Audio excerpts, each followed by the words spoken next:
Hi guys. Good morning. I'm dry.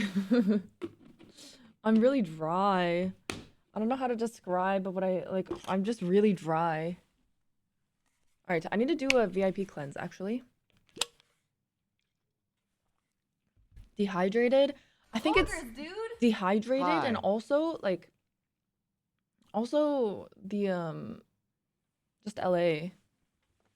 I've been really dry lately, even though I've been hydrating. Makeup looks on point today. I haven't done it yet. I have not done it yet. I'm about to. No, I'm so dry. Like, I think that, like, just weather in general is just making me super dry. Like, my face is dry. My scalp is dry. Look. This is not dry shampoo this time, I don't think. I think this is just, like, flakes. My lips are dry. Everything is super dry. Well, it could be dry shampoo. I don't know. But I'm pretty sure the new dry shampoo I got doesn't give me too many flakes. Yummy. Would you guys eat my dandruff? Is dandruff scalp skin? Is that what dandruff is? It is, right? Yes. Okay. Would you guys eat my dandruff? Like, if given the opportunity? Yeah, I have like eczema vibes. Eczema vibes. That's also not how you spell eczema, but that's okay. But I don't have eczema, but I have eczema vibes. I mean, me personally, I probably would not eat dandruff. Yeah, my hair's still slightly curly. Today is day 3. So I used dry shampoo today instead of washing my hair. So I can keep my hair nice and healthy. I think tomorrow or tonight is hair wash time. Look at him! Baby! Chilly. Follow just to say no. I'm chilly. I'm both chilly and dry. Like, this sucks. I'm gonna do my makeup. To answer your question earlier, Chatter, Mr. Chatter, Miss Chatter, I did watch Ray's reactions to my clips, and I would just like to say that I'm not always down bad. Like, I'm really not always down bad. It's just like the clippers come in on full force whenever my hormones are going all over the place. I will say I was a little down bad yesterday. Yesterday there was I kept getting freaky reels. That's the problem. I just kept getting freaky reels. And then I was like, wait a second. Wait a second. True. And then I felt very down bad. Why lie to us? We're here every day. I'm not down bad. Okay, you know 2 things that I have to do in terms of like content surrounding my channel or just like my channel in general. I have to do a VIP wipe and I have to do unban requests. It's been so long that I've done unban requests.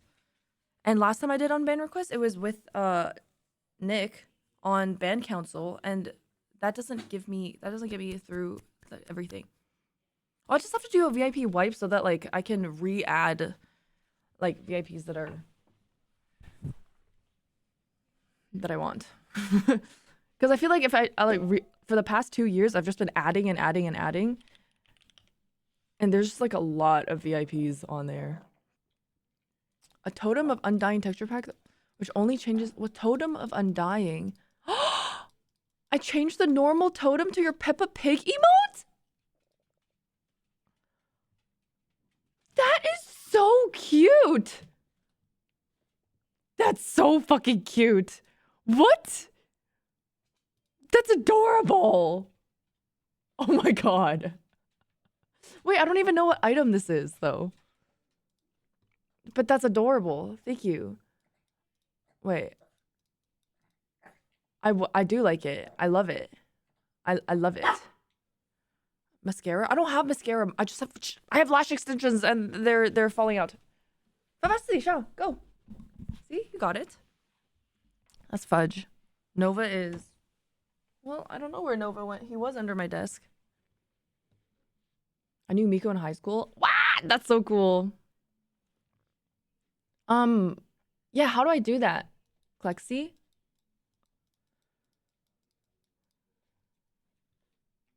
Oh, I see the drive. I see the drive. Okay, let me save this. I'm gonna save this link. Thank you. Hold on.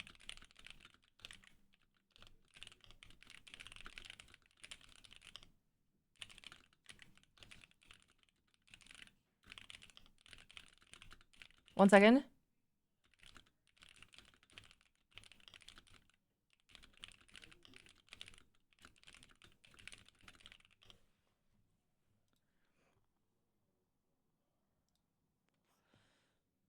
Okay, I have plans.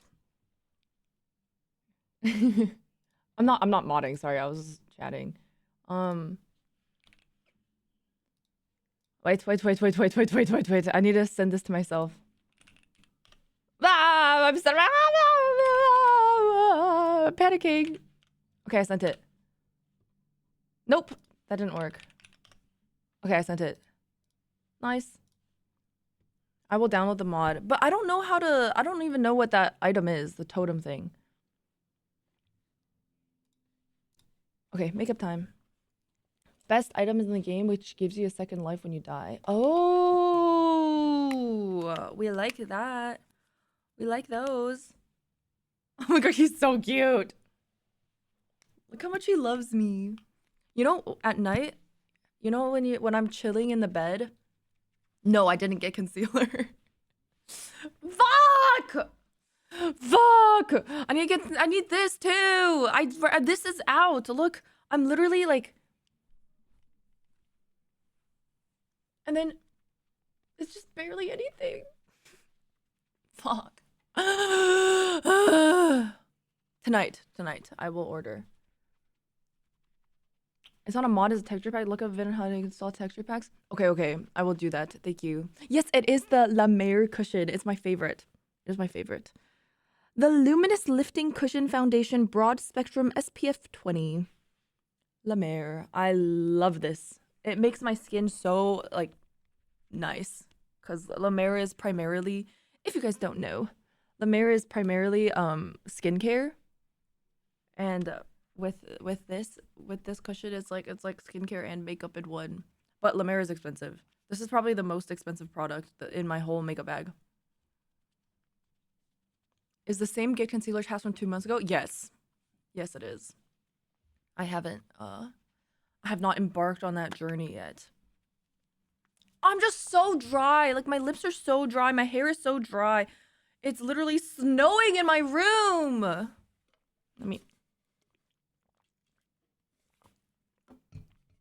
just need to chug water. Like, why is it snowing in here? Oh, this is why LA sucks. One of the reasons why LA sucks. Is it really cold? No, it's not cold. It's just dry. Get a scalp facial? You know, I can't get those anymore because I have hair extensions.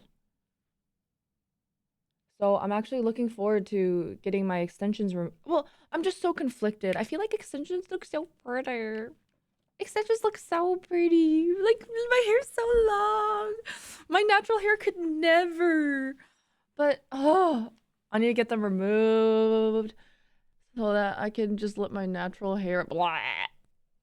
Everything sucks. Everything sucks. Everything sucks, but I'm in such a good mood because my period is over and this is the best week of my life. Best week of my life. I'm so happy. I'm in such a good mood. I wish I was like this all the time. Like, I feel hyper. I feel happy. I feel energized. I feel excited to play The Sims 2. I have so many boyfriends. Oh my god. I masturbated last night. I have the zoomies. No, I literally... That's a big deal, by the way, because I haven't masturbated in a really long time. Like, yippee! It's a great day. Oh my god. That explains a lot. Wait, why? What do you mean? What do you mean? What does that mean?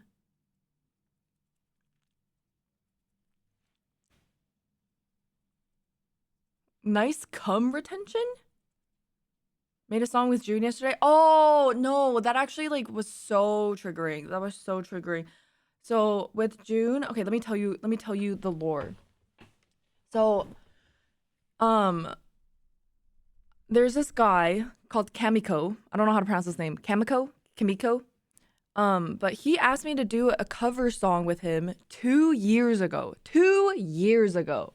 And I agreed. I was like, yeah, of course I'm down. And he set up the instrumentals.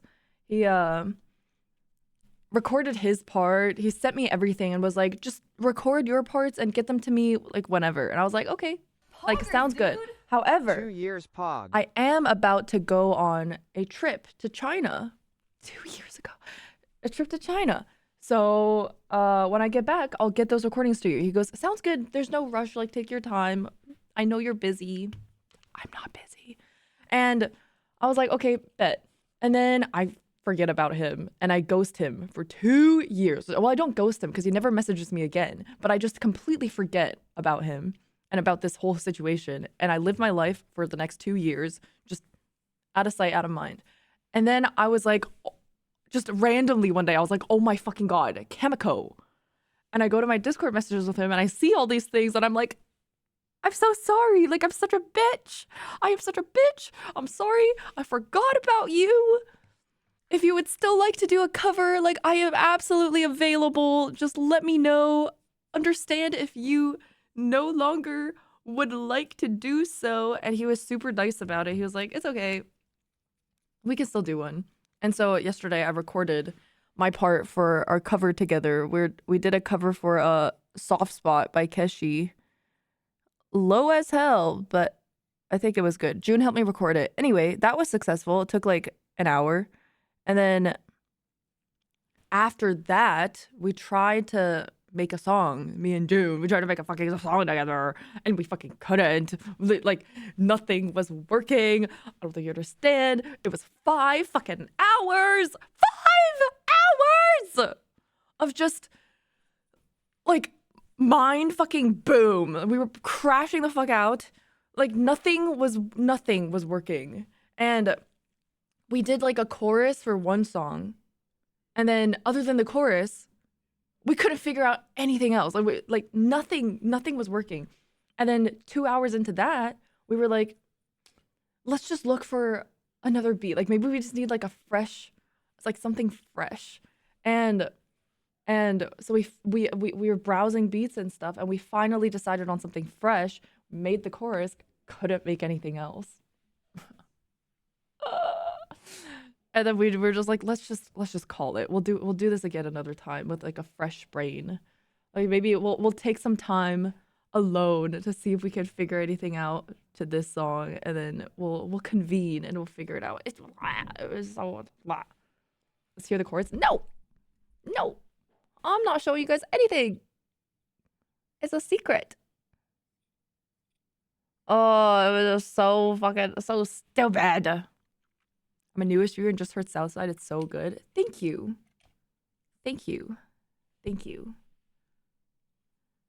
Wait, don't talk to me. Actually, you can talk. I just gibberish good.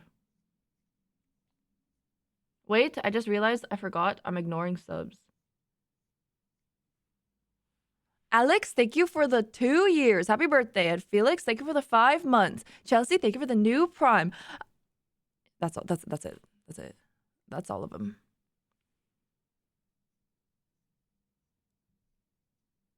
Weird. I thought there would be more. I'm just kidding. You do a mix up of failed melodies? Yeah, but it's just blah. I just wasn't feeling it. I wasn't feeling it. Poggers, dude. Bueno excelente. Thank you for the 13 months. Thank you. Did Extra Emily just take over to read subs? Oh, yeah, my voice gets like her sometimes. Guys, can we talk about Emily? I saw that tweet that she posted, her quote retweet. Oh my God. I saw her quote retweet while I was in the middle of crashing out about my songs yesterday. And I saw it and I thought it was so fucking funny. Cause I was like, ha ha, she accidentally said the N-word, ha ha. Like she accidentally made it sound like she was saying the N-word. Like that's so fucking funny. And I click on the comments and I see Ray and I see Cinna like being super serious. Like I first respond to her, right? And I'm like, ha ha ha ha. Remember when you gird at Nick and it sounded like you said the N-word as well? Ha ha ha, funny, funny. Ha ha ha, you mistook one black guy for another black guy. Ha ha, you're racist. And then I read the comments and Ray is being super serious and Cinna is being super serious. And I'm like, why are they being so serious? I'm like, why are they so fucking serious about it? Like, big fucking deal. And then I clicked the original post. And then I found out why they were being so serious because everyone was like shitting on her. And I was like, what? What? Like, is this what? Yeah, I did not read the room. I thought it was pretty obvious that she said Nick and then stuttered because she called Russell by the wrong name. And then 25 million. Dude, that's just strange. Like, is it not just funny? Like, I still think it's funny. I just think it's really funny. Like, to accidentally mistakenly say a slur without intending to say a slur. Like, that is so funny. Out of context, it does sound bad. But then, like, that's what makes it funny. At least to me, that's what makes it funny. Yeah, especially Emily. Especially Emily. Like, Emily accidentally is saying a slur or saying something that sounds like a slur. Like, that's hilarious.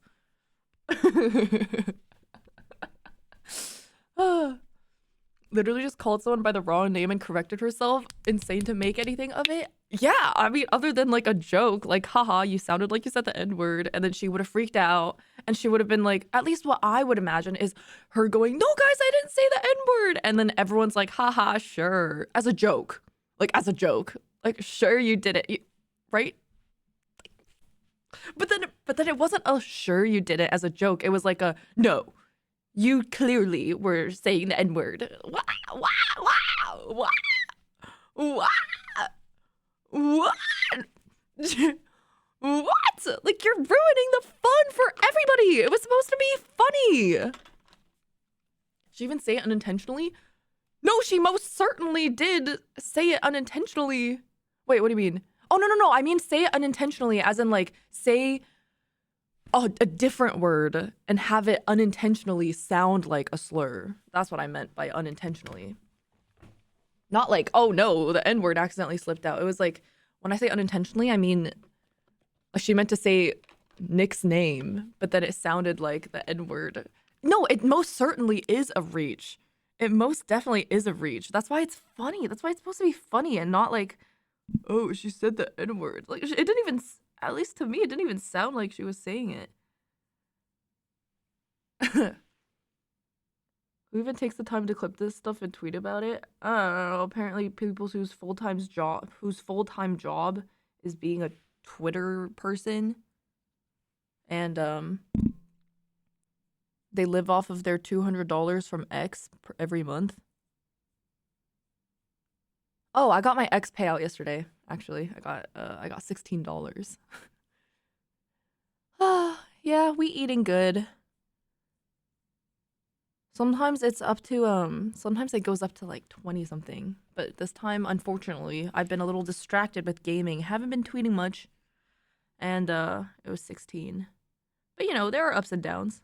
I've reached like over 30 once, which was massive. Ta-da. 16 big ones. Dude, I don't understand how people, do you think people actually have Twitter as their full-time job? Like, you know how they're like, ooh, Instagram influencers. Are there, like, is Twitter influencer a thing? Really? How the fuck do they make enough money? I mean, obviously, my Twitter account is pretty, like, relatively small, but I can't imagine how much money they make. I don't even know people got paid for tweeting. Yeah, you get paid if you have, what's it called? Twitter Blue Is that what it's called? Twitter Blue, the subscription service. You pay to get paid. I'm pretty sure. Aesthetic things and stuff that aesthetic things accounts and stuff like that make like 20K. Whoa! Oh, whoa. Whoops. Wait, what the fuck? That was really red. Now I have to balance it out. I think I like went in too deep because I wasn't looking. What? Okay. Don't make fun of me.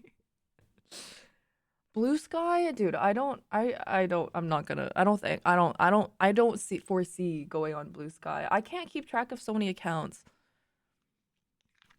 You know, before I became a streamer, I didn't even use Twitter. I only used Instagram exclusively. I can't keep track of all these social media sites, to be honest. That's why I love Yellow Bear. Yellow Bear keeps track of my YouTube, and I don't have to touch YouTube. And then Casinos, my TikTok or YouTube Shorts editor, he takes care of my TikTok, and I never use my TikTok. So it's like I can't. It's too much. It's too much. It's too much. I just feel. I think it would be different if I had a social media site that I was just like using to consume content off of, you know. But I feel like as a streamer, like I can't just randomly comment shit or like randomly consume shit. Like I like it's just I can't just get on like post on Blue Sky, you know. Alt account? Yeah, but then again, I don't have any desire to consume blue sky content. Like, I just desire Instagram Reels. Is there a social media platform you prefer? Yeah, Instagram for the Reels. I don't, social media is too much sometimes. Like, it's just a lot. I usually just pick one. I just pick one, and then that's what I use for entertainment. Thank you, Emma. IG Reels are unhinged and perfect. I love IG Reels. I love the racism in IG Reels. Sometimes it's like really racist. It's really fucking racist.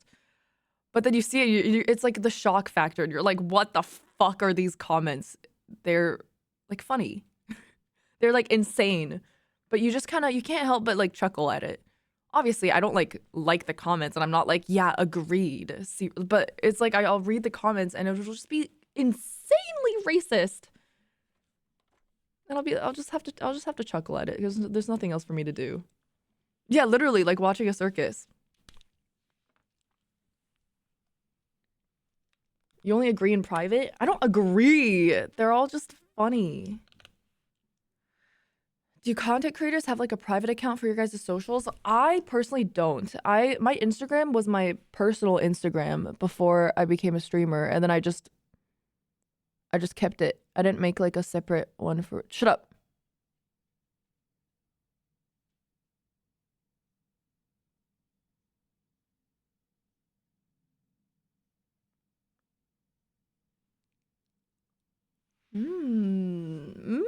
We like that. Quiet.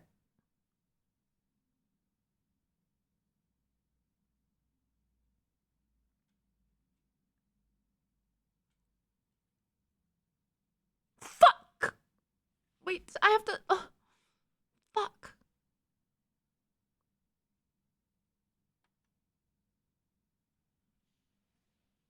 I have to make this side longer now.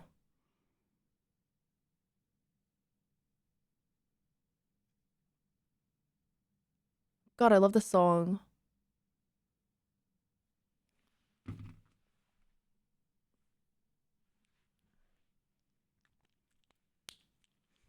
Chanel gives you wings. All right. I think. Oh, can't forget the contour. Can't forget the contour. Wait, what? Yeah, you think I'm ginger? No, I dye my hair. What? Is this ginger? I get like brown, dark brown.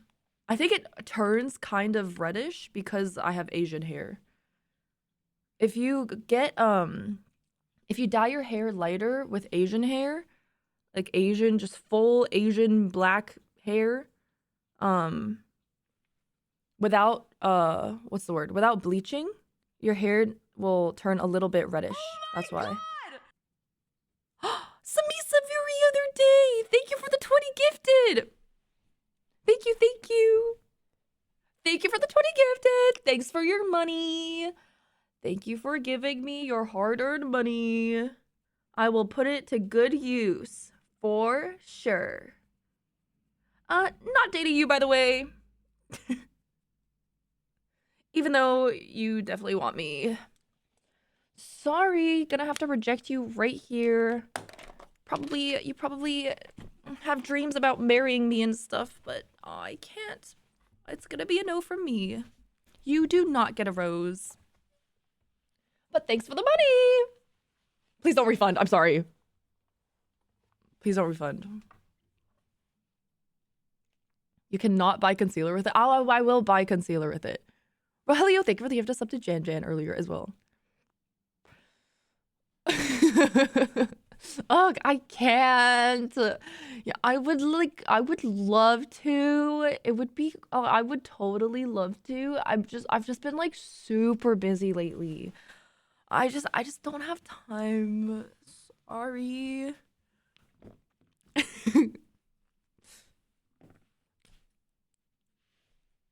What was I talking about? Oh yeah, the hair. Yeah, I stopped bleaching my hair because the bleaching of my hair, bleaching my hair has just become damaging, so I stopped. Double date the other day. Okay, it wasn't much of a double date. It was just like the numbers matched up for a double date. We waited like 45 minutes for a table, and I didn't eat that day. And yeah, it was 4 people. It wasn't like a double date. It was just like 2 + 2 people. Yeah, but the food was really good. The food was really good. But we waited 45 minutes for our table, even though we had a reservation. And I didn't eat anything all day that day. And we were waiting so long, we just went to the bar.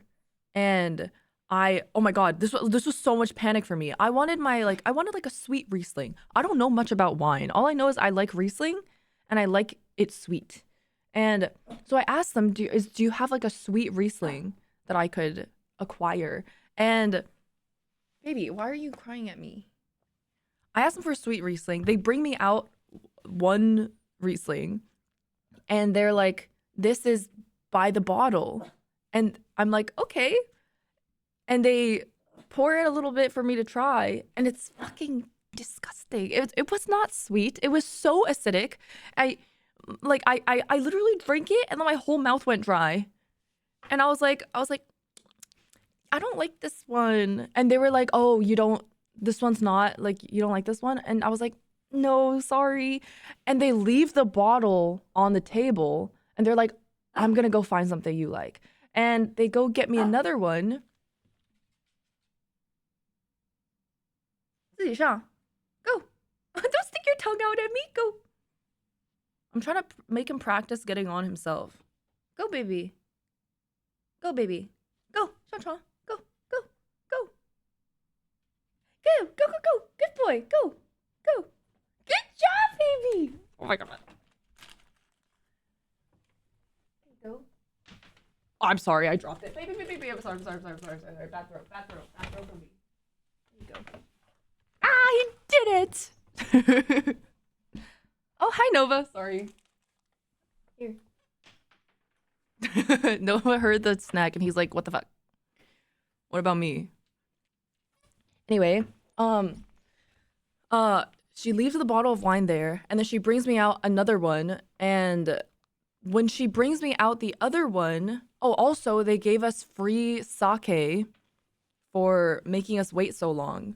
So this was like before we got like started eating, and I didn't eat all day. So they gave us free sake. I was already sipping on my sake. I tried the first wine and I didn't like it. And they bring me out another one, and I fucking hate it. It literally tastes like ass. And it, like, normally I would have just been like, yeah, like, this is fine. But it was a whole bottle for the whole table. And I was like, I'm not just gonna say yes to this shitty ass fucking wine.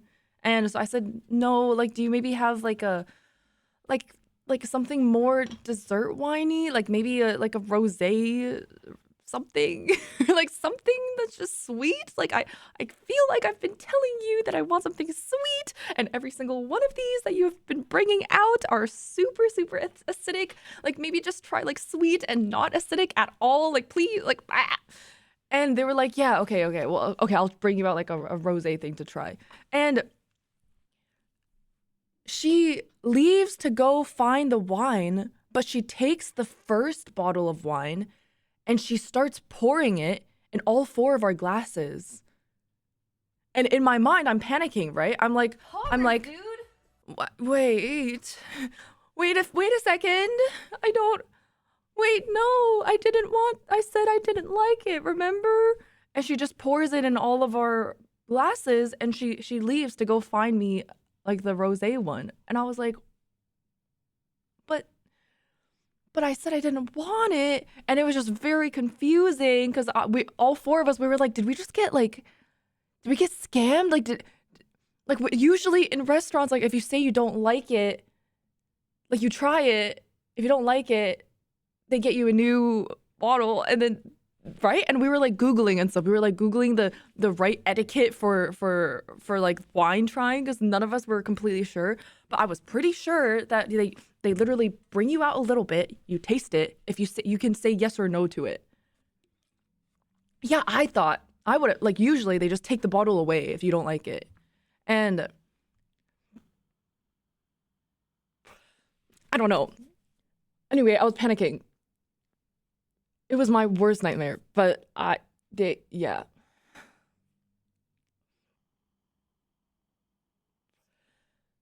This waiter was working on commission. No. We didn't end up having to pay because we didn't end up drinking it. We were just like, oh, like, excuse me, excuse me.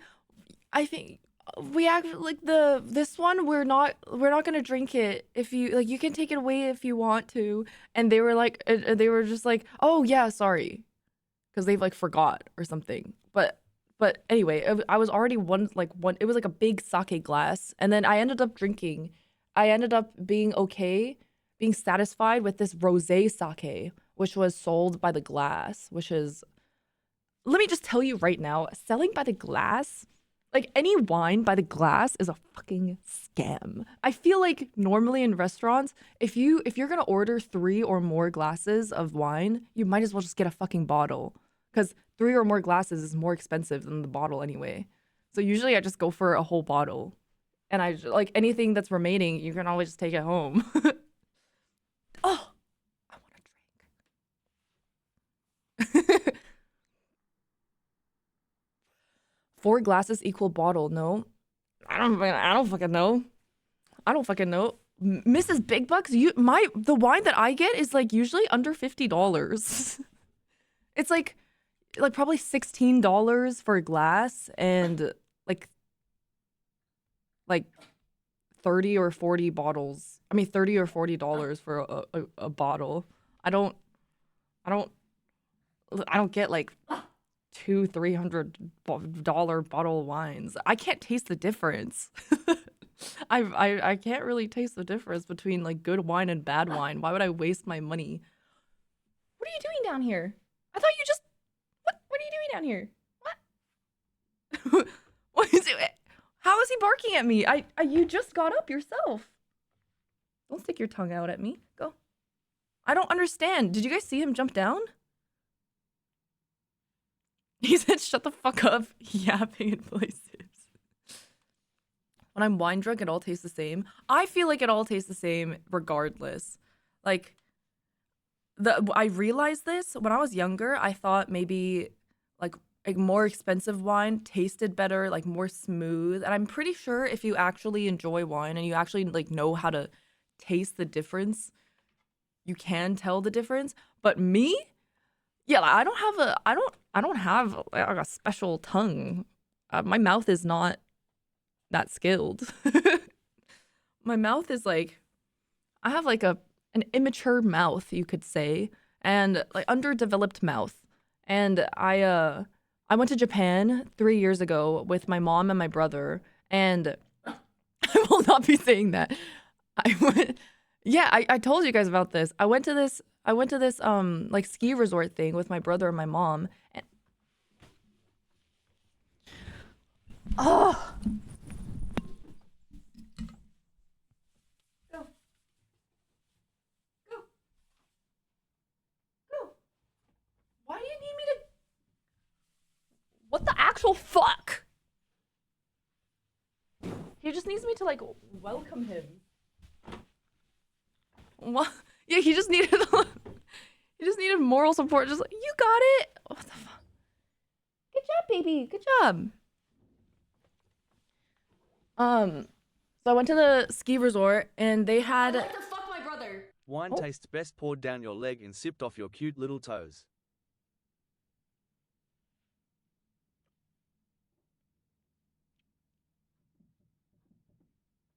Stop! You're giving me wrinkles.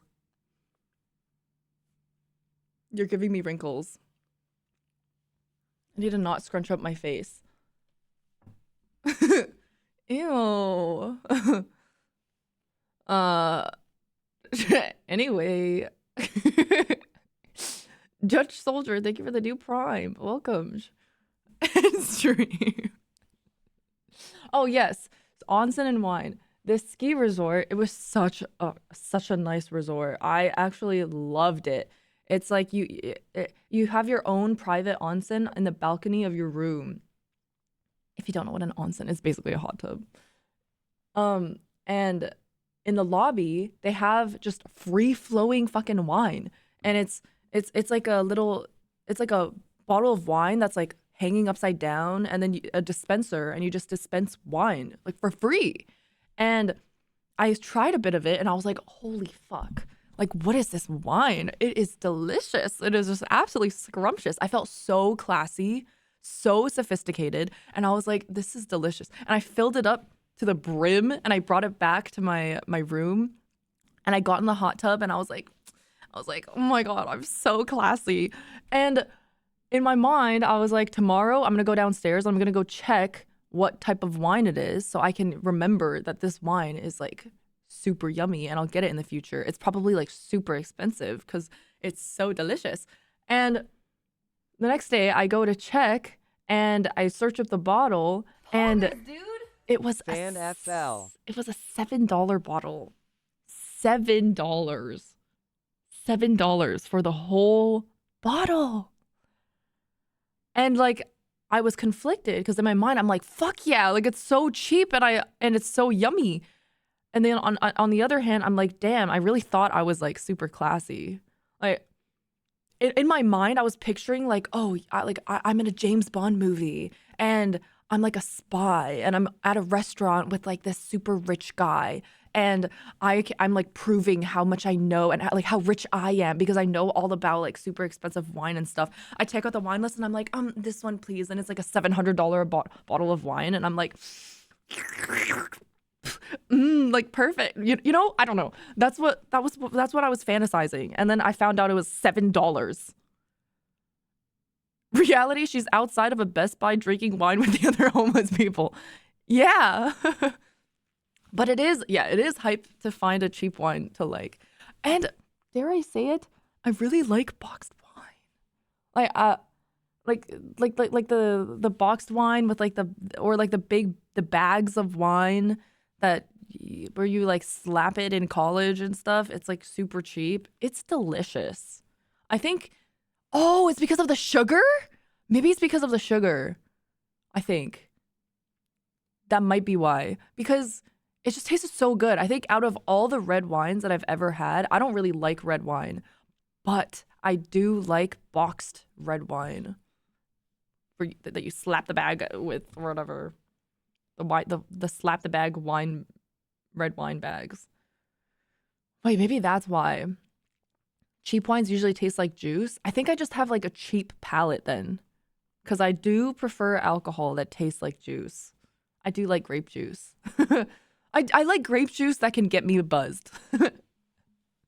Cheap mouth, an immature mouth, underdeveloped mouth. Wait, what's port? I don't know what port is, but I know what Moscatos are, and I like Moscato. Very, very, very sweet. As long as it gets you drunk the same and tastes good, then who cares about the price? Back to GTA 4 Exactly. Story? Want to see how it ends? Oh for Nico. yeah, I haven't played GTA. I forgot about that. I don't know. I should get back on that. I completely forgot about GTA 4. Cass, thank you for the 6 months. Oh my god. Port is wine fortified with brandy. Oh. Sweet. Okay. Hello, sheep. Gin. I do like gin and tonic. I like gin and tonic. I like gin and tonic when there's more tonic and the tonic is sweet. So it's like you're drinking a soda that gets you alcohol. It gets you alcoholed. What else do I like?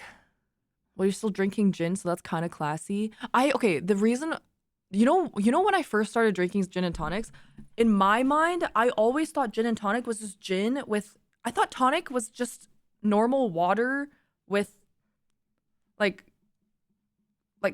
bubbles. I thought it was just bubbly, like seltzer, but like just water. So I thought it would only taste like gin. But then I went to TwitchCon Amsterdam. This was probably 3 or 4 years ago. 3 years ago, I went to 4? I don't fucking remember. Almost 4 years ago, I went to TwitchCon Amsterdam. Holy fuck, that was so long ago. Oh my god. Oh my god, I'm 25. Oh my god, I'm 25. Okay, wow. Okay. It was 2022? 3 years ago? Okay, that's still a long time ago. Guys, a few years ago, I would tell people how old I am. And just like within the streaming community, right? I would tell people, yeah, like I'm 21. They'd be like, "What? You're only 21? You're so young." I haven't had that. Like I haven't received that in a long time.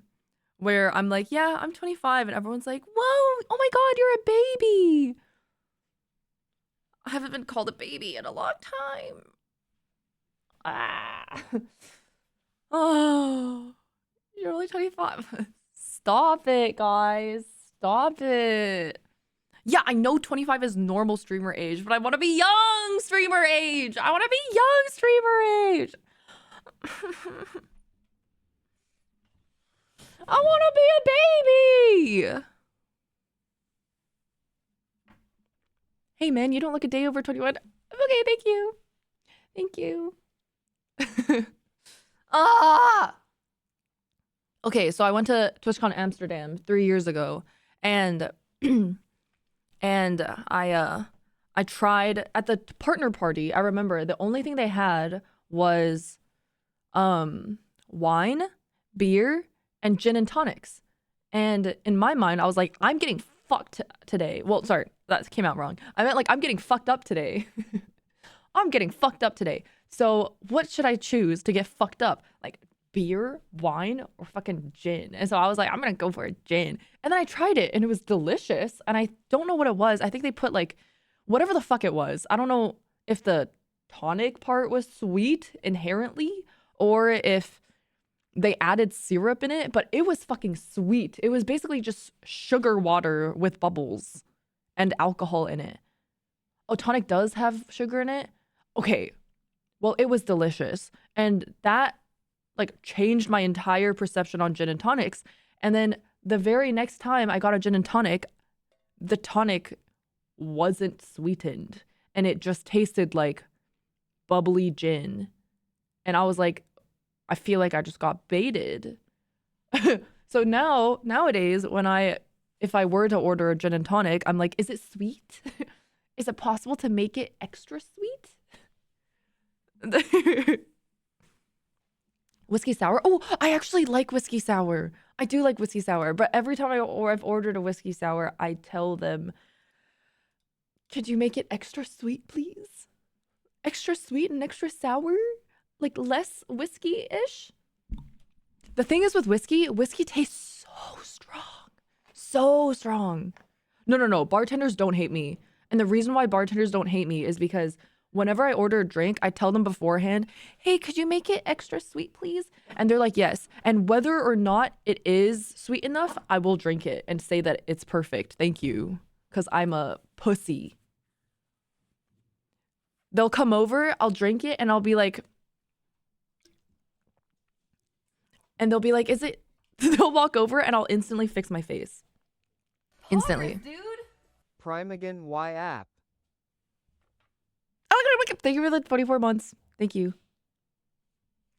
I have a friend like that, but he asked extra strong. I feel like it's better, at least from my from a business perspective. Extra sweet, it costs less than extra strong, right? Because extra strong is you have to add extra alcohol, and you're like, well, you didn't pay for that. So if you want it extra strong, you could pay for a double shot, I guess. But then extra strong, I mean, extra sweet, you just make it extra sweet. Poggers, dude. Bo. Like when the Chipotle guy is stingy with my guac. You don't own a Chipotle franchise. Chief Beef, thank you for the 8 months. Gin and tonic is not supposed to be sweet. I know. You know what my drink is, actually? Like when I have a choice, when I'm at a like a full bar and I actually have the option, I get a Malibu with pineapple juice. That's my favorite drink. And yes, don't mention pina colada because it's not the same thing. I honestly didn't even like I didn't even register in my brain that it was similar to a pina colada. But I thought I came up with it, and then I ordered it at a bar, and a bartender went, "Oh, so like Poggers, dude. a shitty pina colada." And I was like, what? And so I Googled it. I Googled what a pina colada is, and it basically is a pina colada minus one. Here, let me search it up. It's like pina colada, but minus like certain ingredients. Yeah, pina colada is made with rum, cream of coconut, and pineapple juice.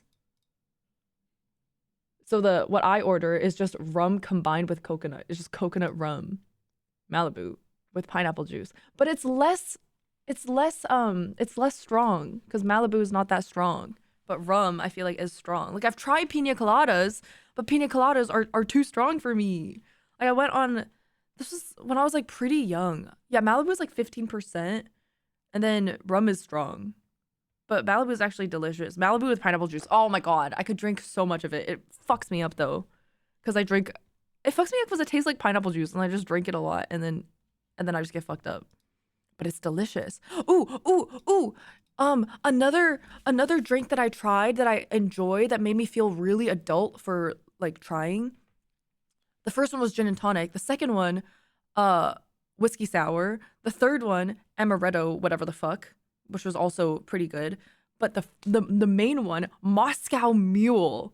I never thought I would enjoy a Moscow Mule, but last year at TwitchCon Rotterdam, at that one specific bar, I found this one specific bar, and they have like the best cheese there. They have like old Rotterdam cheese or whatever, delicious cheese, and they have chips with this like truffle mayo dip thing, and they have olives.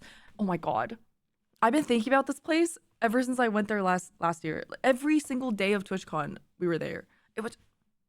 And I tried for the first time a Moscow Mule there, and I never thought I would enjoy a Moscow Mule because Moscow Mule just sounds, I mean, it has Moscow in the name. Wait, Moscow Mule. Let me search up what's in it. Vodka, ginger beer, and lime juice. So I thought Moscow Mule was like would be super strong, and it would just taste super bitter. But oh my god, it was delicious. It was delicious. You know, one thing that I can't, like some drinks that I wish I liked because I wish I could role play in my mind, like fantasize about being classy and shit, is like Long Island iced tea or whatever. And Manhattan? Manhattan? Is that a drink? Manhattan? Wait.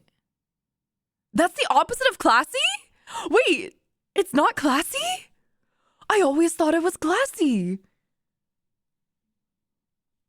A Long Island is not enjoyable nor classy. What? Wait, really? Oh. Long Islands are ratchet as fuck? Oh, okay. I didn't know that. I thought it sounded sipping on a Four Loko while you're at a wine tasting. Hooker drinks. Oh my god, wait. Okay, that helps. This is helping. I always thought Long Islands were like super classy. Wow. Because in my mind, it would be like, in my mind, it felt very like James Bondy. Like, yeah, I can make a Long Island, like, oh, just sip it on, I don't know. Because it's like tea. Okay.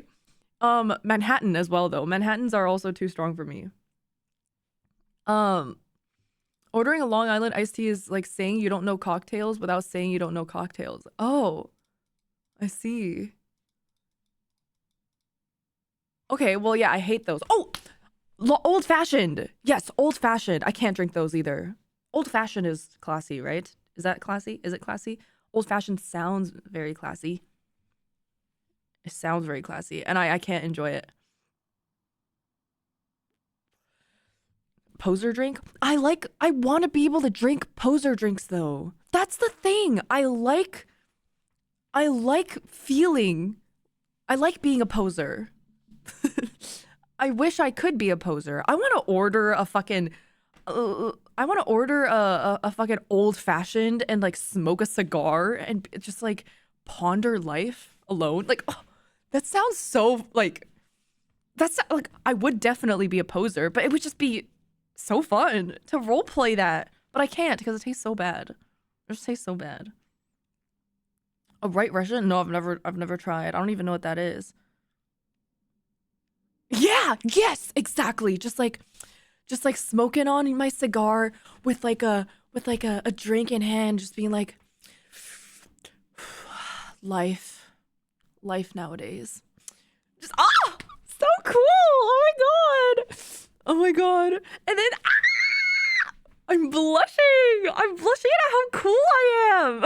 Oh my god. Oh, white speck in my hair. Igor, it's snowing in my room. I got it. It's snowing in my room. Aperol Spritz? I've never tried an Aperol Spritz before. You know, I really don't know cocktails. Like, you know, at restaurants where you see the cocktail menu and then they put like all the whole description of their like signature cocktails. I don't know what any of those fucking words mean. Oh, wait, Aperol Spritz is a poser drink? Is it now? Wait a second. Hipster drink? Wait, I could be a hipster? Ah! Oh my god. Italian wine-based cocktail. What is an Aperol? Prosecco? Oh, I don't like Prosecco. Digestive bitters. And what is a digestive bitter? And soda water. I know what soda water is. A noon drink. Bitter as fuck? Oh, I don't like it. I don't like bitter. I like sour. I don't I didn't know any of the ingredients except the water, I guess. Not sour but bitter. I can try. Yeah, I don't like Prosecco. You know, wait, Prosecco is the one that's bubbly, right? It's soda-y? What's the word? Bubbly? Bubbly. Yeah, I don't like bubbly. I don't like bubbly, carbonated. Thank you. I don't like carbonated wine. I hate champagne. I would rather drink tequila than champagne. Like, champagne actually is like probably the worst alcohol in my opinion. It tastes, yeah, it pisses me off. It like pisses me off how bad it is. And how it's supposed to be like a celebratory, like, yippee drink, but it's just not. It's just not. I know it's not a good start to being a poser. I know. I'll like pretend, like, you know, like anytime dude. that I have encountered Yo. champagne, I have done the whole like cheers, and then I go like this, but I keep my mouth closed. That's what I do. I go and I don't actually drink anything. That's how I drink champagne. I hate it. I hate it. It's just so bad. Fill me up. Mojitos. Have I tried a real mojito before? I don't know if I've tried a real mojito before. I've tried like a mojito slushy. Have I tried a mojito? When did I try mojito? Wait, did I try mojito? I think I have, but I don't remember. At some bar in Korea. Oh. Damn, that was a long time ago. I think if I ordered more than one, then I must have liked it. When I think of mojito, the first thing I think of is that mojito coffee drink from Pete's Coffee. I used to get that in when I went to college. It was so good. So good. It's just like a very minty coffee. But then I would get it like decaf. It was just like tasted good without the coffee part. Kai Piranha, I've ordered that before. I felt so, I hate this word, but I felt really exotic. That was my posing that day because I didn't understand anything on the list except the Kai Piranha was like it read like I could understand what the Phil's. Thank you, Phil's, not Pete's. Phil's, yes. Exactly. That's the thing. I felt so like cool and like, oh, yeah, I'm drinking a Kai Piranha, and then I found out I don't know how to pronounce it. And I still don't know how to pronounce it. So I was gonna ask how to pronounce it. You are saying it weird. Okay, tell me. Kai Prinha. What? Kai Prinha? Kai Piranha? Kai Piranha? You pronounce the H? I thought it was like a piranha. Kai Piranha. Kai Pirinha. Kai Pirina. Oh, what? You guys are all saying different pronunciations. I don't even know how to. Kai Pirinha. Pronunciation. Caipirinha. Caipirinha. Caipirinha. Caipirinha. What was I saying? Caipiranha? Caipirinha. Okay, caipirinha. You need more Brazil?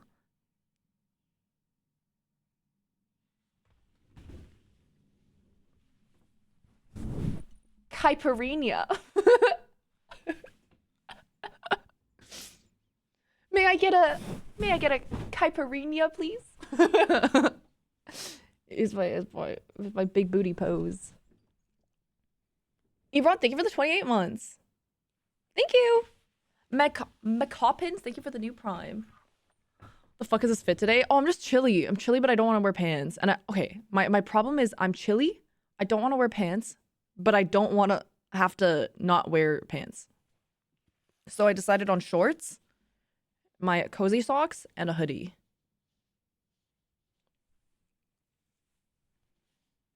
Yeah, I got these socks. They're so comfortable. They're so warm.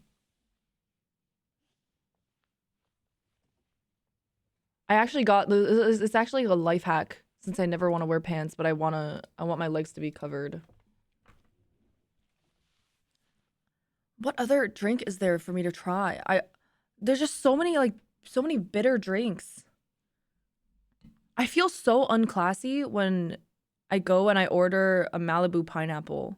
It feels like whenever I order a Malibu pineapple, it feels like I'm in high school again ordering like a vodka cranberry at a restaurant. Sex on the beach. No, I've never tried sex on the beach. But it tastes so good. It tastes so good. It does taste so good. A classy lady drink that doesn't taste like alcohol. Yes. What's like a classy lady drink that just like tastes really good? Channel your inner Sex in the City. I've always wanted to watch that show. Sex in the City. Sex on the Beach? I don't want to order a Sex on the Beach. I don't want to say the word sex in public. I can't just go be like sex on the, I'll be like S word. SEX on the beach, please. Cosmopolitan. I do like cosmopolitans sometimes. Intercourse on the shore, please. Fornication on sand. Fornication in a sandy place. Mom vibes as a Cosmo. You know what my first ever drink that I would order would be vodka cranberry because of How I Met Your Mother. There would be that there was that episode where Barney was taking care of that girl who was engaged, and then her engagement got broken up, and she was at the bar and she was crying, and Barney's like, 2 vodka cranberries, please.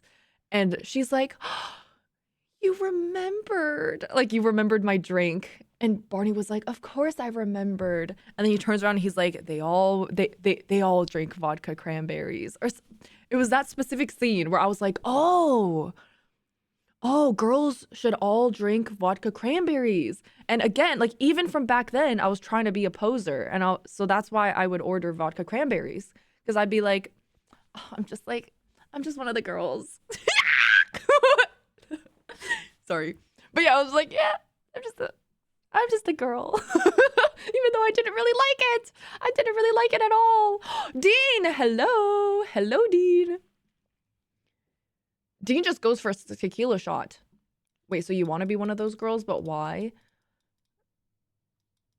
No, I like being one of the girls. What do you mean? You leave me on red. Where? Message? Text? Somewhere?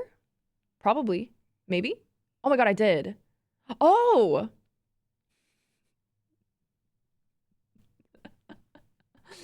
I just saw it. You texted me too early. Anytime anyone texts me before like 2 p.m. PST, I usually wake up before then and I open all my notifications and then I fall back asleep. And then when I wake up again, I don't remember that I opened all my messages and I just fail to respond. 2 p.m.? I mean, like 1 p.m., 2 p.m. I hate cocktails, but when you're with a girl, you just gotta do them. Yeah, I really like the vibe of... Okay. I feel like I just wanna, like, there's so many things that I fantasize about, though. Like, there's so many things I wanna pose as. I wanna pose as, like, an old, classy, rich white guy sipping scotch with a cigar. I wanna roleplay, like, ooh, like, yeah, I like partying. I love party time, you know, like those types of people. And then I also want to role play like just one of the girlies, you know, like girlies sipping cocktails, like spilling some hot goss, you know, like I want to be all those people. Oh my god, like a divorced mother. Oh, so fun. I can't. Yes, I just want to RP fitting in. I just want to fit in. I just want to fit in. I can't state this enough. I am a huge pick-me. I am a huge pick-me. Not in the normal sense where it's like, oh, like, ugh, girls all wear makeup and I don't. I'm a pick-me just to every single group of people. Like, if there's a group of people who are like, oh, men all suck, I'll be like, oh my god, I know. Oh my god, yeah. True. God, I hate men. I just want them to like me. Oh, tell me about it.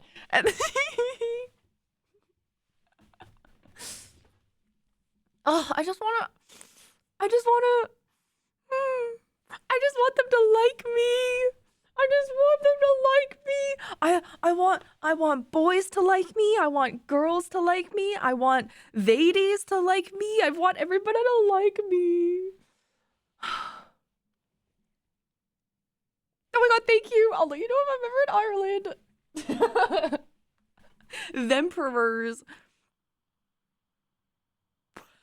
I don't don't feel it as much when I'm streaming. That's the thing. I don't feel it. I don't feel nervous when I guess I kind of feel nervous when I stream.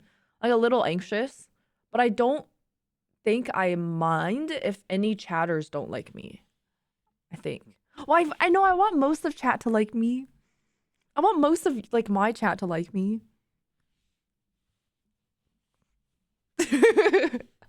But I don't feel as much anxiety as I do in person because I can't see your like expressions. I can't see your expressions. I think my worst nightmare is like, oh my God, if I say something that I think is going to be funny and I expect people to laugh and they give me like this look.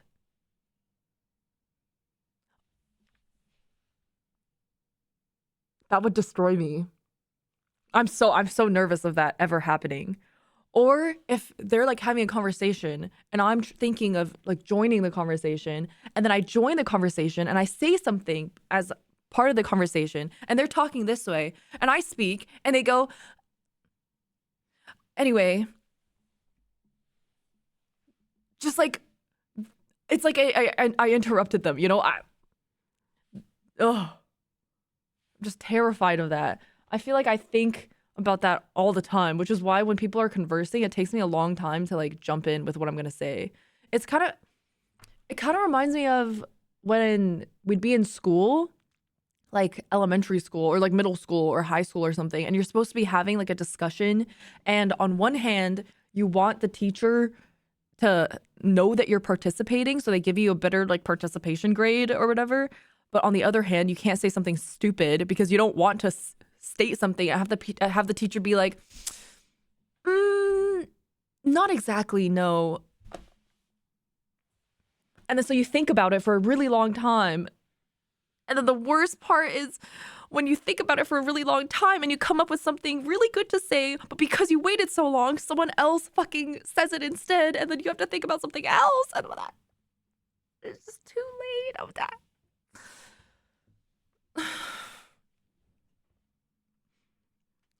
Anyway, sorry. I went on a bit of a rant. Oh my God. When the topic changes before you're able to say what you wanted to say, that's the worst. That's the worst. And I'm like, I had something really valuable to add. And this, oh my God.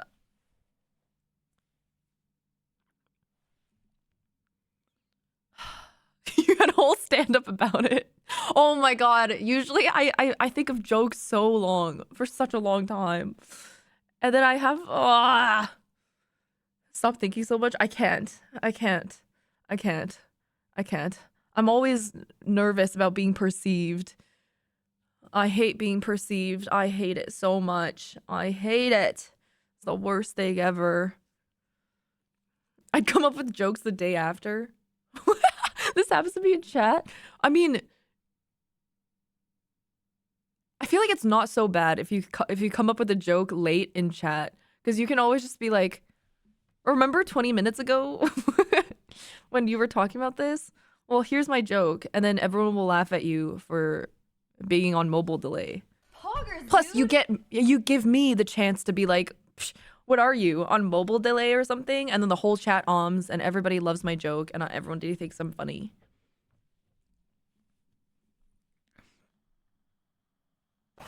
Carcicia, thank you for the 2 months.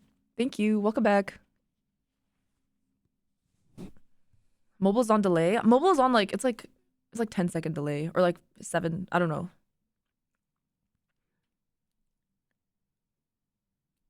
There's a whole Seinfeld episode about this where George comes up with a comeback hours later and keeps trying to create a situation to say it.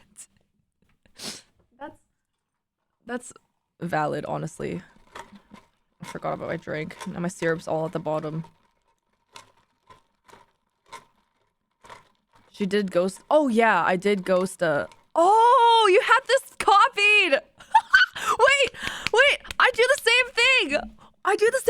Where I type it out and then it changed, like I don't have the right opportunity to, so I get the whole thing and I copy it and I just save it in my copied for in case it comes up again, and I could just bam. And people are like, wow, she's so quick with it. She's so witty. God damn, she's so funny. I do the exact same fucking thing. The copy thing is so valid. That's like a... Oh my god, I've never talked about this. I didn't realize this was a shared experience. I just delete it. You know what I do? I've been trying to I've been trying to remember jokes so that I can make them on stream, but like naturally. And I haven't gone through them yet. I have them saved on my Instagram reels, like in my saved Instagram reels. And I was going to take the time to like rewatch them and like remember what they are so that on stream when the situation happens, I can use the joke. Oh my god, like this one. Like you know, okay. There's one about flags. So whenever a flag shows up,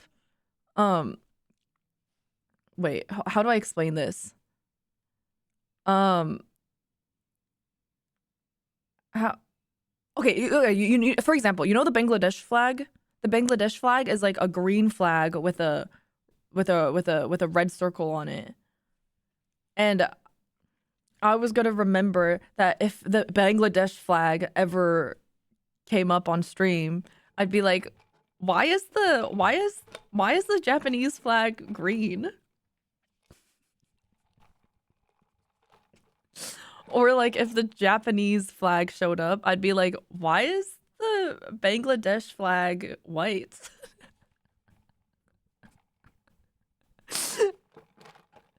Wait, you don't think it's funny? I think that's funny. Why would the Bangladesh flag ever come up on stream? I don't know. But like just in case.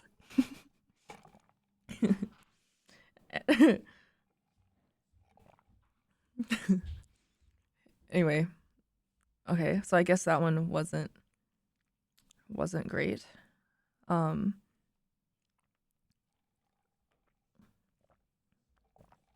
me see.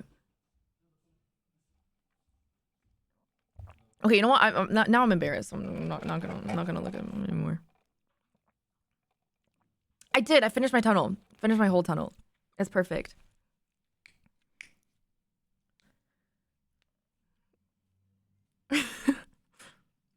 Probably better without the setup of you having saved it in your back pocket. Okay, yeah. That's why I don't want to leak all of them so that in the future when I make a joke, you guys think that I just like came up with it. But the thing is, the problem is I can't, like, I feel like I know what situation to use these jokes in, but then when the situation happens, I don't remember that, like, oh, there's a joke. There was a joke that I had saved up in my brain to use it, you know? And then I forget it, and then later on I'm like, that would have been the perfect time for me to make that joke. Literally Squeak's envy. It's so Squeak's envy. I hate how fast he is with it. Yes, I want a freebie. Give me a freebie. Give me. Yeah, he's so fucking... Squeaks is so fucking fast.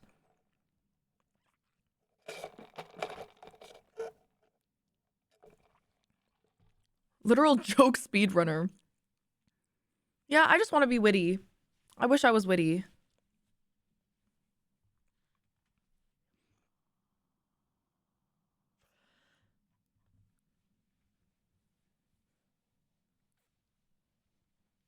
Don't think Squeaks has a little joke book like you.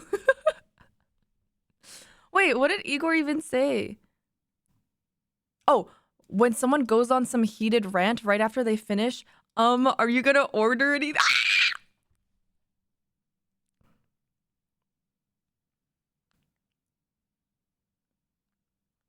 Are you gonna order anything, sir/ma'am?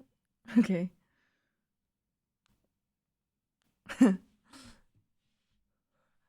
Whipped that one out one time and it killed the room. Oh my god, I can't wait!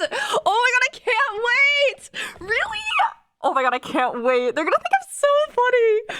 Oh my god, I actually can't wait. Oh my god, I can imagine it already. Like, oh my god, we're all playing Rivals or something, and someone gets absolutely heated, and someone like gets super angry, and I'm just like, okay, so are you gonna order anything? Or and everyone's gonna ha ha ha ha ha ha ha ha ha ha. Oh my god. Oh my god. I can imagine it already. Oh my god. It is a one-time use. It is a one-time use. You're right. It's not gonna make sense though. No, no, no. It's good. It's good. It's good. It's good. Because it's like, oh my god, it's good. Okay. Okay.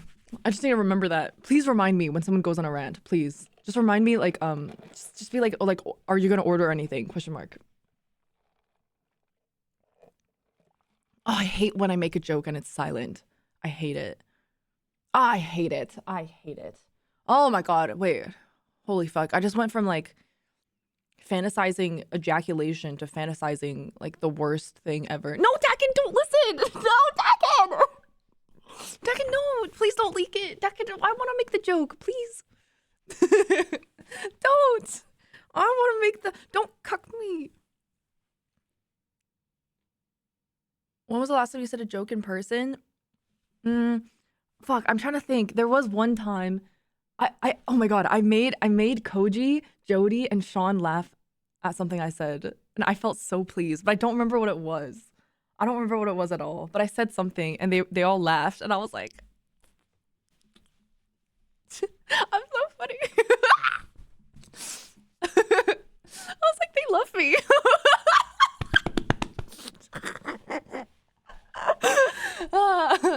Oh my god, the worst though, the worst is when I say something that I think is gonna be funny and then it's silent.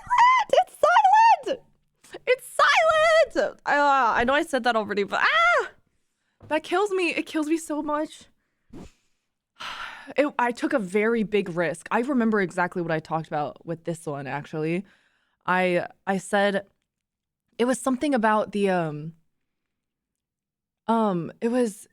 it was on stream. It was on stream. I wasn't streaming, but I was playing Valorant with Jody and Dakin and Sean and Fire, and it was on Jody's stream, and I made a joke about like very risky joke, I have to admit, but I made a joke about how like I spent last night with an 18-year-old because like I did technically, but I just said it in a way that was like a little suspicious, and because I thought it would be funny, and then they were like like understandably they were all like that's weird.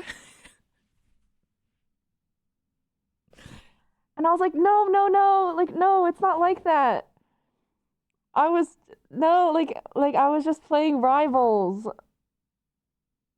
But then like they didn't think it was funny. They were just like, yes, oh my god, Marco, yes. You know how expressive Jody is, right? Like whenever Jody reacts to anything, she's very visually reactive, and she had her cam on. And me, I wasn't streaming, so I had her stream on my second monitor so I could look at her face, because I like looking at her face. It's really pretty. And then immediately after I said that, she does this face, like her classic just like the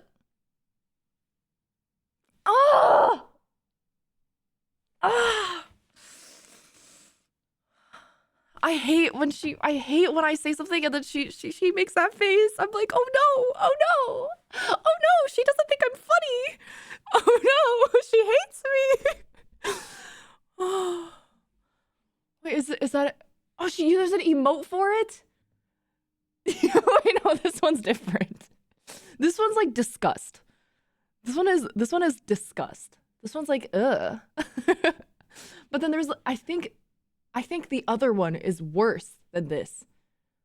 The face is more just like, if I feel like the face, I usually receive the face when I know I'm gonna receive the face. When I say something I know is I know it's gonna happen. But it's like when I say something that I expect, like like shock but laughter, and it's met with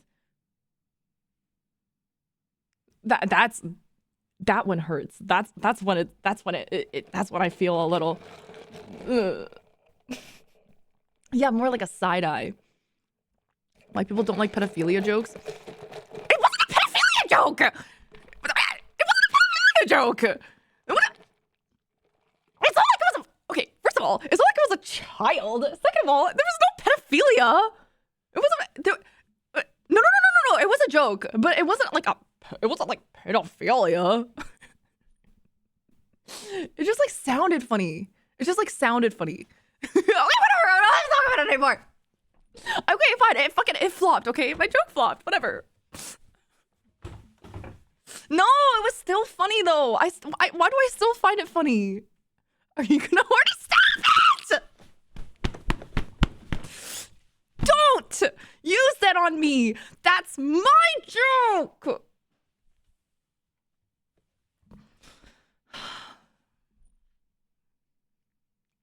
I am high and I had to make sure my shit didn't just start going 2x speed. I'm not.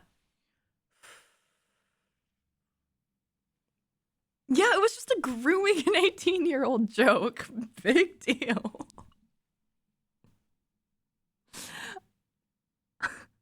I think it was okay, whatever. I'm not gonna talk about it anymore. Anyway, so the piranha drink. What would have been funnier, a higher or lower age? I think it was the perfect age to make that joke. Because it's technically, it's like not, it's, I feel like lower would have been too much. Lower would have been too far. But like 18? This is a Wendy's, ma'am. No.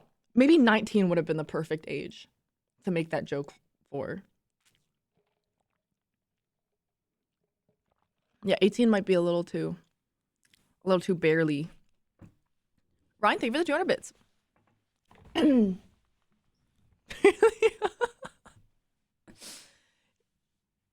Yeah, enough to be concerning, but not low enough to call the cops. Exactly. Yes, this is Alfred's. I treat myself to Alfred's once in a while. It's kind of expensive. It's expensive, but it's really yummy.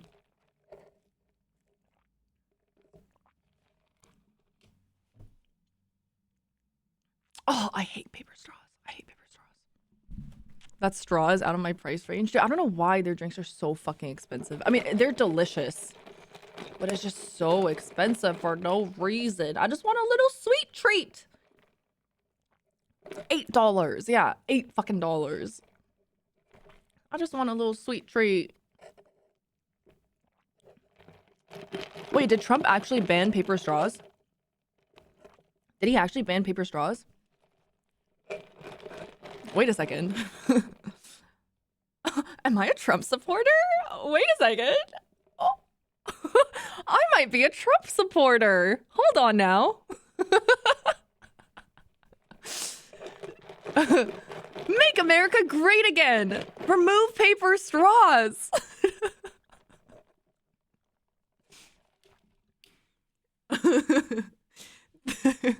Fuck them paper straws. No, I hate paper straws. They taste weird, and I feel like I never drink my drinks fast enough for the drink not to affect my paper straw.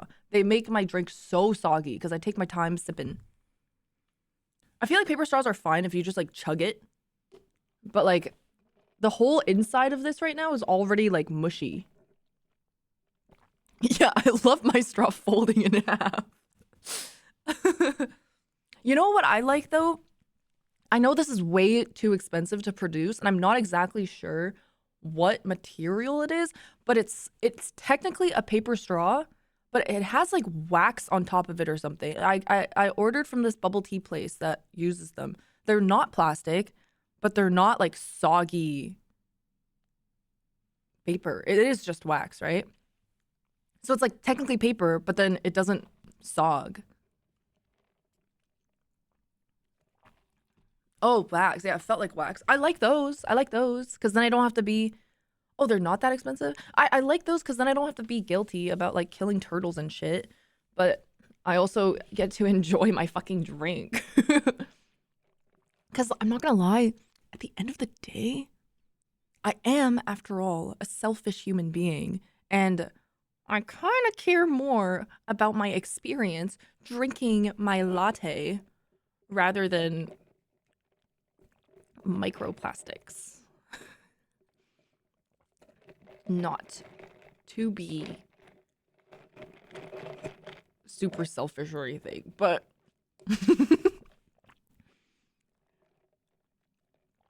but yeah.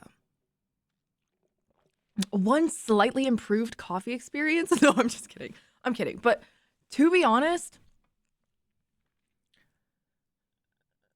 I prefer, my favorite straw to use are metal straws or glass straws. Like the reusable shit. It's like they're usually shaped like this. I can't bend my finger like this. Wait. They're shaped like this. Wait, stop. Like this. It's like one single, you know what I'm talking about, right? I hate tasting the middle. Then get a glass one. The glass ones, okay, when I use a glass straw, specifically glass, I think I prefer glass more than metal because like the glass ones, they're like, the tip is like rounded, the bottom, it just looks so, and when I use that glass straw, it makes me feel like a rich housewife. Once again, going back to the poser shit. Yeah, I feel like you know what I mean? Like I'm so demure. Like it makes me feel like I'm the type of person to make overnight oats. You know what I mean? Like like, oh, I'm just so bougie with my glass straw. So no, normally at home, if I do like, I don't make drinks though. Like I don't drink anything. So like when I order, I just use the fucking paper straw. But when I do get like, when I get like a glass of milk, when I get a glass of milk, I'll use my like glass straw and I'll just be like sipping on my milk like, oh, my husband only got me one Chanel bag. just like mixing it and shit. Oh my god, so cool. Oh, the kids are at soccer practice. I love it. Wait, let me see. Super late because I had to make it, but this one? Question mark. Oh, yes! Oh my god, yes! This is the face. It's exactly this.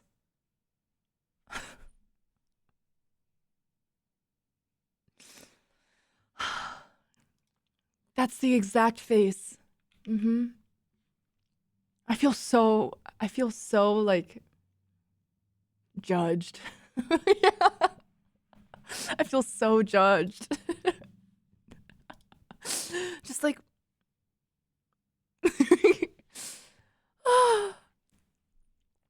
Poggers, dude. hope your headache gets better. Be somebody else. Modern Lurker, thank you for the new Prime. Welcome. Yeah, just absolutely ridiculed. Wait, let me refresh chat. Bring a glass straw to the bar and order a cosmopolitan. That would be ultimate, like, rich, divorced wife type drink. Foldable straws is a thing. Really? I didn't know about them. I just get my glass straws. I fuck heavy with the glass straws. I think I like glass. I don't even love plastic straws. I think I just hate paper straws.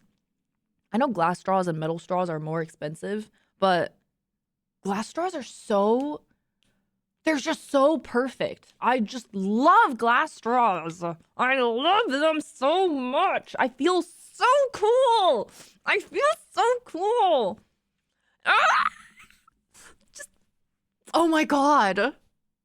I don't have any of these. But you know those people who they're usually like, I don't know, like here's what I imagine. It's like a white girl who's super into like yoga. She'll wake up early. The first thing she does in the morning is like make herself a green drink and then go out on her balcony with like the yoga mat and like do some Pilates or some shit. And then that's what I picture. Someone Instagram yoga girly. Oh my god. I want to be them so bad. So fucking bad. I can't though, because I'm lazy. But they're so, oh my god. And they always have like the nice abs. Oh my god. And then they always look so good right when they wake up. I know it's Instagram. I know it's whatever, but they still look good. Like you can't what, even if they do their makeup or they do their hair, whatever, their bod still looks good. And they're just so like, yes, they make a reel of their perfect fucking coffee with their perfect little glass straw, and the coffee is always in like a fucking mason jar or something. Me? No, I don't have abs. Me? No, my abs is like, I have like the gamer line, the gamer abs. This line. This is the only ab that I have. This red crease. I have one ab. No other abs. I have this trail right here. I have like my furry trail here that kind of makes it look like I have abs. Kind of looks like I have abs, right? With the little.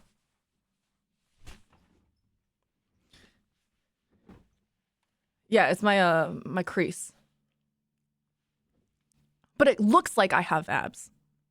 It kind of like I have the happy trail and then I have the gamer crease, which makes it look like I have a 4-pack a little bit.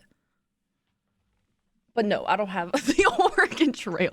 So no, I don't have abs. But it would be cool. It would be so cool. I wish I could have abs without doing any of the work. Ah! Oh my God. They always have the mason jar. They don't just put it in like a cup. They never put their drink in a cup. It's always in a fucking jar. And then they put in a bunch of ice in it and it's like all pretty. And then they put in their little glass straw and they just mix it and it goes like clink, clink, clink, clink, clink. So cool. It's always a glass jar. I don't own a single glass jar. That's not true. I do have a glass jar from Pickles, but it still has pickle juice in it. But I do have a glass jar.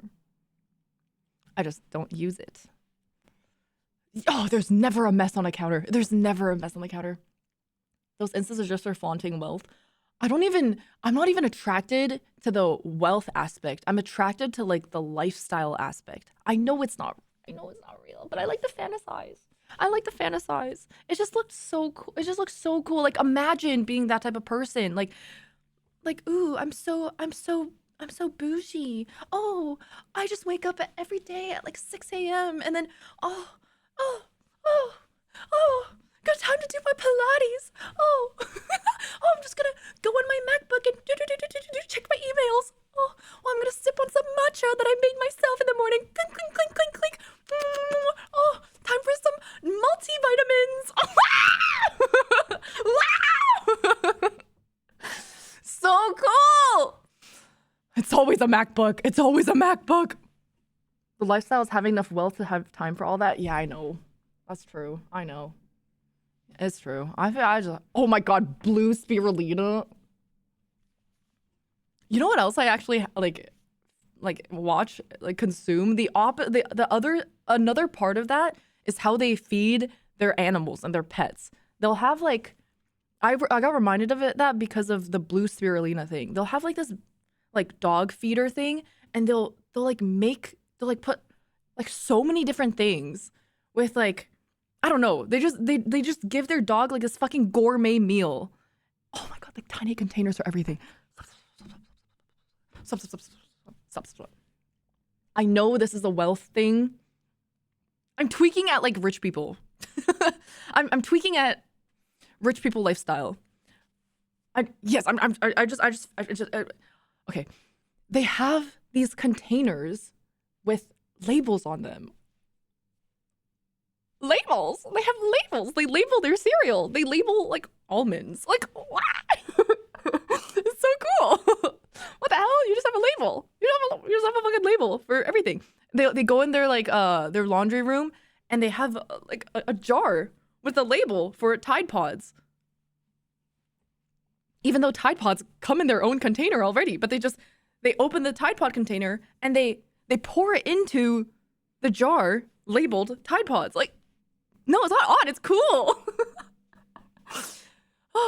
You don't have to be rich to label stuff. No. I'm also lazy. That's the other part of it. Like, I just want this lifestyle so bad, but I can't ever have this lifestyle because 1, I'm not rich enough. 2, I'm not unlazy enough. Aesthetic tradwife TikToks.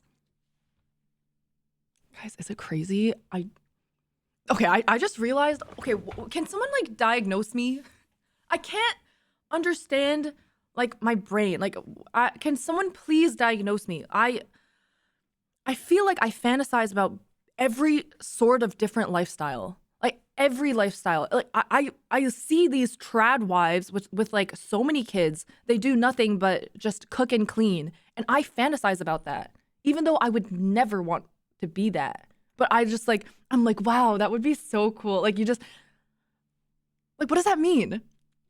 And then I'll see people like partying and shit. I'll be like, oh, it would be so cool to just be like going out all the time. Like always dressed in like these nice like tight dresses and like heels and stuff, and just always like what the fuck is that? What is that?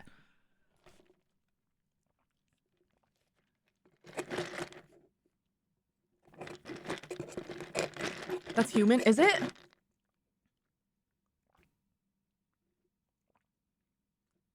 Voyeurism.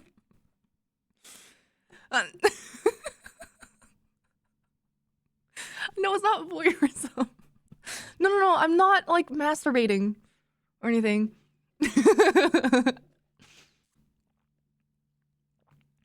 Looking for purpose or meaning, these people have obligations tied to their lifestyle. Means you're bored, maybe. Yeah, I masturbate to mason jars on Instagram. Oh. Okay. I mean, if you guys think it's normal, fantasizing about that is relatively normal. Okay. I just always would get concerned because I would scroll the reels. I'd see like a bunch of different types of aesthetic girlies, and I would fantasize about living each type of those lives. Obviously, I would never. I like my lifestyle right now, like, but it's nothing to fantasize about. Like, my lifestyle right now is nothing to fantasize about. And I know it's all fake. I know it's fake. I know their lives aren't actually like that, but I would fantasize about what if my life was actually like the real, not like the girls' actual lives, but like the actual real's life. It's just like a literal fantasy. Yeah.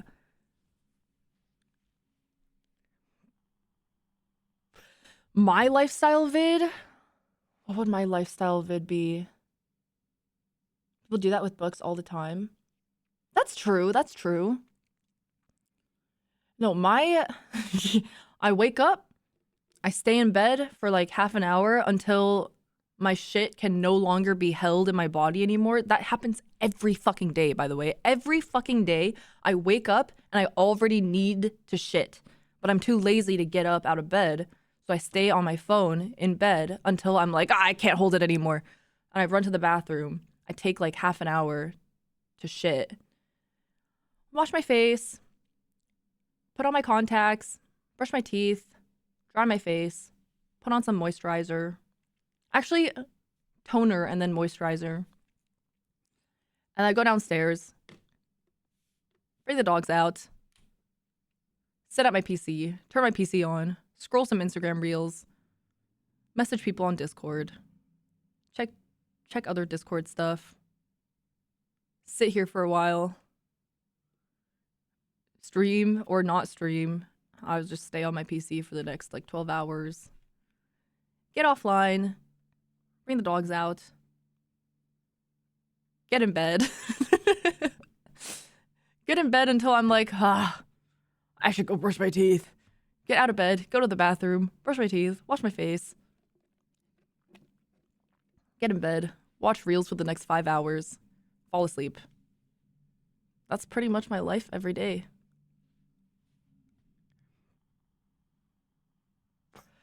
You would literally die if you had a real job? Oh, no, for sure. You know, I've had 2 real jobs. Sort of.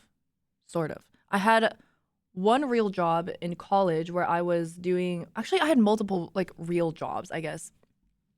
My first real job was an internship for the sake of padding my resume. And I had to go every day at like super early in the morning. No, the first one wasn't paid. It was breast cancer cell research. And every day I just go in, I just pipette, put in some data, pipette, put in some data for hours. And then that's it. That was my internship, lab work stuff.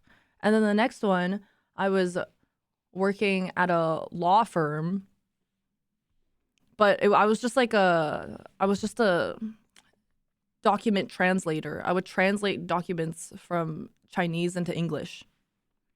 And then my third job was no, that one was paid. And the third job was also paid.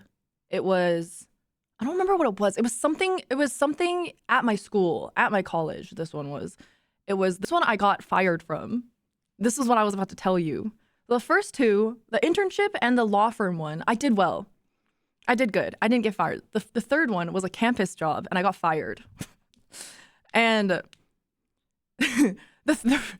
I was like, it was so fucking stupid. Everything I did was just online, right? It was all online. And all I had to do was every day there would be, I don't know how to describe this because I don't really remember, but I just go on this site, I log into this site, and I go through a big list of pages of these lists of like things.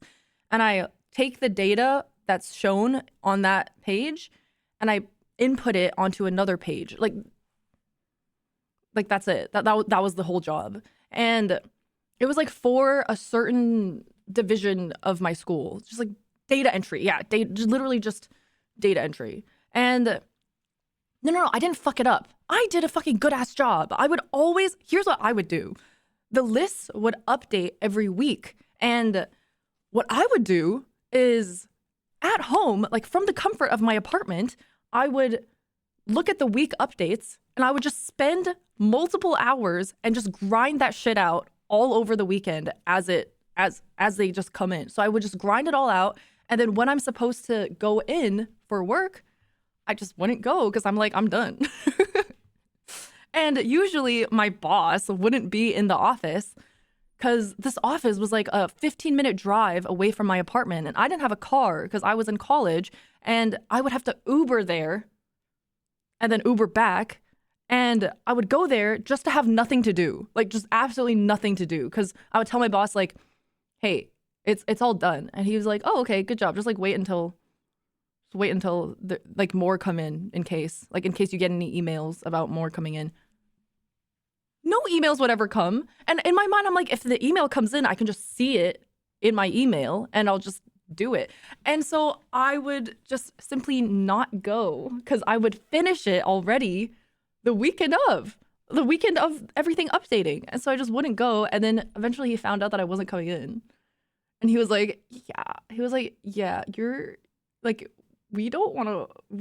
you can't, no. I got fired. Yeah, exactly. I was still doing my work and everything was all fine. Like, why do I have to go in? I already did it like ahead of time. Ugh. Yeah, they just didn't understand.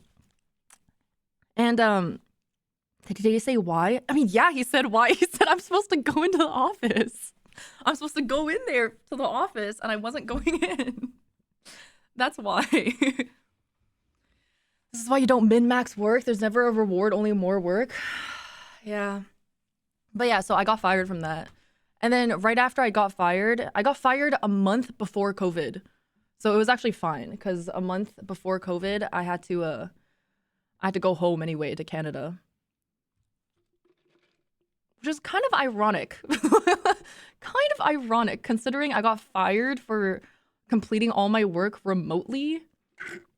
And then literally a month later, I could have actually been allowed to do the work remotely. So if I just, I don't know. But I guess if I didn't get fired, I would have been still working at that job and I wouldn't have started streaming. How long would you have kept a fucking data entry gig? Not that long. It was a campus job, literally a campus job. It wasn't like a career or anything. It was just a campus job for some extra money. Plus, I also had side gigs during college that I would do on my own, which was making a lot of money actually. Well, not like a lot, but like for a college kid, a lot. I would write essays, which I think a lot of poorer Asian Canadian / Asian American kids do as a side gig.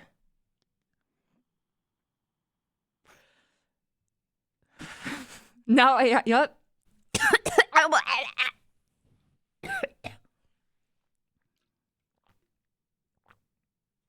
You were poor too?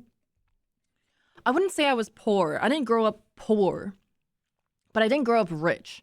I grew up like having to not spend a lot of money and not spend much. Like just I grew up having to not spend money, but not having to worry either. I didn't have to worry about like getting food or getting bills paid, but I wasn't able to spend on anything. I was just like I was perfectly satisfied, comfortable. That's code for rich. I think I see rich as like you have extra to spend.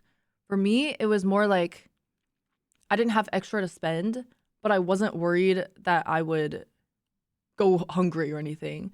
But I would not like choose not to eat in order to have more money. Like that kind of level, if that makes sense. You know? Does that make any sense? Middle class. Yeah, middle class. Yeah, boarding school is covered. I got what's it called? Ah. What's it called? Lower middle class? Scholarship. I had a scholarship.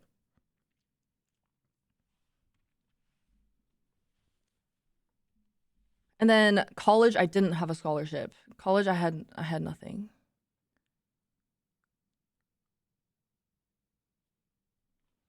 She forgot the word scholarship. I used to be really smart, okay? I used to be very academically I had a lot of potential. I had a lot of potential. Yeah, used to be. I used to know the word scholarship.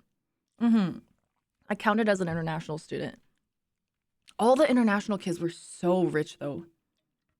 So rich. Like when I say rich, I don't mean comfortable. I mean like rich. Like rich to the point where they had 2 cars at college. One of them had a Rolls Royce and a McLaren. Just at college. Like that rich.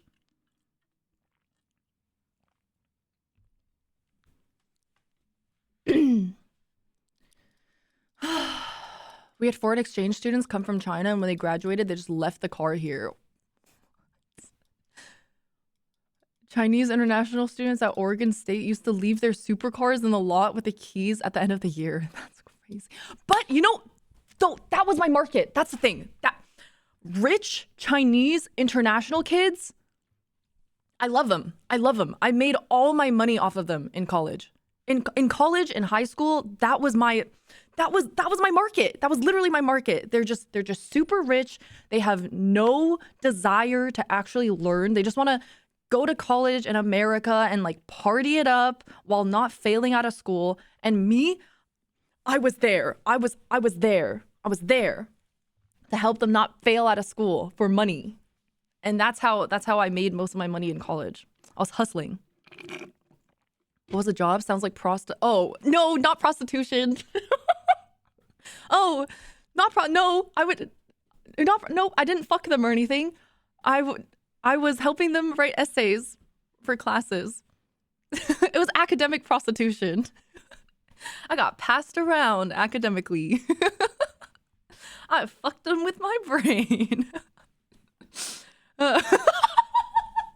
They wanted to party and I was there. No. That's not what I meant. That's not what I meant. I realize how that sounds now. No, I hear it now. Providing a service.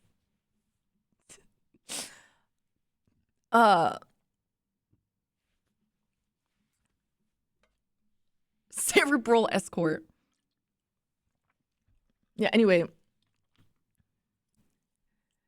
Yeah, I liked that. All I was doing every day, I didn't even go to my own classes, to be honest. How many Johns did you write essays for?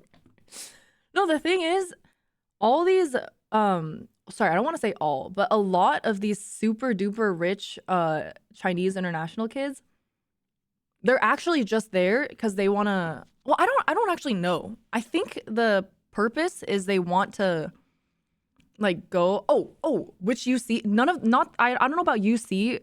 Why did this make my lips so red? I can't unsee it. It's like so red. Hold on. What the fuck? It was really red. Okay, cool. I think a lot of them just wanted to go to the States. And so they just go to school, like American. They just want the American degree from like any American school. Yeah. I think. How many times did you teach the unit circle? Only once, and I was traumatized. I heard it's because they didn't get in anywhere in China. I don't think so. I would think it's easier to get into Chinese schools rather. I don't know. I don't know anything about it, but I would think it would be easier to get into like any random Chinese school rather than like a prestigious American school. But I would say richest Chinese kids. I don't know which UC, but I know USC. USC has a lot of rich kids. 100%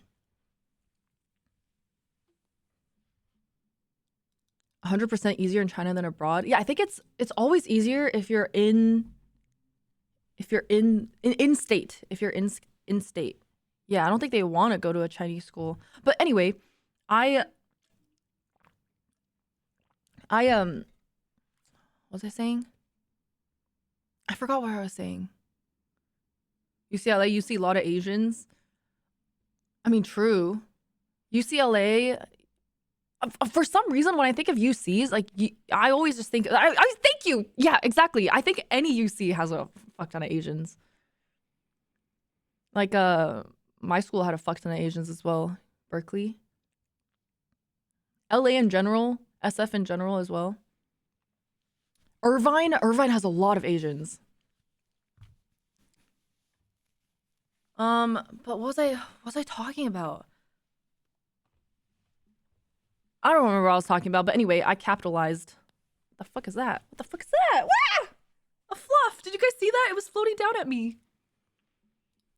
Yeah, I capitalized on their, because they're gonna do it anyway. They're gonna, if not me, they're gonna find someone else to do it. So I might as well. Plus, I wanted money, obviously. I was a baby hustler. I was just not going to my classes, and I would just do everyone's homework, and then I would play League of Legends. That's it. Oh, and fail your own college. Oh my god, I actually failed a few classes. I did not graduate with a good GPA. I don't remember what it was, but I think it was in the 2s. Like my GPA was like god awful. Cause I failed, I think 3 classes. I think it was 3. One of them I failed because I missed the final exam. The second one, I think it was a chem lab or something, and it was if you miss 3 labs, you automatically get failed. I failed that one. And then actually, I think technically there was a full semester of classes that I failed. I actually don't remember. I think I just like didn't go that semester. It was like it was like a summer session that I just didn't go to completely. I might be misremembering, but I think something like that. The thing is with my school is like if you fail a class, you just redo it. If you fail a class, you just take it again, and then that grade makes up for, like, that grade overrides. Yeah, no penalty. That grade just overrides the original fail. You just have to retake it. Oh yeah, COVID saved my ass. COVID saved my ass. COVID is how I graduated. That is absolutely how I graduated, because of COVID. If COVID didn't happen, I probably would have ended up dropping out. Or not dropping out, but like failing out. Not even just like having the choice to drop out, but actually just straight up like failed out.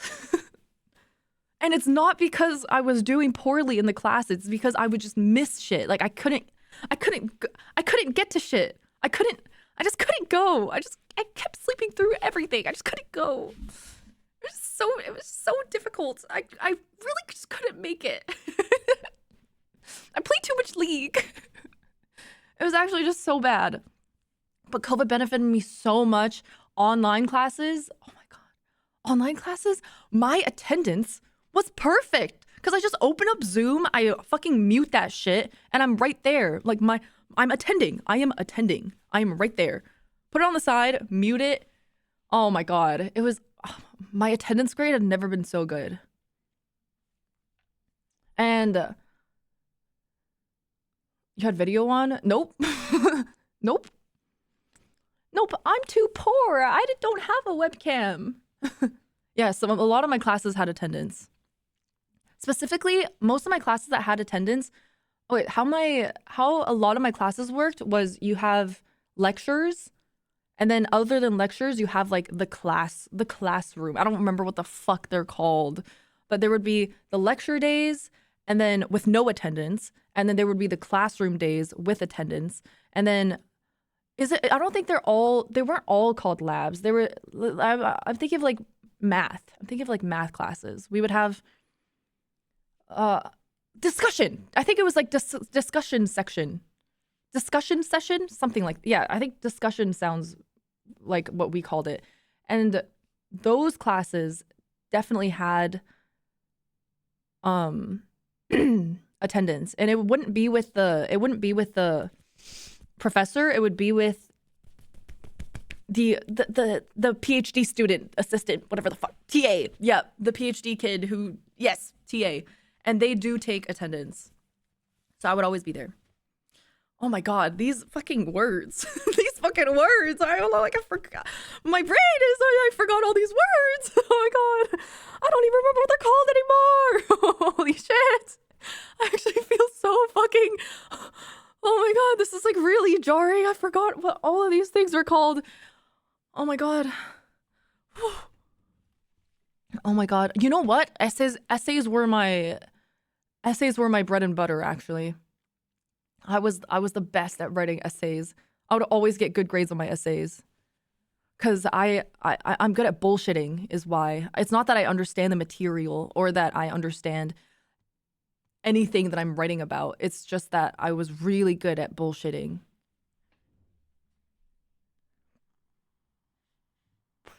You would have loved philosophy? Adam, philosophy was one of my majors. What do you mean? You mean good at using ChatGPT? ChatGPT was not a thing when I was in college. If ChatGPT was around when I was in college, I wouldn't have made any money.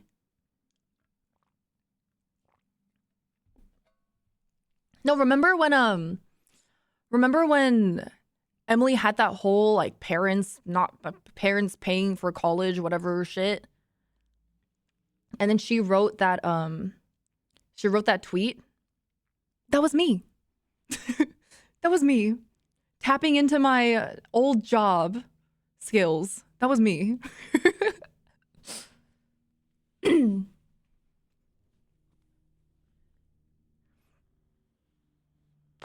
Oh, was you a so long? Yeah. I mean, not leaked. She said it. But she told me exactly what she wanted to say, and I wrote it in a more eloquent way.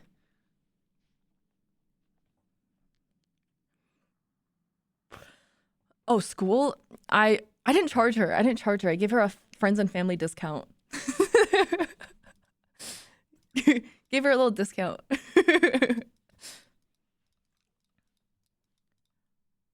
I'm a professor in the humanities. It's so easy to see when a student uses ChatGPT because it writes better than their dog shit abilities could achieve. I don't understand. Okay, until I streamed with Jamie, I didn't realize that ChatGPT, you can actually, like, I thought people were just joking.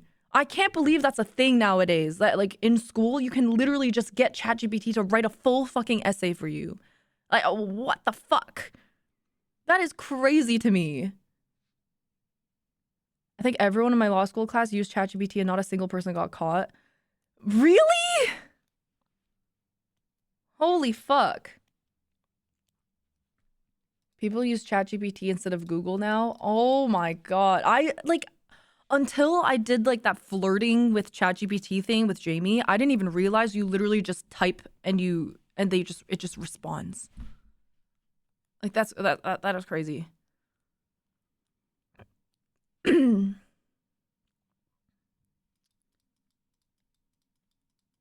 There's so many tools for teachers to search for AI generated stuff though. Yeah. I don't know. I don't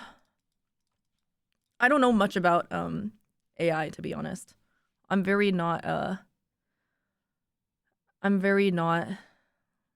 knowledgeable. I don't care if they use ChatGPT when they try to get jobs, it'll catch up with them. Yeah, exactly. Exactly. That's what I would stress about a lot of the time, actually, when I was younger. Because when I was younger, I was really good at test taking, but I wasn't good at, well, it's not that I wasn't good.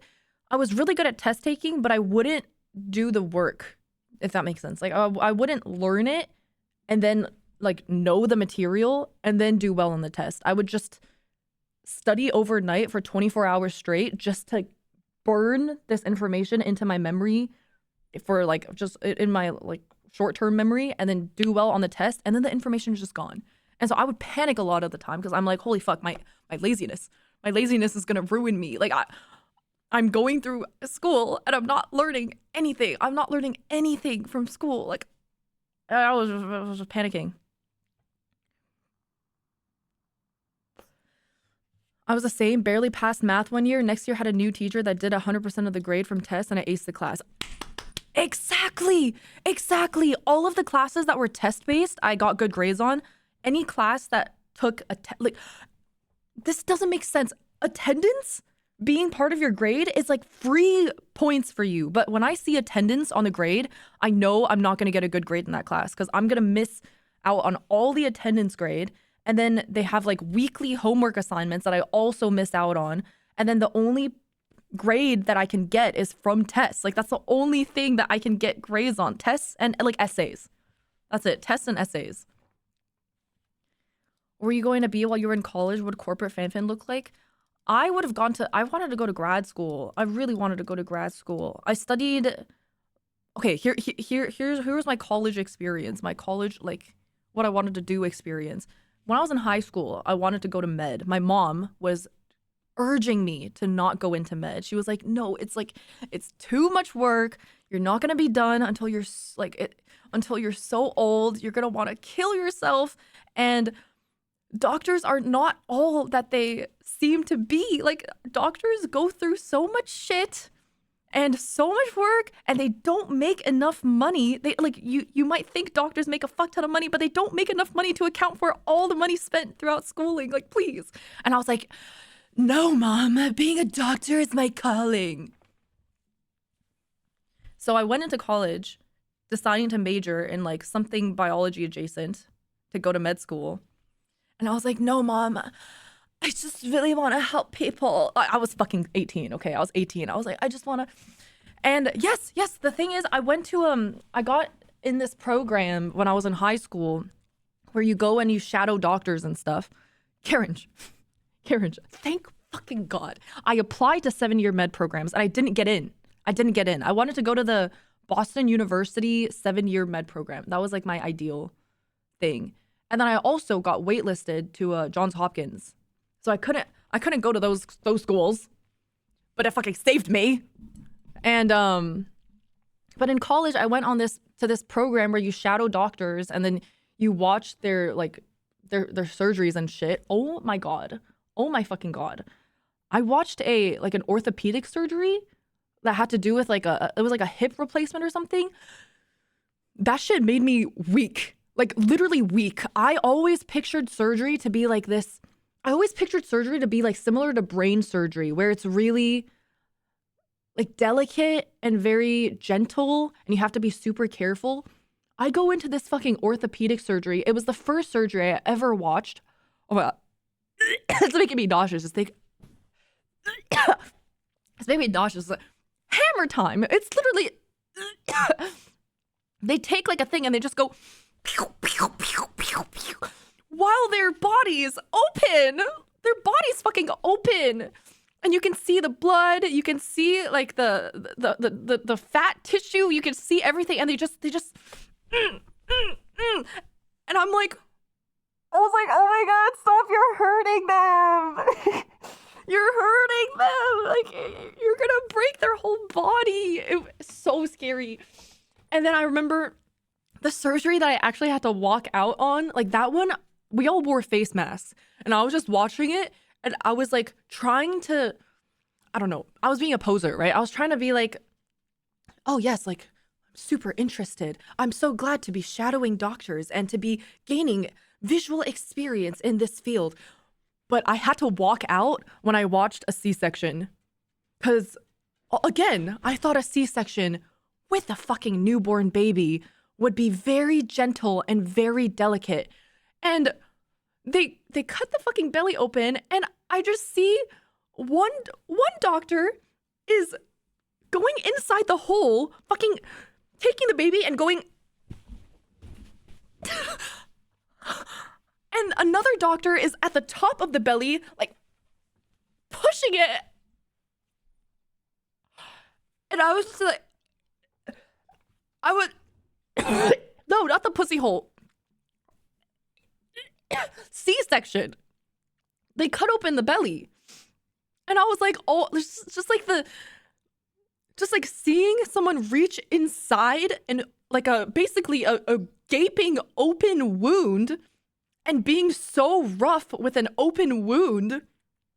It was like so traumatizing for me. And nobody warned me that these were aggressive surgeries. I always just imagined them to be like brain surgeries, like what you see on TV, you know, like they're all like scalpel. Oh my God. I had to walk out of the C-section, and I was just outside in the hallway fucking gagging. And you could smell shit too. I watched an arm surgery as well. And the patient was a little like overweight, and they had to get to the bone. This was another orthopedic surgery. And there was just a bag. Yes, I saw the yellow fats. I saw the yellow fats. There was a big bag of just yellow goop because they had to, like, basically, I don't know. It wasn't explained what this was, but presumably they had to get past. No, it wasn't for lipo. They had to get past the fat in order to get to the bone. So I think she basically got like a liposuction, free lipo, I guess. But it just, like, the way it just like would come out and goop into the bag, and you can smell it too.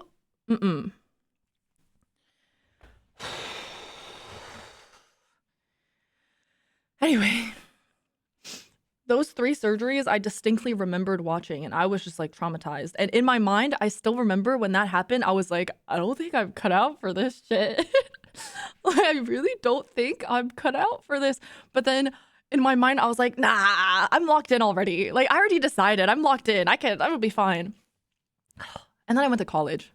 Meanwhile, my mom's still trying to urge me not to be pre-med. And she's like, no, it's too much work. Please don't.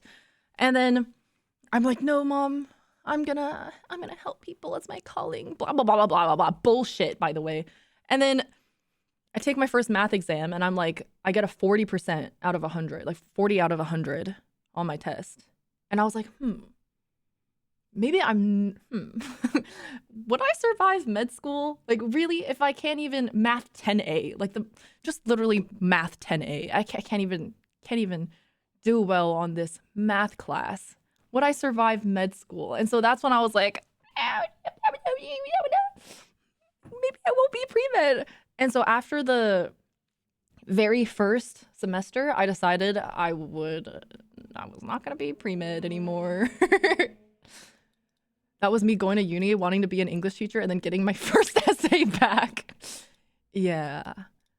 No, it wasn't just about, like, at least for me, for pre-med, I only had to take 2 math classes, math 10A and math 10B. That's it.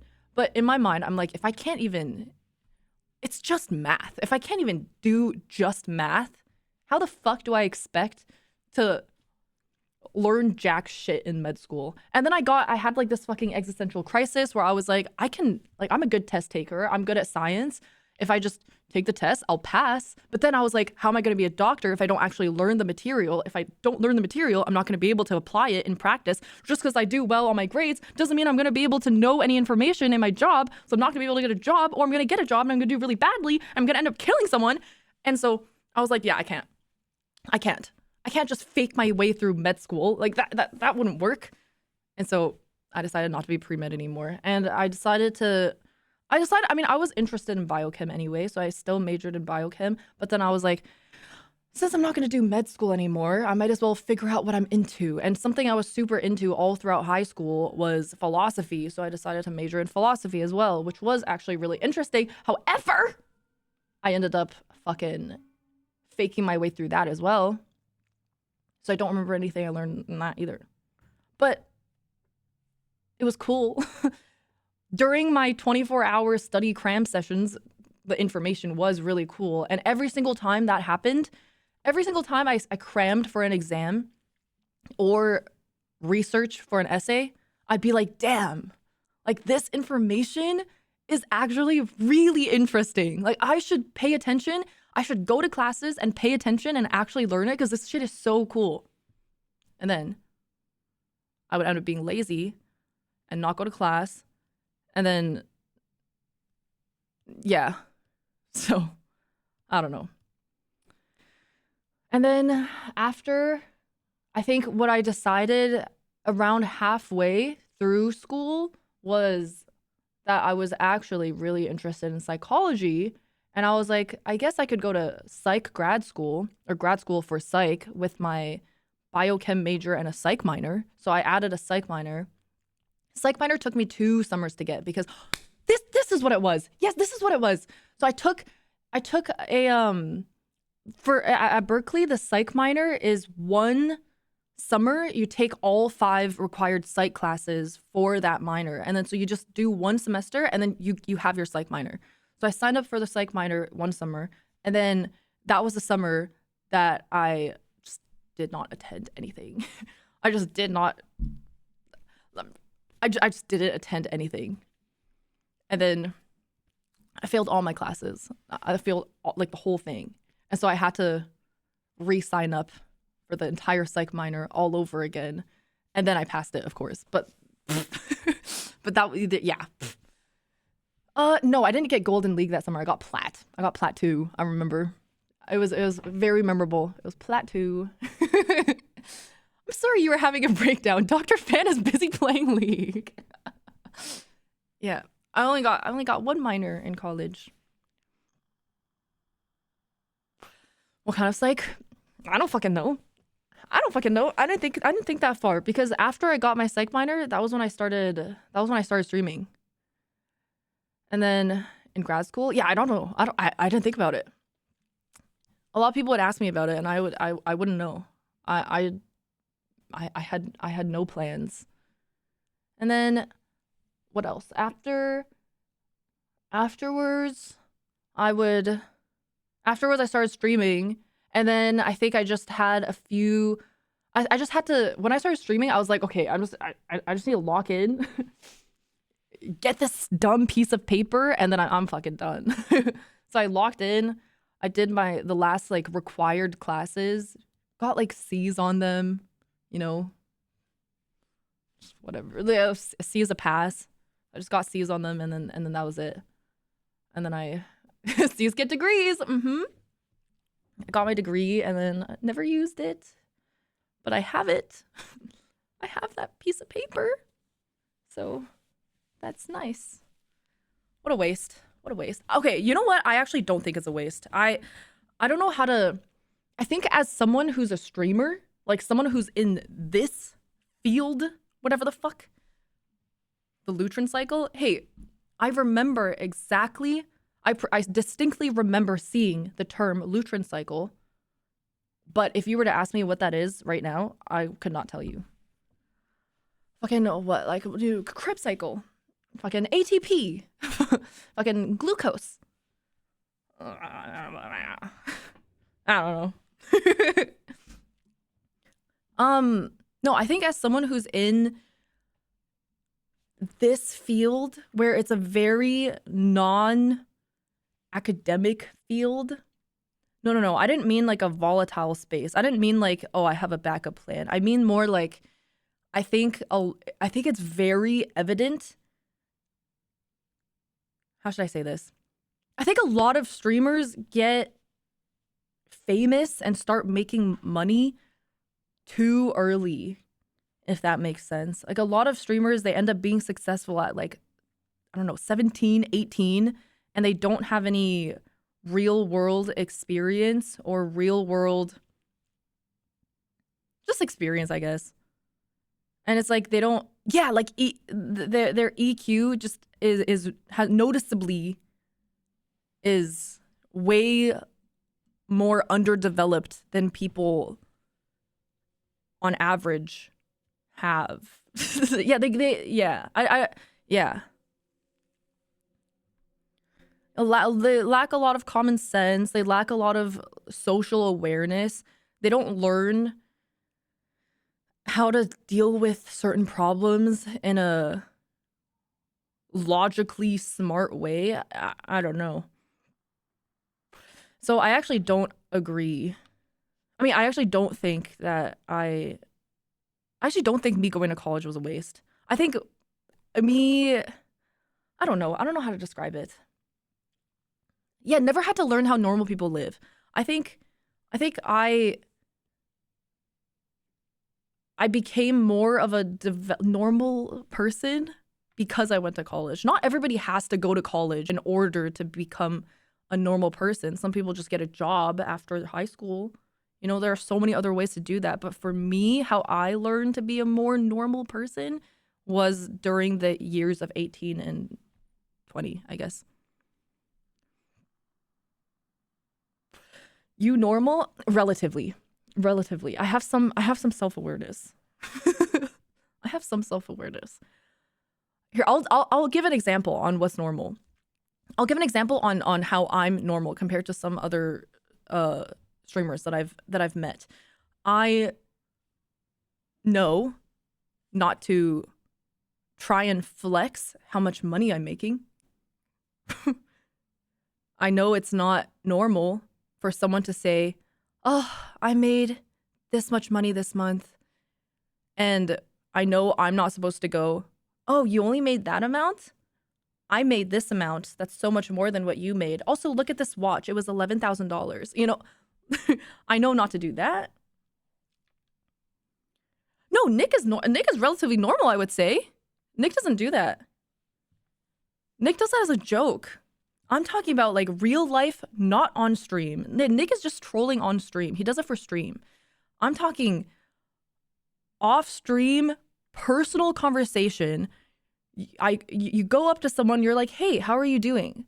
How have you been?" And they respond with, "I'm doing good. I made so much money this month."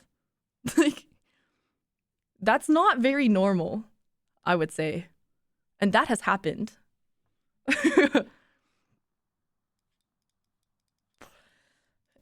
Yup.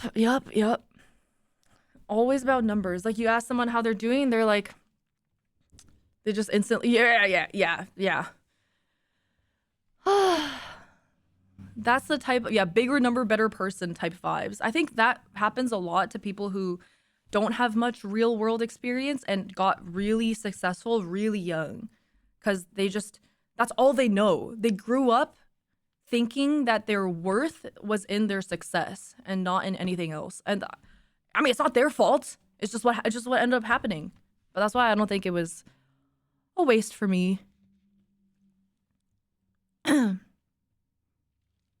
Yeah, they don't know any different. It's not their fault. It's just something that I've noticed.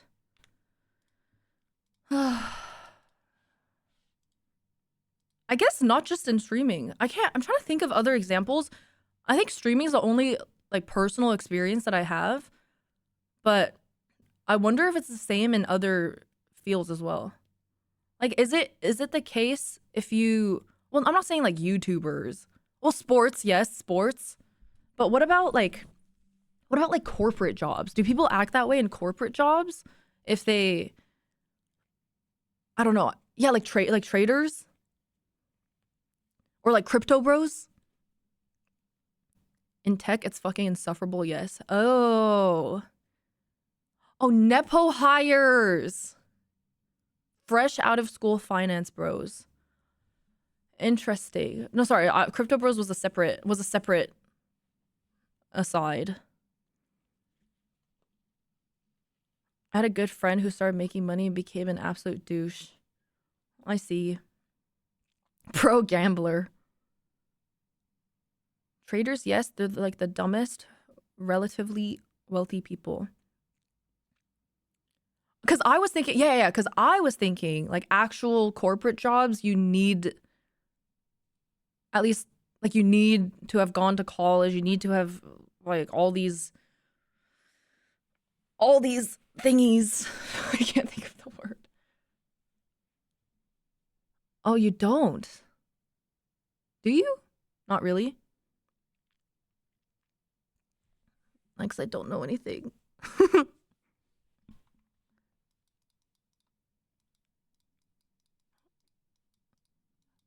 Actual corporate is strict, but some of the people have wild mindsets. Twitch has cooked your vocabulary. I cannot think of this word. Sorry, I'm so stun locked. Oh my god. What the fuck is that word? What the fuck is this word? Oh my god. You need to have...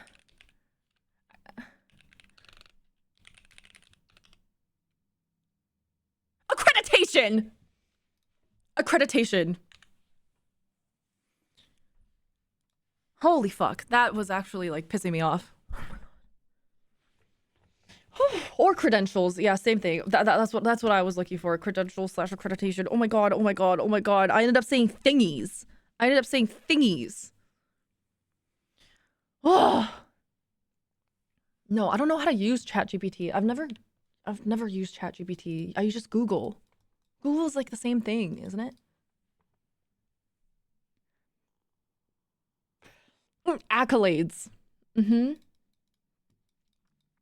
You know what is really interesting to me? I think something that, like, I can't wrap my head around this, and I don't know what it is, but I feel like all throughout school, people were really, really looking forward to being in corporate. Like in high school, they were like, yeah, I'm gonna be a banker. I'm gonna be a data analyst. I'm gonna be a fucking whatever the fuck. A fucking what's the person who fuck. Oh my god.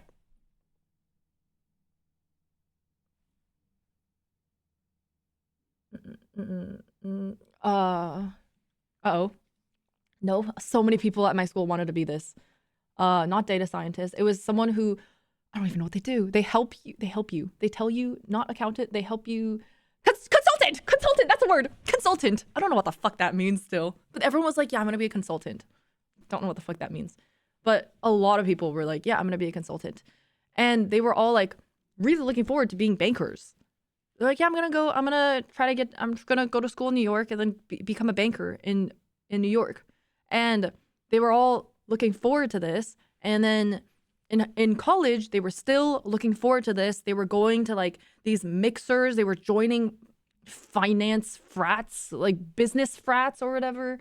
They were networking. But then now I have friends who have become consultants, data analyst, scientists, whatever the fuck, and bankers, and nobody is happy.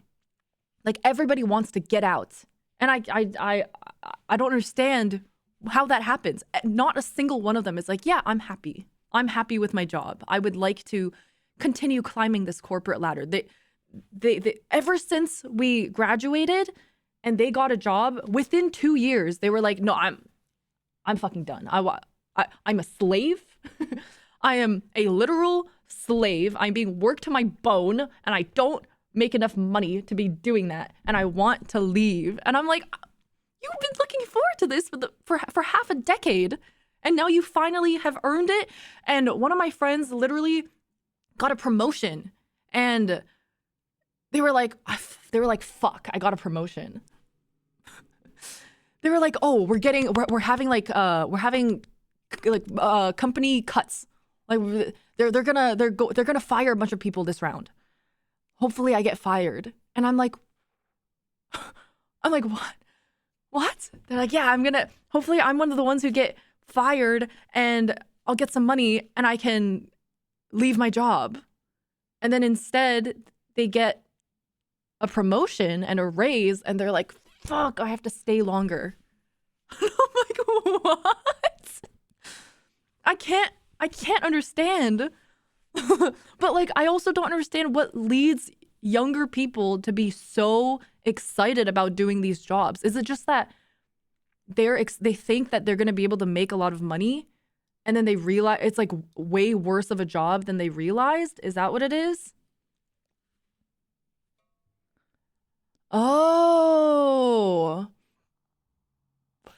they have no idea what it entails. Yeah, that makes sense. It's one of the only ways to make like 200K plus right out of school. That is true. That is true. All my banker friends, they definitely made the most money immediately after school.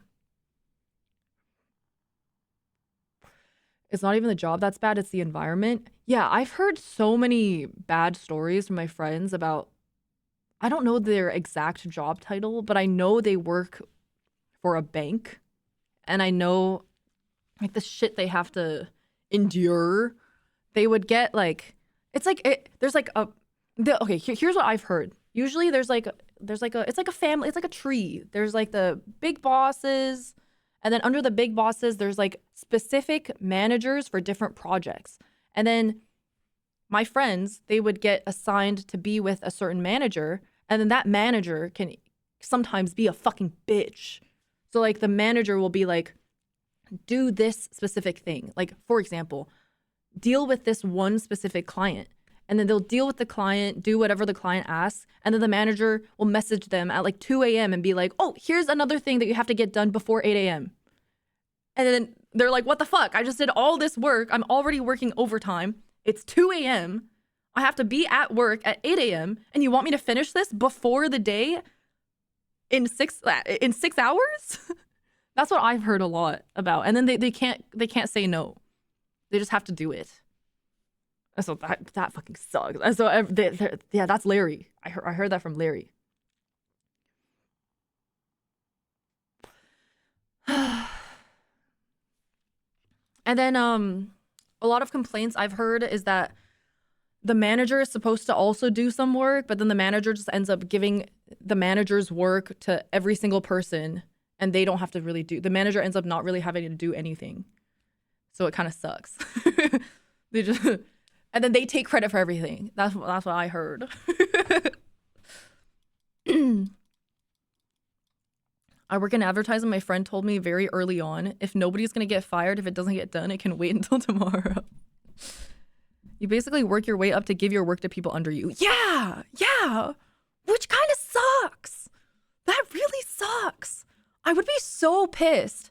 I would actually be so pissed. And my friend told me that one of the managers that he worked with was just like this rich girl who like started working at the company because her dad is like a higher up, just like a Nepo baby, but is now working as a manager. And then I remember there was like a company dinner thing, and he was like so triggered because the manager bitch who hasn't been doing any work has been like traveling, like on vacation while just telling all the workers to do everything. And she comes in and she's like, oh my God, there's so much traffic today. And everyone was like, you should just take the subway because there's no traffic when you take the subway. And she's like, I've never taken the subway before. I could never. It's so dirty. Or like some shit along those lines. And they were all just like,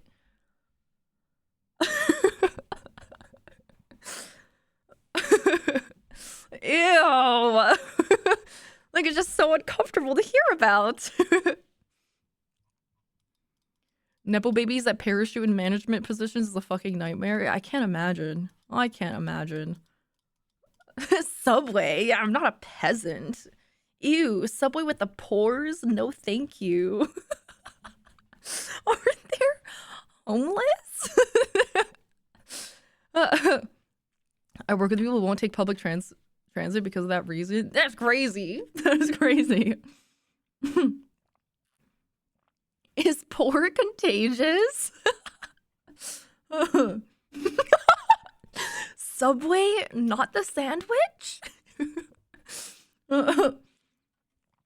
Yeah, no, it's crazy. I can't imagine working in corporate, to be honest. First of all, I don't think I'd be able to handle these managers that I hear about. Second, I just can't be very on time, to be honest.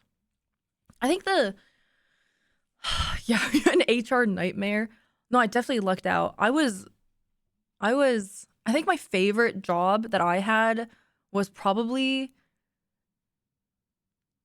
the internship, probably, because it was actually interesting, you know, and it felt like, I mean, I guess my mindset was very different back then because, you know, that was during the phase where I was like, no, mom, I'm going to be a doctor. And I was like, look at me. I'm assisting with cancer cell research.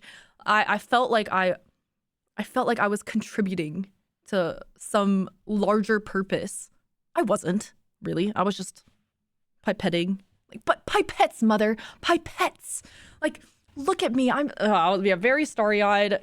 But thinking back to how I felt during the jobs, I think that one was my favorite. Just because it felt like I was helping. Mother, I'm pipetting, please. It was so stupid. I would literally just suck and then put it into these little test tubes. Suck, put it into these little test tubes. I can label them with a little marker. Oh, it was so dumb. I felt like I was doing something. Everyone needs a job where they can watch Twitch all day. True. Doing a boring job for a cool purpose like cancer research will always feel better than doing the exact same job for an office supplies company. I guess. I think it was all just in my head though, because I think I was very like into it mentally. I was very like, this matters. Yeah. But whatever. I got jolted out of that real quick in my first semester of college. Like, every job turns out to be a job at the end of the day. I think so too. I think it's like, I mean, for something like streaming, it's way less grueling than most jobs out there, you know? But I feel like whether it's with jobs or whether it's with just like any struggle in life, there's definitely people who go through worse struggles, you know? Then like you can always compare struggles, but like you shouldn't. But I don't know what I'm trying to say. I'm trying to say like something bad that's happening to me will always be bad even though there are other people going through worse. Yeah, that's how, yeah. And just because someone else is going through something that doesn't seem as bad as what you're going through doesn't mean they don't feel just as shitty about it. If that makes sense. But no, I mean, every job has ups and downs. Even corporate, we talked about all the negatives, but like you're making a lot of money. You're making a lot of money. Not everybody can make that much money. A lot of people would be so happy to make that much money.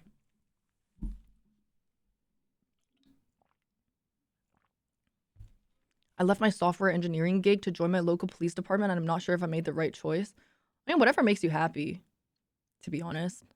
Whatever makes you happy. You know, one thing I don't agree with though, I don't know if this is like the Asian in me or what, but I don't think you should chase your dreams if you can't support yourself. I think you should support yourself to be able to chase your dreams. I can't. This is. I feel like a tiger mom coming out, but like, if you can't support yourself financially at the minimum, what are you doing chasing your dreams for? You know, if you're not gonna be able to eat, you should be able to eat before chasing your dreams.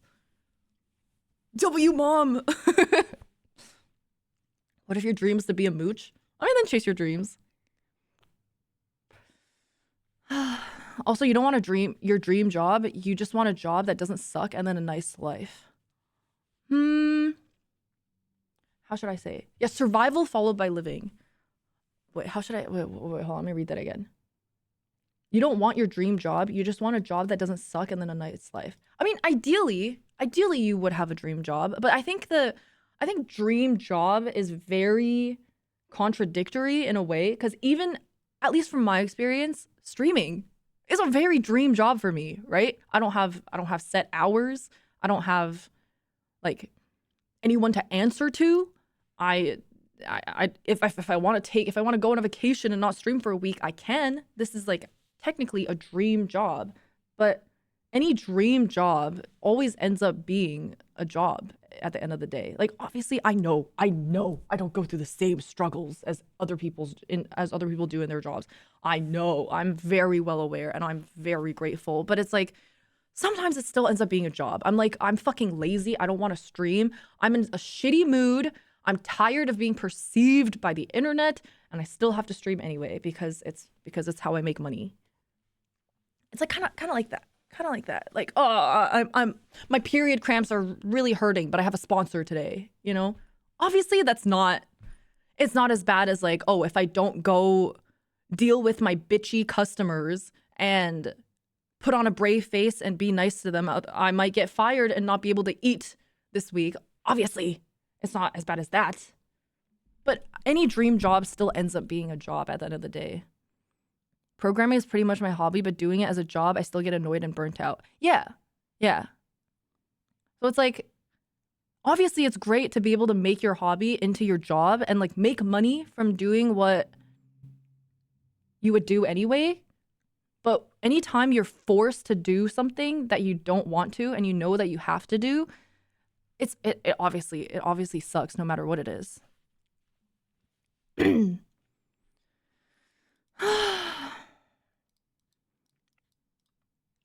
Streaming is worse than a real job because it doesn't end. And if you quit, your whole life is online for the next 60 generations. I don't think streaming is worse than a real job. I think saying streaming is worse than a real job is like a crazy take. But just the same, I also think saying streaming is all just fucking sunshines and rainbows is also a crazy take. I think that's just super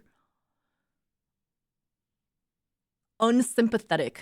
Like to say that, oh, you have such a great job, you must have no struggles, or your life is this way. You don't deserve to feel upset about anything, or you don't have the right to complain because your life is so good. I think that's a bad take as well. But no, if you had to compare, streaming is most certainly not worse than other jobs. Imagine, this is what I always imagine. I imagine being a waitress. That is probably my worst nightmare. Being in anything related to customer service, that is my worst fucking nightmare. Oh my God. So bad. You have to, I can't even talk about it. It's so grueling. Oh my God. Service industry? Fuck. I would not survive. No, that's actually the first time chatter who said what's the not sunshine and rainbows of streaming is the semi kind of servicey aspect, to me at least, is the worst part. Is like, I do have people to answer to, sort of. I do have to, if I'm unhappy, if I'm not like, if I'm mentally not good, I still have to be on camera and like be like happy and shit, whatever. That kind of reminds me of service industry stuff a little bit. And it's like, I have to smile. You have to put on a performance anyway. That's the bad part. Another super bad part is what Adam said, which is stalkers. Obviously, not great. I think anyone who's like just online and in the public eye has to deal with that sort of shit. How the fuck do all of you have at least one stalker? I don't know what to tell you. I don't fucking know. I don't fucking know. I've had a few. Laws of probability. And then, of course, you know what's even more mentally taxing is just the fact that on the internet, I mean, the internet is so vast. It's just so vast, and not all people are empathetic, or not empathetic, but sympathetic. Not all people are sympathetic. And when you're in a bad mental space already and you're dealing with something like stalkers, and you speak on that, or you act in a way like, let's just say I say, oh, sorry guys, I've been so stressed out because I've had a stalker. Like I've had a stalker and it's really stressing me out. I'm not in a great mood. I will get people online being like, well, you chose to be a streamer. You should have known that this came with being a streamer. Or Worked in people food going like, service industry for 10 years of my life, and it's miserable having to deal with people. yeah, it is miserable having to deal with people. It's just the people aspect. Or like I say something like that, I'll get people going like, it's really not a big deal. Would you, like, all you do is sit there and play video games. It could be way worse. Like, yeah, obviously. Yeah, if you didn't want to have stalkers, you shouldn't have been a streamer then. If you didn't want people talking shit about you for your appearance, then why be a streamer? Yeah. It's just like draining. It's just really draining. It's really draining. Because I think a lot of people online don't see streamers as people, which is like understandable. They see us as like reality TV characters that don't have real human feelings, which is, again, I understand.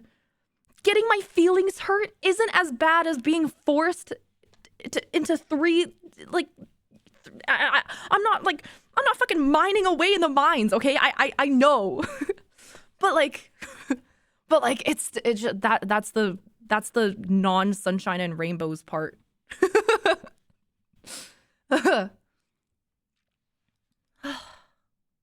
Wait, what did Aiden say?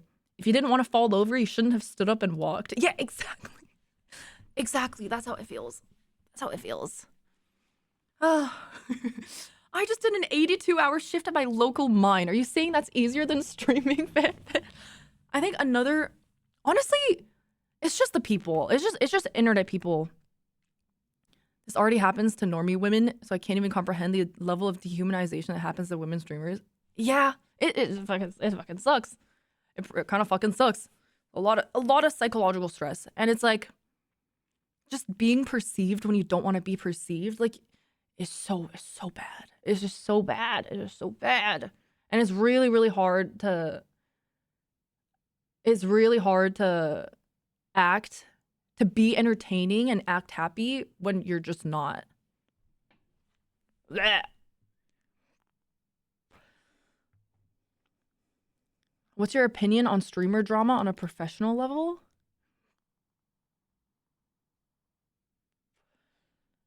I don't get it. Like, I think every job has drama. You could be a teacher. You could be a teacher at an elementary school, and you could have drama within your teachers. Yeah, my vape died. I'm charging it.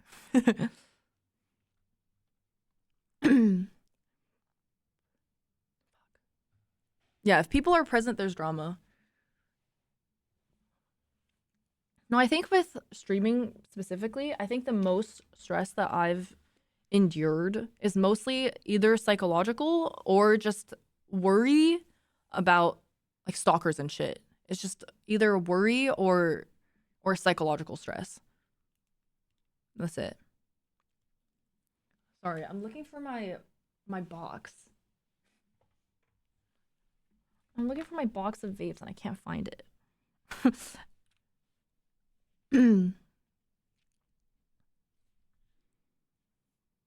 I work in after sales in a store like Best Buy. I would hate service industry, to be honest. I can't stop thinking about being a waitress. Oh my God. Oh my God. Like being a waitress or like a waiter, you have to, oh my God, like in a restaurant, especially in America, you live off of tips. So you have to be nice. And then, oh my God. Oh my God. Oh my God. Oh my God. You have to be nice.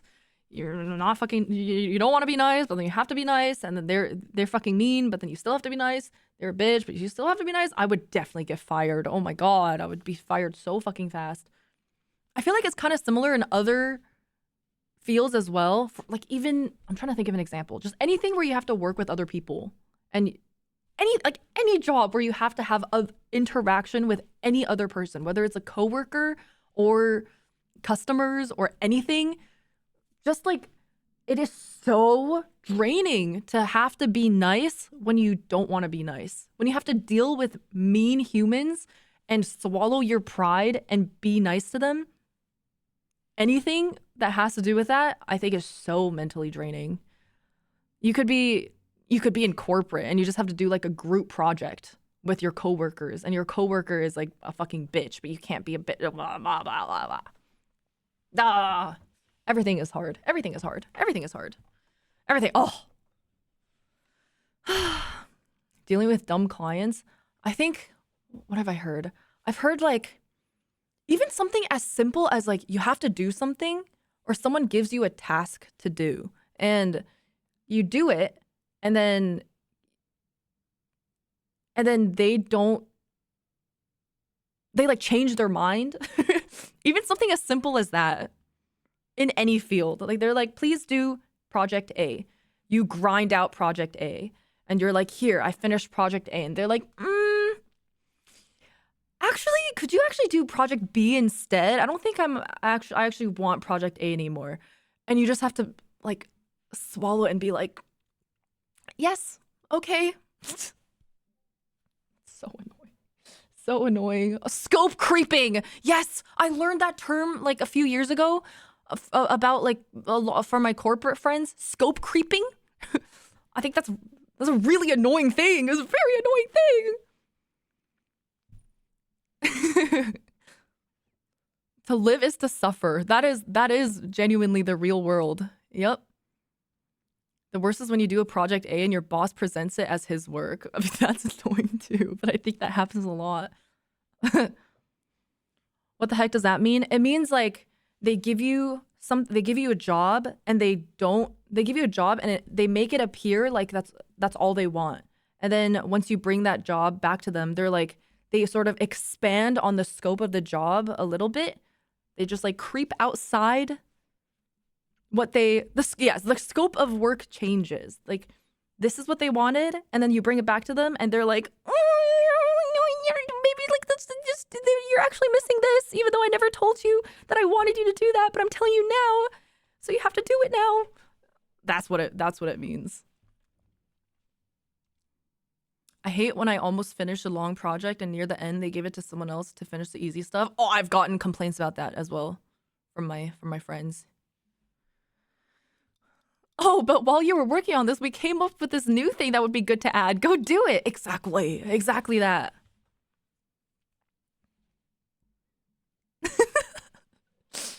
Oh, I can't imagine. Anyway, if I had to pick, I mean, obviously, I'm here for a reason. I'm still streaming for a reason. It is because I think, I don't know. I mean, I don't have the skill set anyway. I don't have the skill set to be a banker or something or be in corporate.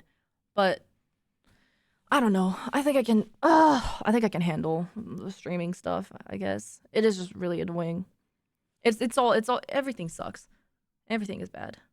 I mean, not everything is bad, but I'm just saying like every job has negatives, I guess. I would prefer to have the streaming negatives over the other job negatives. I don't hate you guys.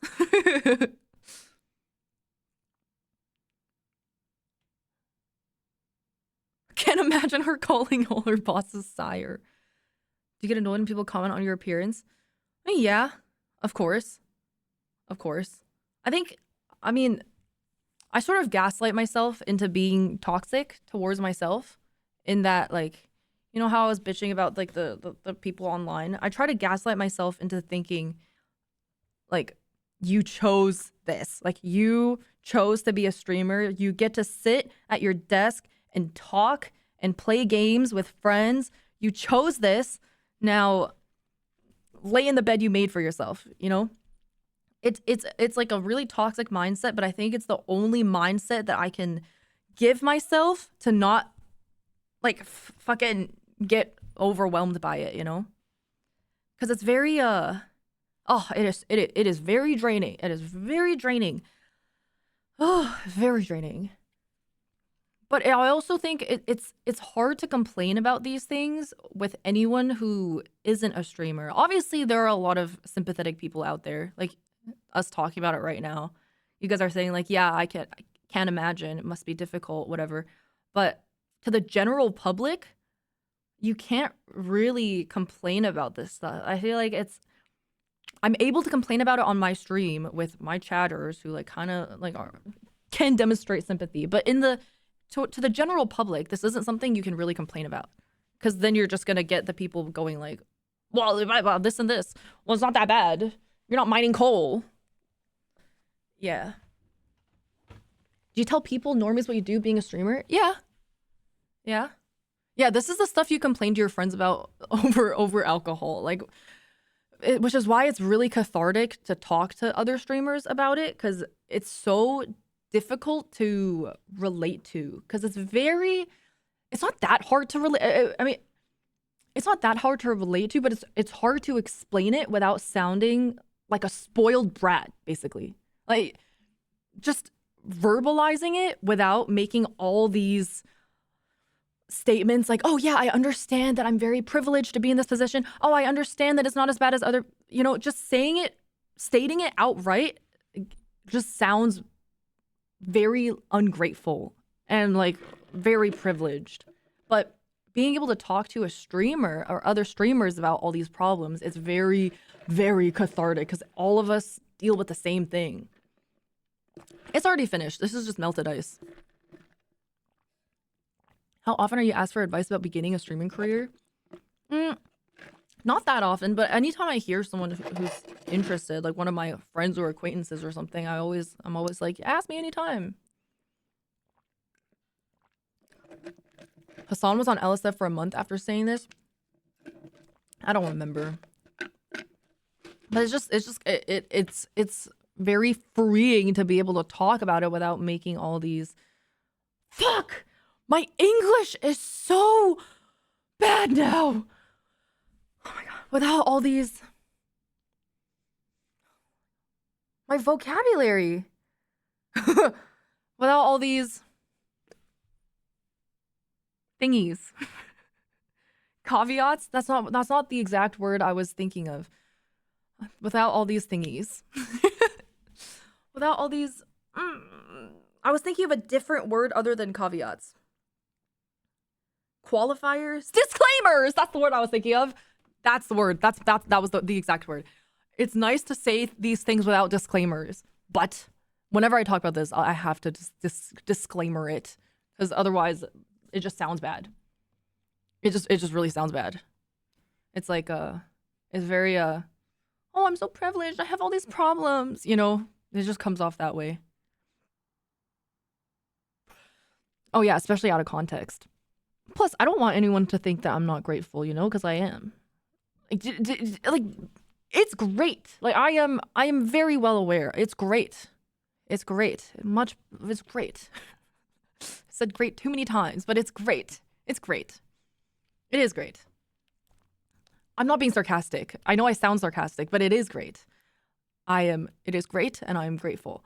It's just, some things just suck. Some things just really suck. And it's like, a lot of things, oh my God. A lot of things, I think of like Severance, you know? I think of Severance. A lot of things affect real life as well. Paul, thank you for the 5 gifted. I mean, just like with any job.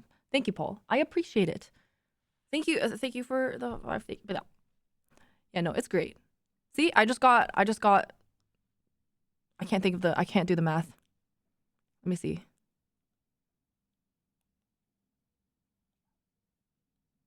I just made $17 for doing nothing from Paul. Right? Like, it's great. But it's just like with any job, it's like, when it spills into your, I think one part of streaming that's bad is just like, it's the lines between work and real life kind of get blurred a little bit. Like you try to maintain a nice divide because your public life is so public. And ideally you want a public life and then a private life, but it's really hard to have a private life because you spend so much of your time online. And I think it's even noticeable between streamers compared to YouTubers, for example, because YouTubers, they decide what video they want to put out. But for streamers, it's like, I'm live all the time.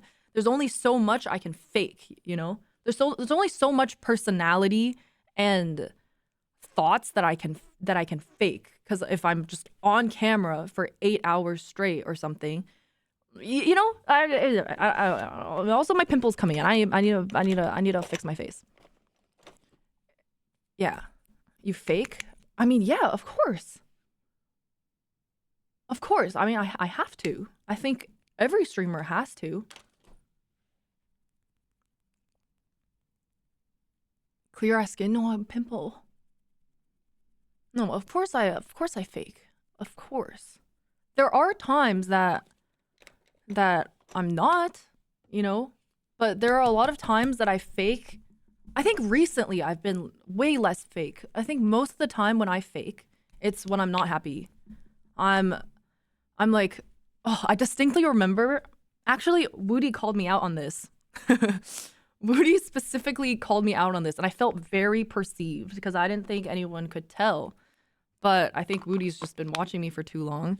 But I was very, very, I was in such a bad phase. I was so unhappy. So unhappy. Dude. Just, I didn't want to stream anymore. I didn't want to stream anymore. Stalker shit was getting really bad.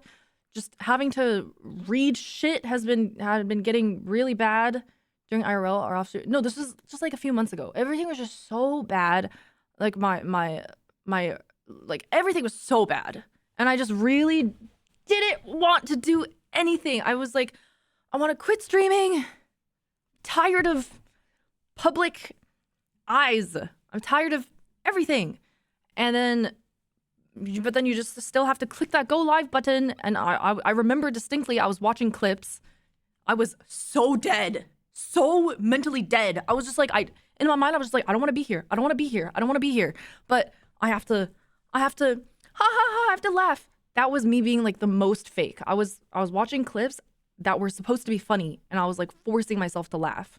And Woody called me out for it. Woody was like, are you okay? You were fake laughing a lot today. Like, I don't remember the last time you real laughed.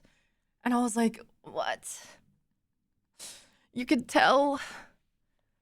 But yeah, it was awful. But then, you know what actually fixed me was when I started playing games with Dakin and Lido.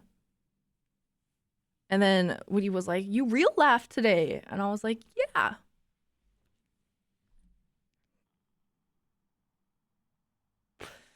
I just like gaming. I just like gaming with friends. I just want a game.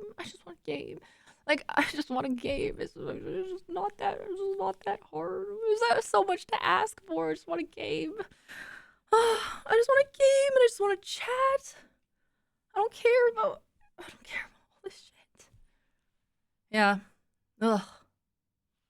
I think that's a lot of people though. I mean, a lot of streamers I think are exactly like me. Like they just want to play games. They just want to play games. And I think I found a really good friend group that has the same mindset as me, that also deals with the same type of shit as me. I had like a really long talk with Celine and Jody about it, for example. We all go through the same shit. It's I mean, we're all women on the internet. So we all go through the same type of shit.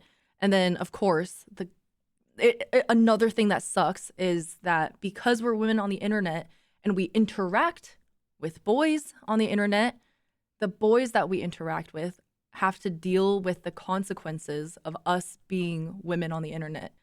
And that is a really upsetting thing to experience, because you don't want your friends to have to deal with shit that that is directed at you, you know? But that happens a lot. That happens a lot. And it's hard for, I mean, I can imagine as a guy who interacts with someone, with a woman on the internet, it can suck a little to deal with we could shit really tell during second that road is trip, meant but for it's someone great else. Seeing you much you know? happier now, FanFL. Thank you, Ryan. Insane how they getting you to victim blame yourself. Oh, you're right. You're right. I know. Oh, I know. It's so, yeah, no, you're right. You're right. It's hard not to, though.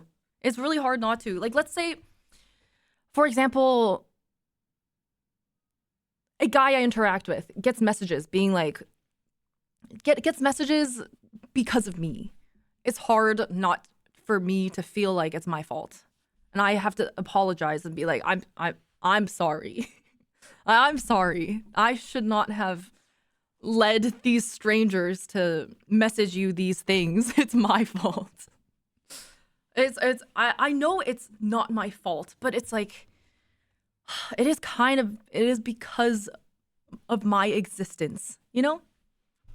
As a guy, if that happened to me, I wouldn't care at all, though. I only feel bad for you. Yeah.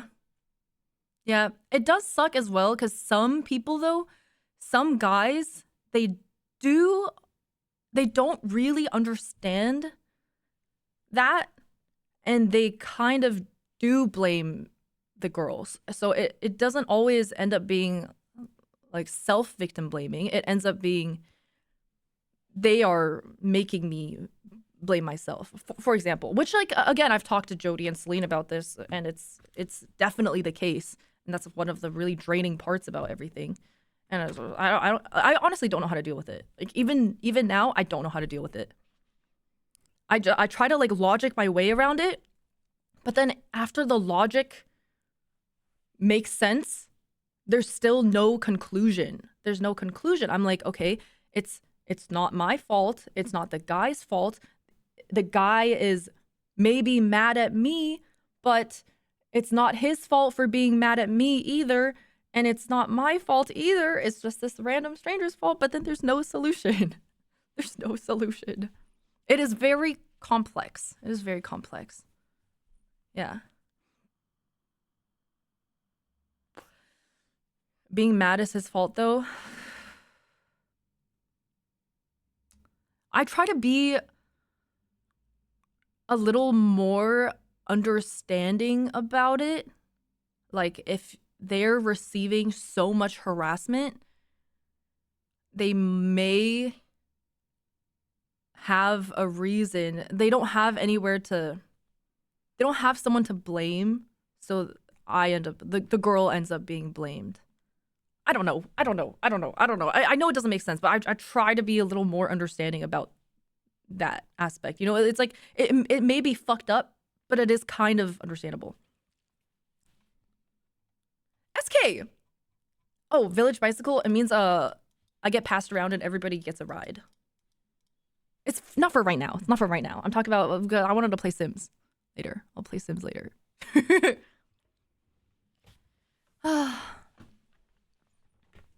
You can't be like, one gender is responsible for their emotions and consequences, but not the other. Yeah, exactly. I mean,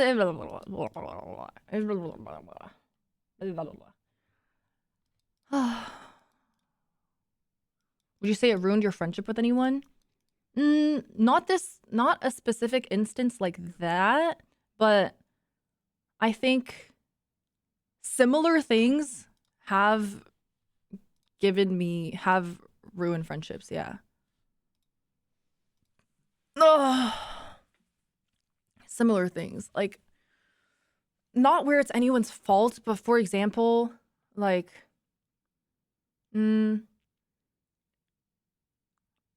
how should I explain this? Does it affect IRL relationships too? Yes. I have a friend who I think I tagged him in one of my Instagram stories before, and it's just a friend, and I tagged him in an Instagram story, and he received like messages. And he was like, he like went private on his profile. He's like a full normie, you know? And he just received messages and he's like, you know, like, what the fuck is this? And of course, like, this is a normie. This isn't someone who's in the space. I have to be the one to apologize and be like, I'm so sorry this is happening. It's my fault. It's because of me that you're getting all these messages. And he was like, okay, from now on, like, don't mention me anymore. Like, please don't mention me anymore. Please don't tag me in anything.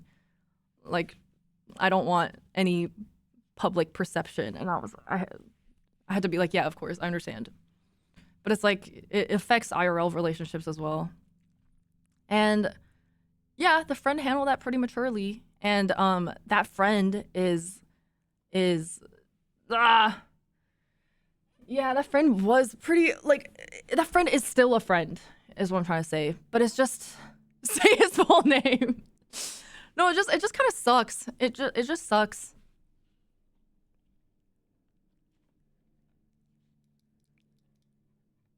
Sorry, guys, it was me, Dr. Bukaki. But then, of course, what makes it worse is that, like, for example, with this specific friend, it's just, I don't know. Everything just gets worse and worse, because as soon as the internet finds out that somebody is in your life in any way, shape, or form, they get to make like stories up. They get to say whatever they want. They get to imagine anything they want. And so even if I stop and I try to make it better and more comfortable for this person to be interacting with me, it doesn't really help, because it's already, like, the internet already knows about their existence. So it's like, I can't. Yeah. There are also friends that I never posted, like, that I haven't seen in years, who have DM'd me being like, why am I getting these messages? And it's from just people going through my following list on Instagram and just, I guess, messaging like anybody. I don't even like know. I can't even wrap my head around it. But I'll get messages from. I got messages from this one girl that I went to high school with, that I've been following since high school, and she has received so many messages. I don't know why her. She's not on any of my pictures that I have posted, but she's received multiple messages on my behalf, I guess, from just schizos or something. And I've even had a friend ask me to unfollow him because of messages that he's received. So I had to unfollow my friend. And he also had to unfollow me because he didn't want to receive harassment anymore. It just all doesn't make any sense. -1 follower. Yeah, that's why someone was asking about finces earlier. And the thing is, I don't know.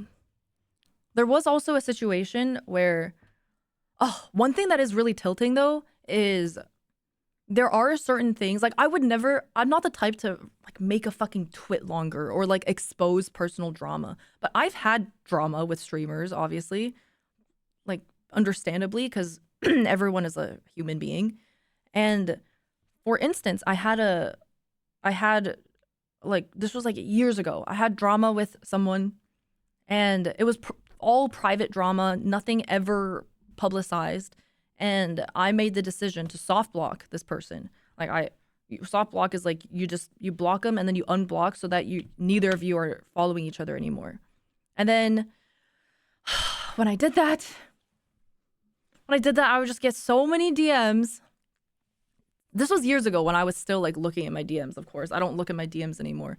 But I would look at my DMs and everyone's just like talking shit about me, even though it was the other person who fucked up. Like really badly, like really bad fuck up too. That like if exposed would be like, yeah, they were the one who fucked up real bad. But I can't. There's all the assumptions and shit. And of course, now that I'm complaining about assumptions, there's like definitely a fraction of you who aren't chatting who's like, well, you decided to put your life on the internet, so it should be expected that people make assumptions about your life. If you don't want people to make assumptions about your life, don't put your life out there for the internet to see. I know. I get it. I understand. I'm reading the forums tonight. Like,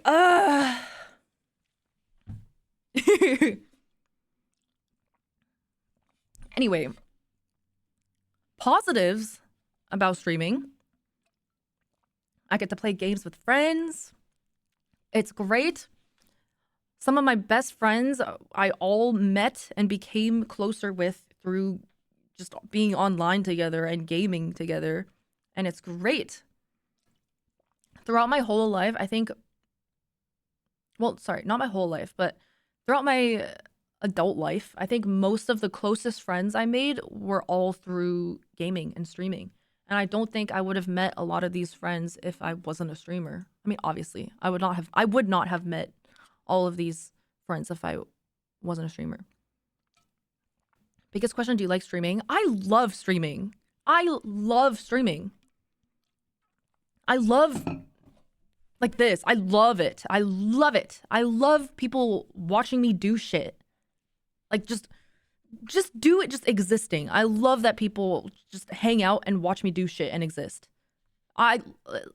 Sometimes when I don't like it, it's just more of a, like wait, hold on. Let me read Igor's message. Ma'am, are you going to order it? Shut up. That's my joke. Amazing. Thank you for the 47 months. Thank you. By the way, I know I bring this up like every time Amazon subscribes every single month, but Amazon is my longest term lurker. Just so you guys know, it's very cool. Amazon 718. He's been subbed for 47 months and he has like under 20 messages. 0 messages? No, I used to call him out. I used to call him out like years ago. I would always call him out, be like, Amazon, can you type? Amazon, please? Can you type something? So he has some messages.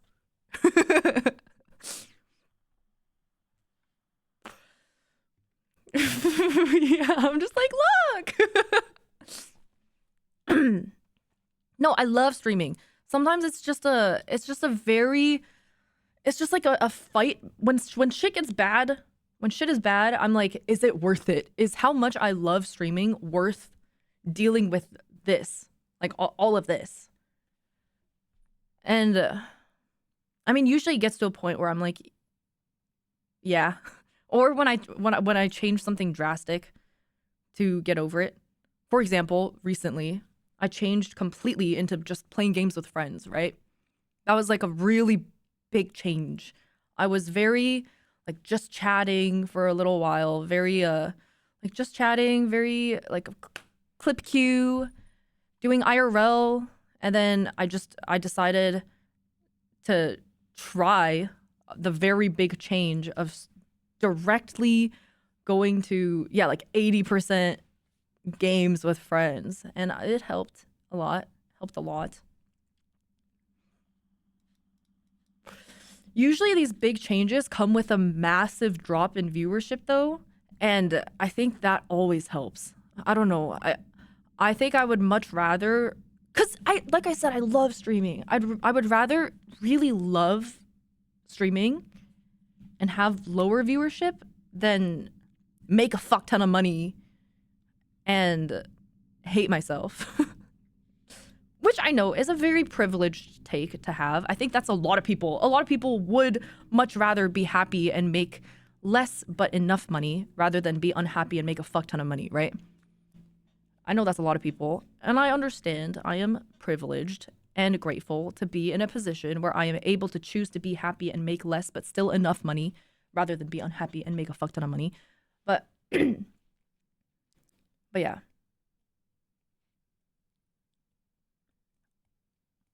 I'd rather die and get 10 million than rather than live with minimum wage. No, that's why I say that I'm privileged, because with lower viewership, I'm still making more than minimum wage.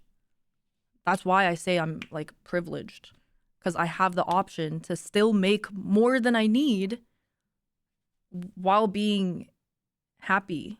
I don't need to be unhappy and farm as much money as I can in order to live a good enough life. You know, that's why I included enough. More than enough, actually.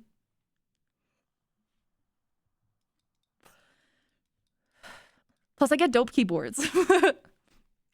Obviously, we love money, right? We love money. We love money. That's why I take sponsors. We love money. But I don't need to sacrifice all of my well-being and like hate myself. Cause guys, I was making obviously way more money when I was doing like the whole just chatting stuff. Way more money. And it's like a pretty big difference too. Like the difference in viewership with like the ad revenue and how much you get paid for sponsorships, average view count counts for a lot of it. Like it counts for a lot. But it's not, for me, it's not sustainable. It's really not sustainable. I know for some people it is very sustainable. Like they can hate what they do, but they fully view it as a job that they have to do in order to make as much money as possible. They just grind that shit out. They're so burnt out. They hate doing it, but they're like, this is my job. I'm going to do it for the maximum amount of money possible. I kind of wish I was like that sometimes, where I am able to just swallow it all and just take it. But I think the reason I'm not able to do that is because I love this so much. Money is great, but not worth damaging your mental. I think some people, wait, what did I say swallow and take it? Sorry. I'm not a ruthless businesswoman. I think it's just, sorry. I like this so much. I love this and I want to keep loving it because it is so fun to me. It's less about, I think for me, it's less about like, I have to grind and make money, and more about if I grind and make money, I'm losing out on something that I really, really enjoy. So that would suck. Your stories already clarify that you can't swallow and take it.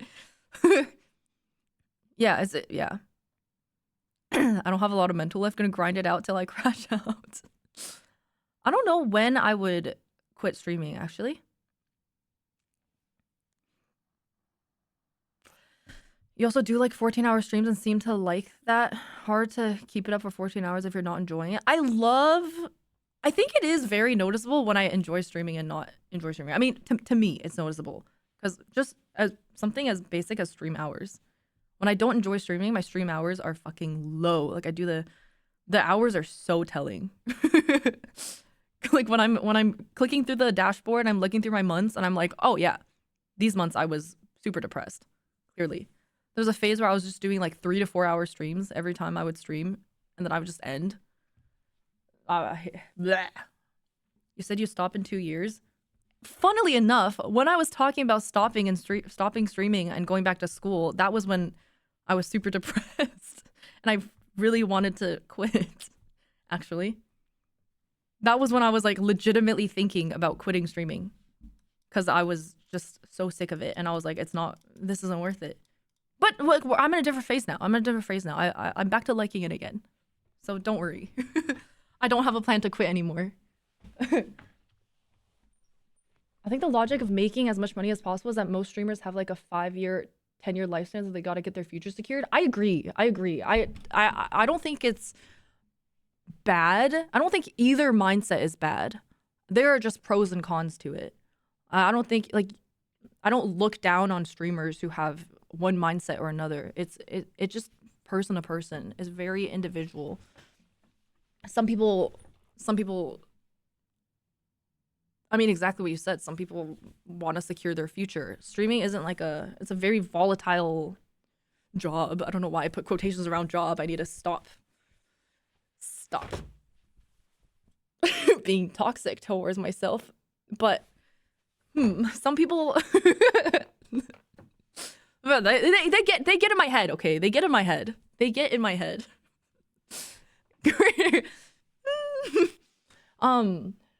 What was I saying? Oh yeah, some people, yeah, it's a very volatile job that doesn't always guarantee your financial security. You can't disagree to the way one wants to live their life. Yeah, it's like the difference between views on chasing your dreams versus finding security, right? I think that's another one that's very an opinionated subject, because some people are like, you should chase your dreams. Some people are like, you should achieve financial security first. There's no like right thing. It just depends on what you want. The song is a banger. Who's the artist? Are you flirting with me? Are you flirting with me? Be honest. Be honest. I saw that message. What did you? Nope. Thank you. Thank you. The artist is me. Thank you very much. We will be dating. We will in fact be dating. Kuro, go play your Marvel Rivals. I saw you. Saw you launch Rivals.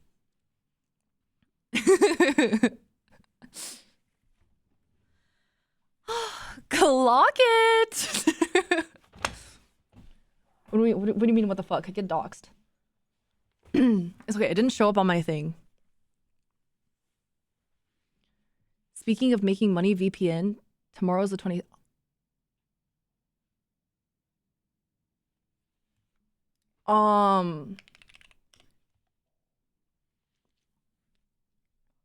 One thing that's really, you know how we were talking about the positives and negatives of streaming? Well, one thing that's positive about streaming is that I get to learn and use products such as ExpressVPN. It is so great because as a streamer, I spend a lot of my time online, and in order to spend my time online in a safe manner, I have to protect my data and make sure no sites are selling my data non-consensually to companies. And in order to do that, I use ExpressVPN, which is the #1 gaming VPN out there. And you can protect yourself too by typing !VPN and !ExpressVPN and using my link to get up to 4 months for free. Oh, this whole talk was one long ad. Thank you. Woody, do you know how many? Wait, I'm just.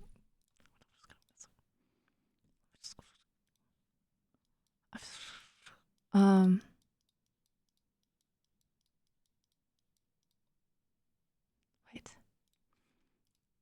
2, I think. Really? Okay. Great. Nice. I'm not sure. Okay, no problem. Okay, nice. This was all scripted. ExpressVPN saved me from my drug addiction. Thank you, ExpressVPN. It's also 25th tomorrow. Okay, I have 2 more days. Okay, guys, I don't know if you guys know about my first ExpressVPN sponsor. I just burped. I'm actually really surprised that ExpressVPN decided to sponsor me again, because the first time I got sponsored by ExpressVPN, it was supposed to be for a month. And within that month, I was supposed to do a certain number of like these shout outs, right? And I forget the exact number of it, but I kept forgetting to do them. So by the time the month was over, I was still missing the majority of the shout outs. And I was like, hey, sorry, like I'll finish them up. And instead of it being a month, it ended up being 3 months because I just kept forgetting to do the shout outs. And so I thought they would never sponsor me again. The thing with the you know how I do the !mark thing? that is for me to know when I did them so I can like send them the timestamp. That's why. And I was just like, ooh, sorry. Another sponsor that I did really bad was HelloFresh, which actually never sponsored me again. And I have been pitched for it more than once. I did it once. And I was I did a cooking stream with the HelloFresh product, and instead of taking like 25 minutes, which is what it showed on the package, it took like 2 or 3 hours for me to cook it because I just couldn't I just couldn't do it. And with these sponsorships, usually they have like a counter that you put like on here, right? You guys have seen it, a little HelloFresh counter, like certain number out of 100 because you're trying to promote like your chatters to get the product. For a whole like week, the number said like 2, like it was like 2 or like something out of 100. It was in the single digits. And it was a really bad look. It was a really bad look. I think it was like 2 or 3. I don't know. She also fucking streamed EU during that time for a fucking NA sponsor. Yeah. Yeah. Yeah. I have zero motion. I have zero motion. Oh my god, remember these?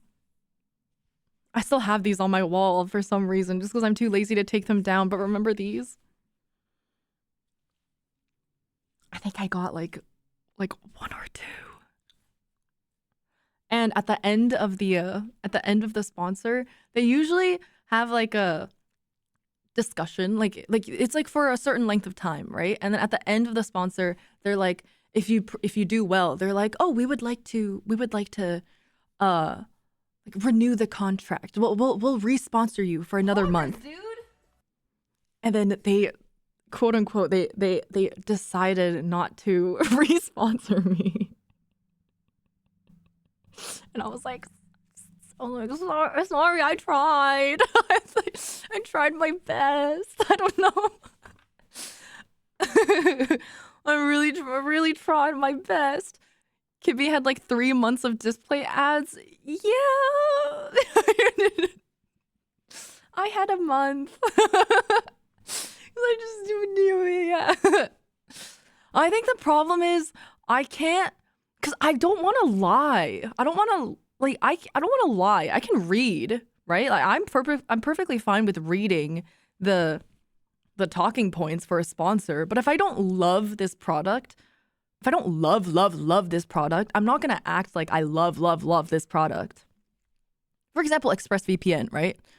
I mean, you can get it if you want. I personally, without the sponsor, the VPN that I use is actually ExpressVPN. Like ever since I was in high school, like I had to go to China and like go over the firewall. It was always ExpressVPN. But like I don't have much more to say about it, you know? Sorry to the ExpressVPN sponsor, but I don't have, I'm not like a VPN nerd. I don't have anything to add other than like, yeah, I use it. It does what it's supposed to do. It's nice. But then with like Asus sponsor, for example, not sponsored right now, by the way, I love it. And I love being sponsored by something that I love because I'm like, holy fuck, I love it. And like, you should actually love it too. You need to love it because it's so fucking good. That's how I feel about these fucking Asus keyboards. It's just so good. The Louis, thank you for the new Prime. Welcome. It's just like stuff like that, I guess. Where I think that's what makes me not very good at getting repeat sponsors. I don't think I'm a very good saleswoman for things that I don't love. Like I can lie, you know, I can lie, but I don't think I can passionately lie. I can lie by reading talking points and saying the correct talking points. I can't lie and make it believable with passion. I can't sales lie, exactly. I can lie, I can't sales lie. Yeah. And usually it's not because like the product is bad or anything. It's just like I'm not passionate towards it, you know. I got a job working the provincial election just so I can buy an Azoth keyboard because you hyped it up so much. It's really worth it. It is really worth it. It is just holy fuck. I love this shit. I love this shit. It's so good. It's so good. I never want to get another custom keyboard. Like, fuck a custom keyboard. Just get the fucking ROG Azoth. So good. You're gonna be filming with O3 soon? I left O3, to be honest. Their filming schedule, I couldn't keep up with. I apologize. I'll probably show up for, like, I mean, we filmed a few. I joined in on a few videos that they filmed recently, so probably, like, somewhere the videos will be posted at some point. But I had to take a step back because I was like, hey, I can't film every day for a week straight. Kind of funny you haven't addressed O3 on your stream, but on a random interview. I forgot, to be honest. I forgot because it wasn't like bad or anything, and I'll still join for like videos in the future if I have time. But it's just because Nina doesn't live in LA, right? So she's not like she can just fly over for one day every week, like once every week or something. So the filming schedule has to be like everything has to be condensed to when she's visiting, and I can't. I just I can't. I need to stream. This is the thing. I need to stream, and you know, streaming isn't like, you know, I just log on for 2 hours and then I just couldn't keep up. I couldn't keep up. So I was like, hey, listen, you guys are all working hard. I don't want to half-ass this shit and like still be a part, like still pretend like I'm a like part of it.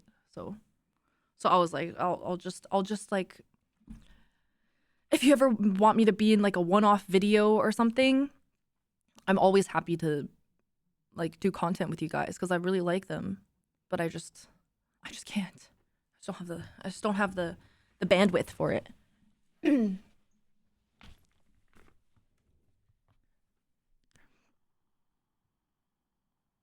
I thought you were like a random insert collab character. Yeah, exactly, because I just kept missing stuff.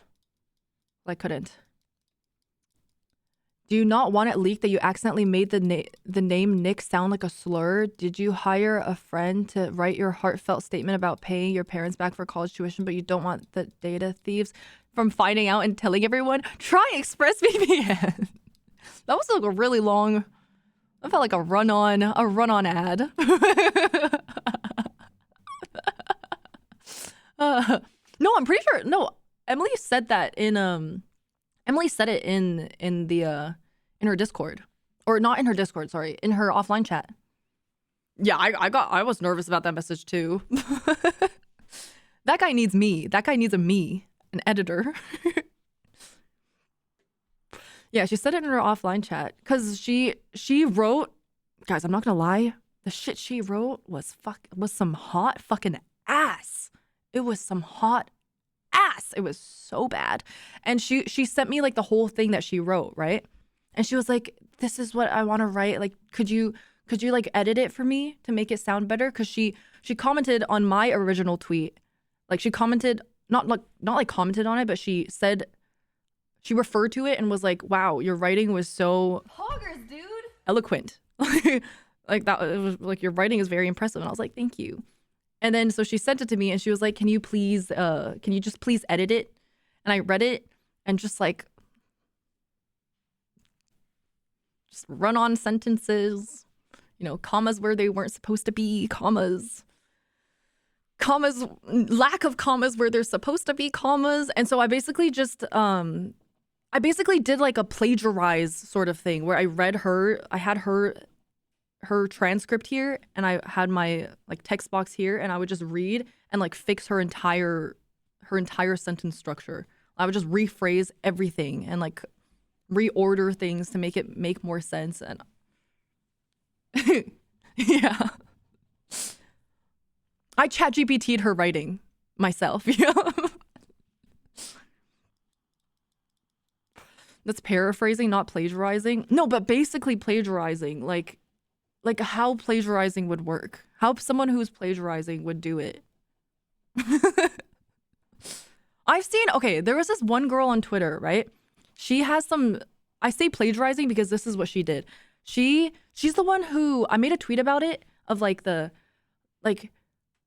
rule of consent. Isn't there somebody else you forgot to ask? And it was like a guy and a girl saying, I consent. And then this random like Asian girl going, well, I don't. That one girl, I forget the tea, but all I know is she also has other drama that she plagiarized this article and made it her own. And what she did was like basically paraphrasing each individual sentence.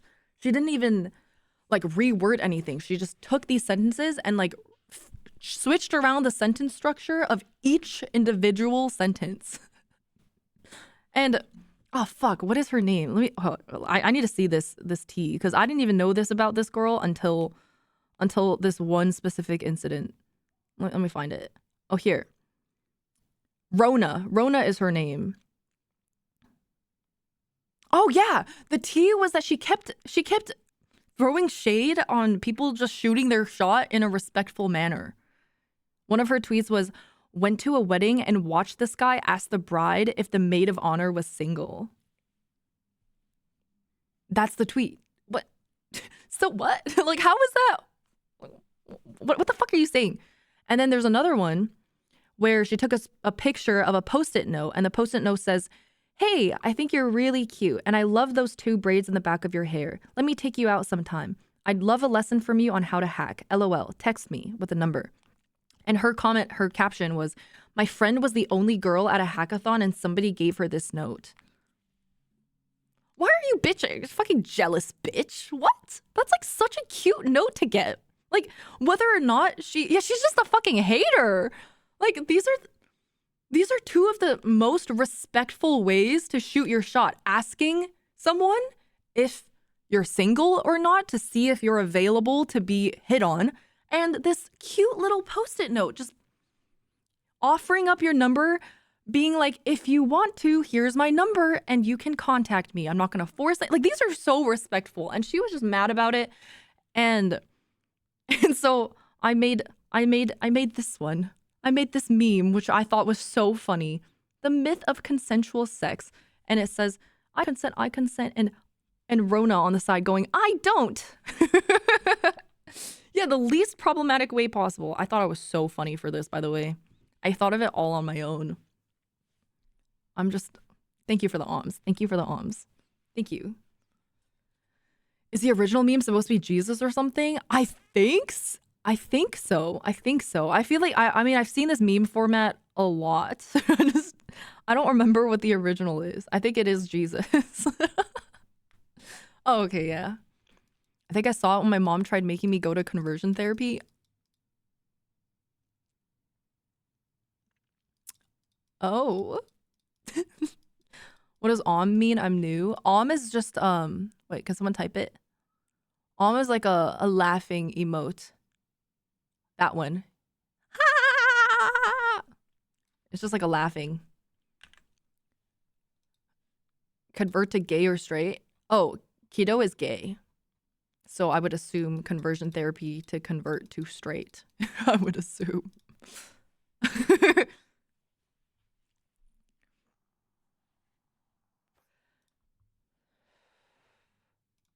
my god, wait. 3/2, hold on. 3/2. March 3rd.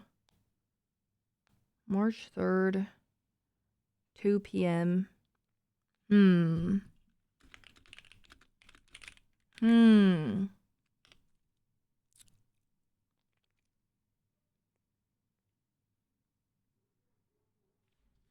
I have brunch plans that day with Asta. I can probably brunch earlier.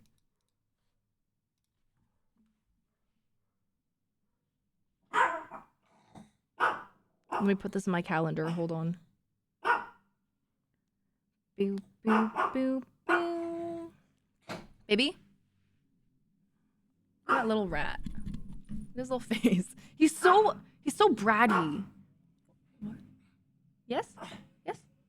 Yes? The way he barks is so entitled.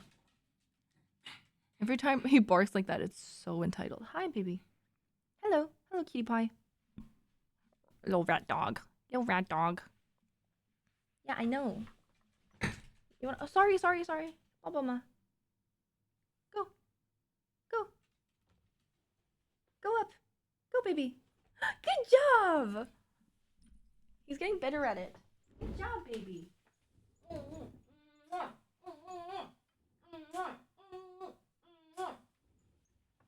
I love you. Fucking little cutie pie fucking ass. Fucking cutie pie. So cute. I love him. I love him. I love him. I love him.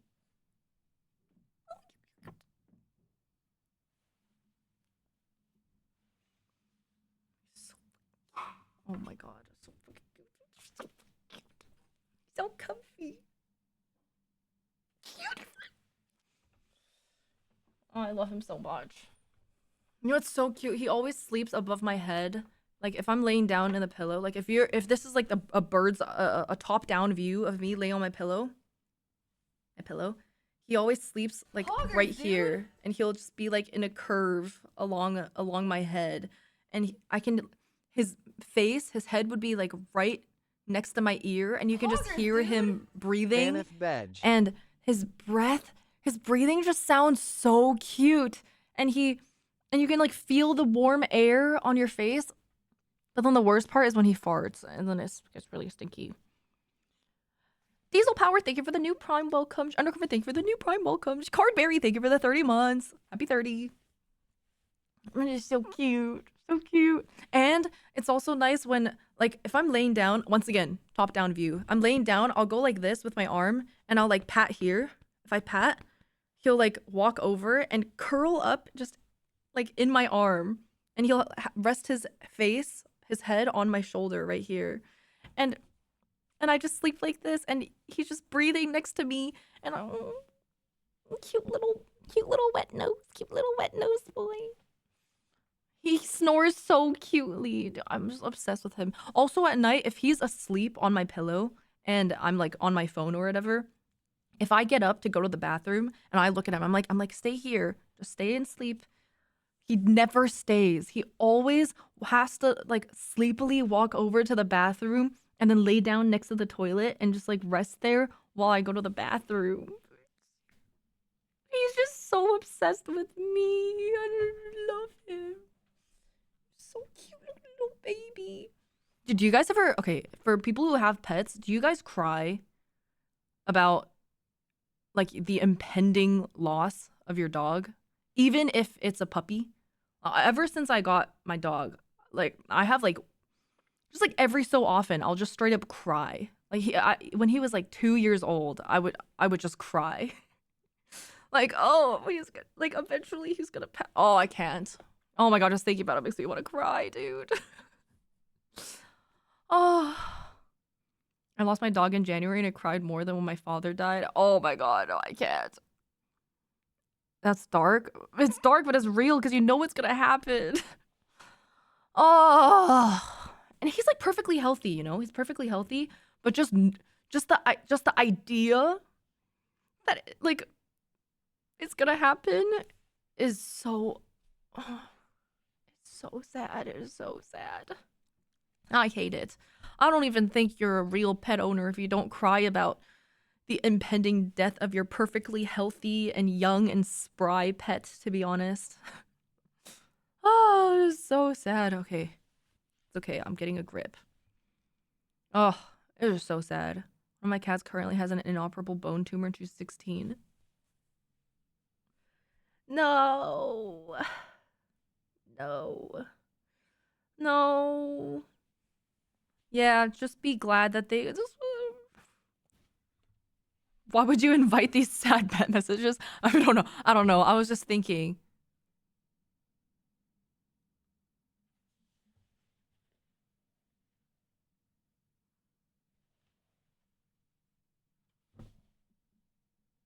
Oh, okay. Sorry. I don't know what just happened. I'm sorry if this is like graphic. but I just had a emergency clit rub. No, I had a discharge. I had a discharge. And I thought like my period was back, but it was just a discharge. It happens sometimes. Oh my god.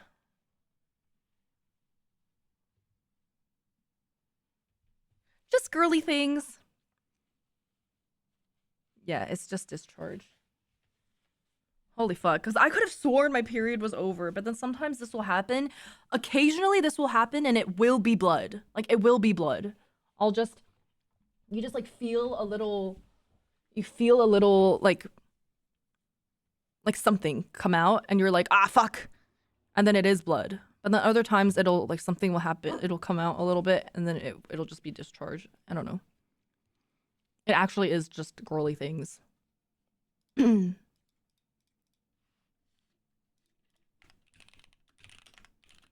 Hold on. Oh no. Koji lost 3 in a row. And he is on his D rank to Diamond 3. Oh my god, no. Cause tomorrow we have plans to play rivals. And we have to play in the GM1 to Diamond 1 range. And Koji was Diamond 2. And so I was like, just quickly get to Diamond 1. And he was like, okay. But now he's on his D rank to Diamond 3. Which is upsetting.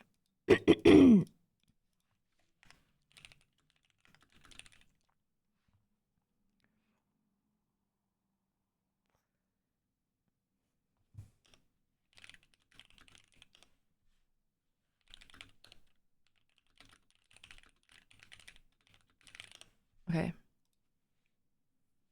Just quickly get to Diamond 1. Yeah, I really thought. Wait, hold on.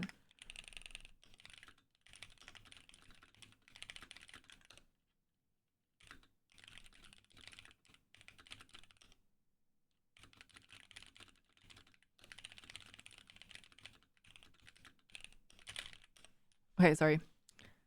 Hello, Ashley.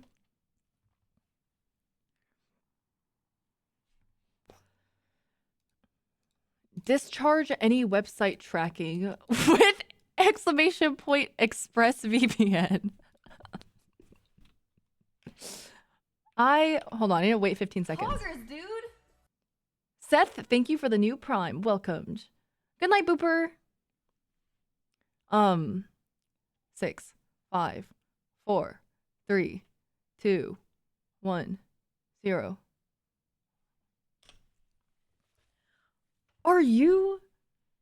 Do you have discharge? Me, I have discharge. But discharge is a good thing. It balances out your vagina's pH level. Another good form of discharge is discharging any website tracking by using ExpressVPN. That helps balance out the pH level of your browsing on the internet.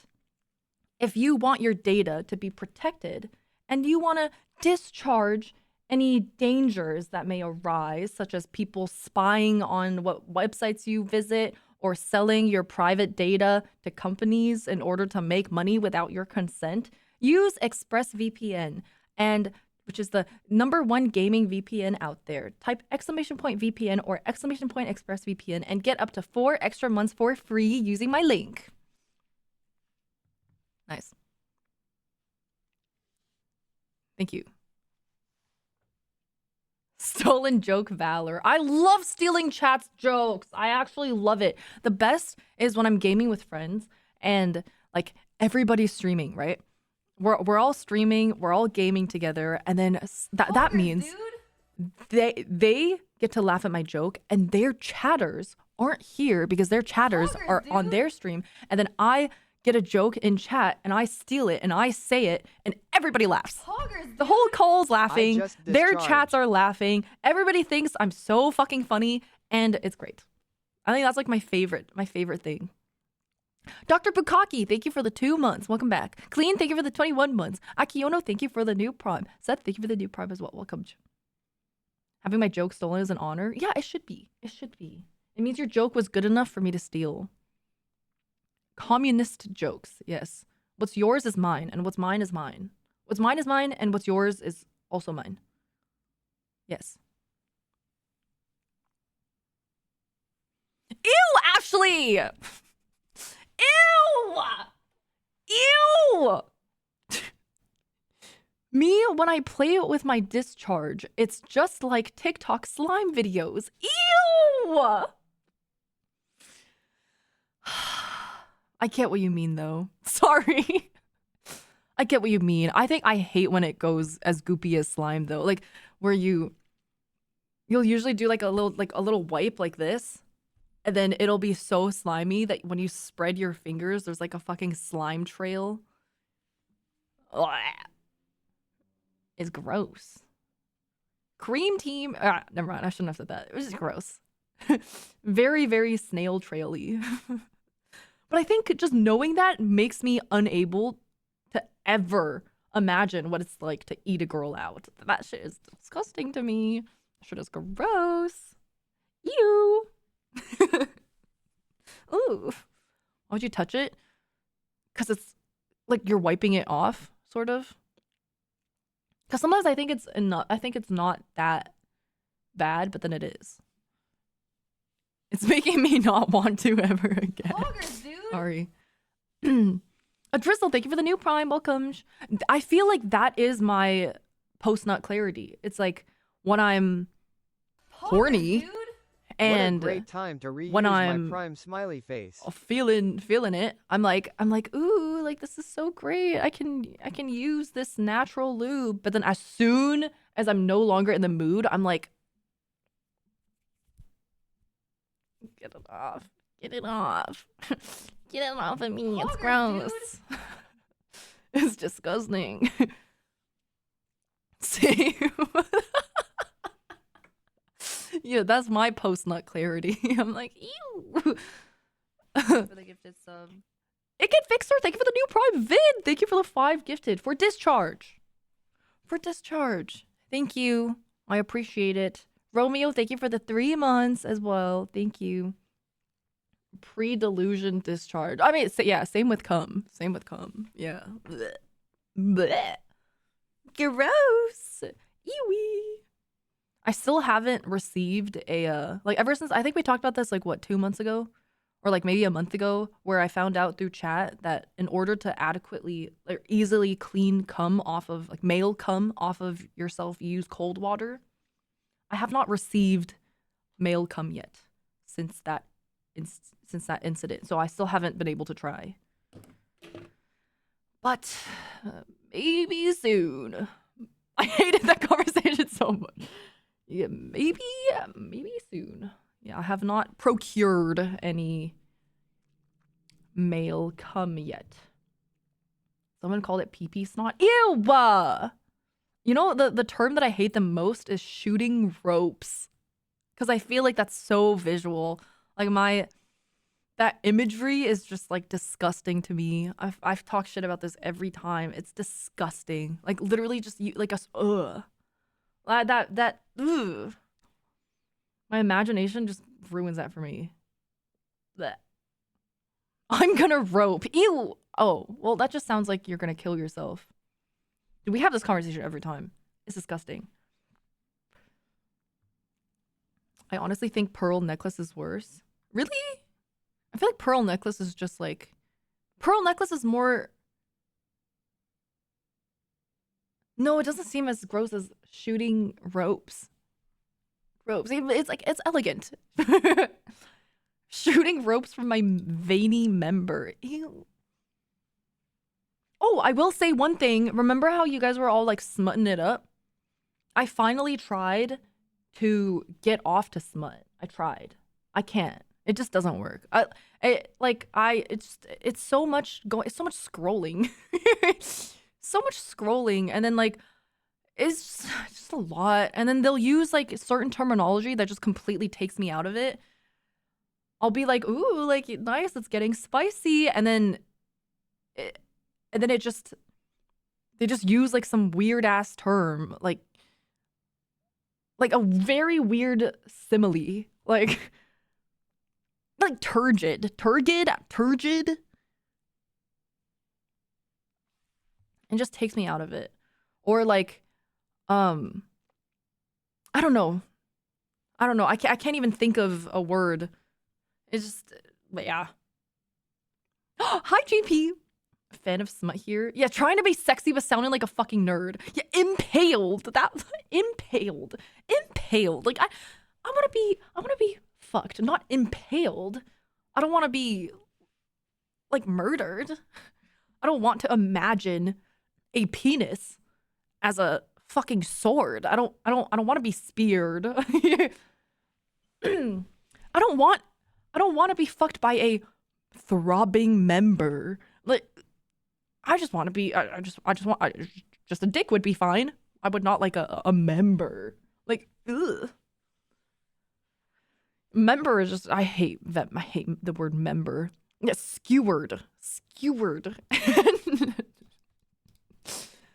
A red member. Poggers, dude. I saw someone call a penis a throbbing cum gun. Ew! Ever heard of a vagina called an axe wound? No, but I would hate that. You know what actually takes me out of porn a lot of the time as well? Like video porn is like sometimes this is just what I remember. I haven't really watched like English porn in a long time because this would always ruin my experience. It's just like the discussion that they have, the dialogue. I feel like they should really write a script beforehand. Like some of the dialogue just really takes me out of it. They're just really bad. Little Brassy Alice, thank you for the gifted sub. Thank you. Yeah, the intentionally shitty dialogue. It's like some of the shit is really corny. Yeah, like get to the sex. Do you think a script would fix it? I don't know. I don't know. It's just like funny sometimes. Did you bring protection? Yes, I use expressvpn.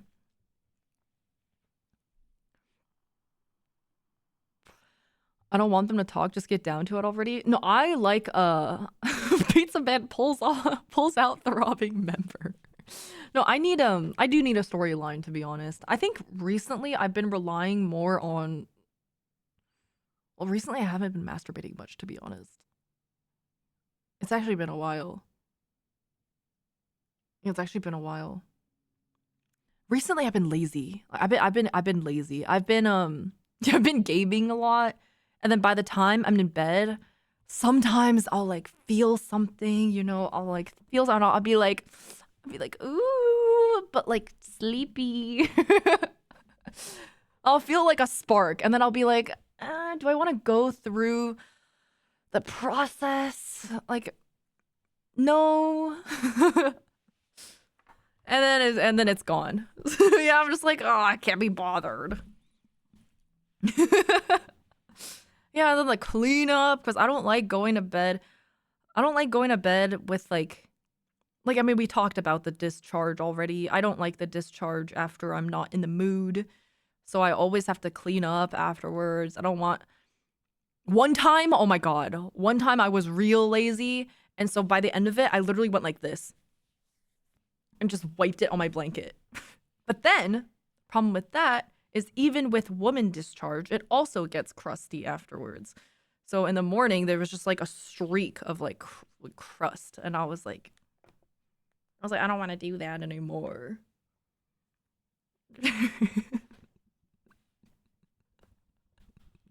Sorry, I thought you guys would relate.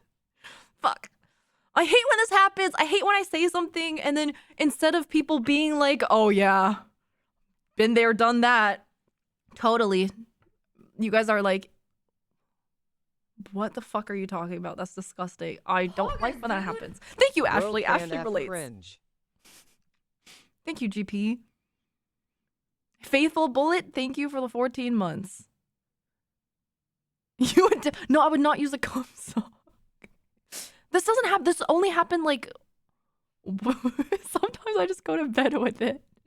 No, because okay, here's my brain, right? I know it doesn't make any sense because I know it's naturally like wet down there.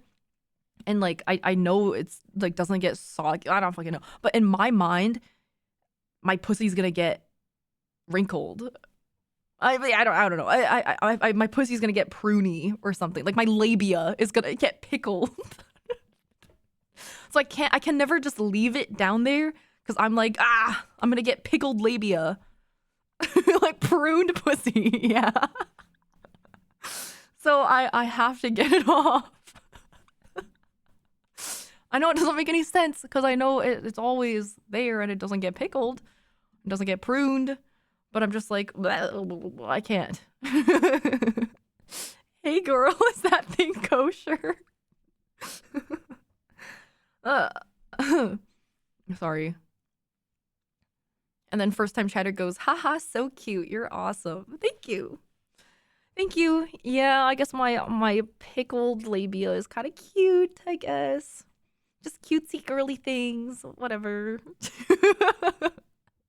Pickled pussy pecked a peck of pickled pussy picked a peck of pickled peckers. Haha, first time here, crusty sheets. Oh wow, adorable. Adorable. Okay, if your username is Dingle Nuts, you can't judge this conversation topic. Dingle Nuts with a 1 instead of an L and a Z instead of an S. Dingle nuts. You know what I used to think dingleberries were? I used to think, so okay, this would happen when I was younger and I didn't realize what was going on. I didn't know anything about like hemorrhoids.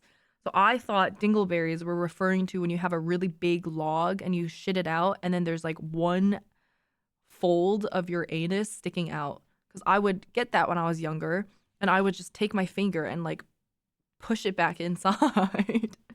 Because I'd be like, oopsies, a dingleberry. And then I learned that a dingleberry is actually like shit. And that what I was getting was like the beginning of a fucking hemorrhoid, like a prolapse type shit. But it would just be like one little tiny fold poking out. And I was just like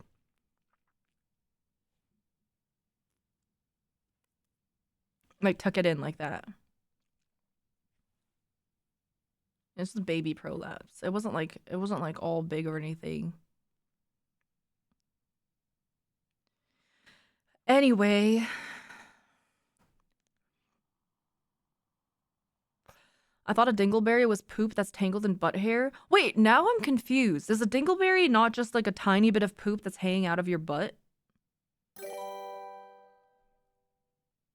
Batman couldn't beat these confessions out of me.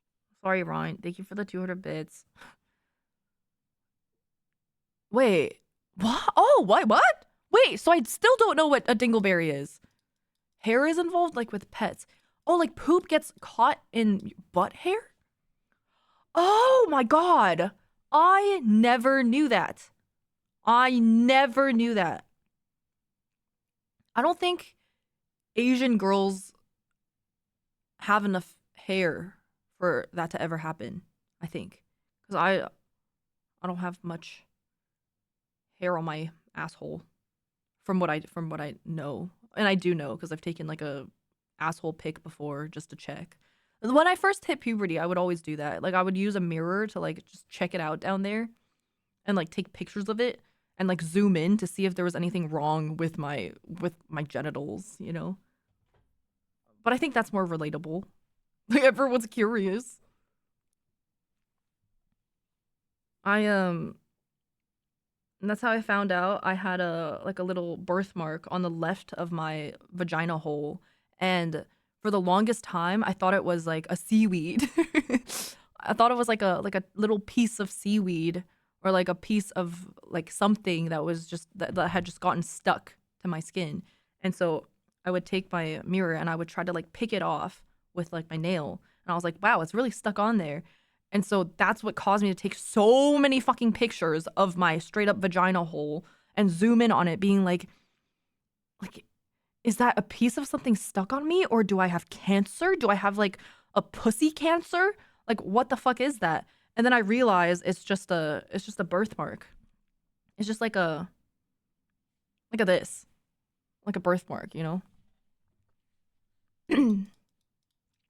Hope your iCloud never gets hacked. No, this was from when I was like 14. I did a buzz, yeah, like a freckle, if you will. I always thought these were called birthmarks. Like this? Is this not called a birthmark? Like this? This isn't called a freckle, is it? I thought I had genital herpes, but turns out, oh my god! A birthmark, yeah, okay, birthmarks. So, I thought I had herpes. I thought I had like some form of an STD when I was younger. Sorry, STI now. I thought I had an STI when I was younger, before I had ever even kissed a boy, let alone had sexual relations, because I shaved for the first time ever and I got ingrown hairs. I Googled online and people online were saying to get the closest shave, you have to shave against the grain. And so I shaved fully against the grain, my pubes.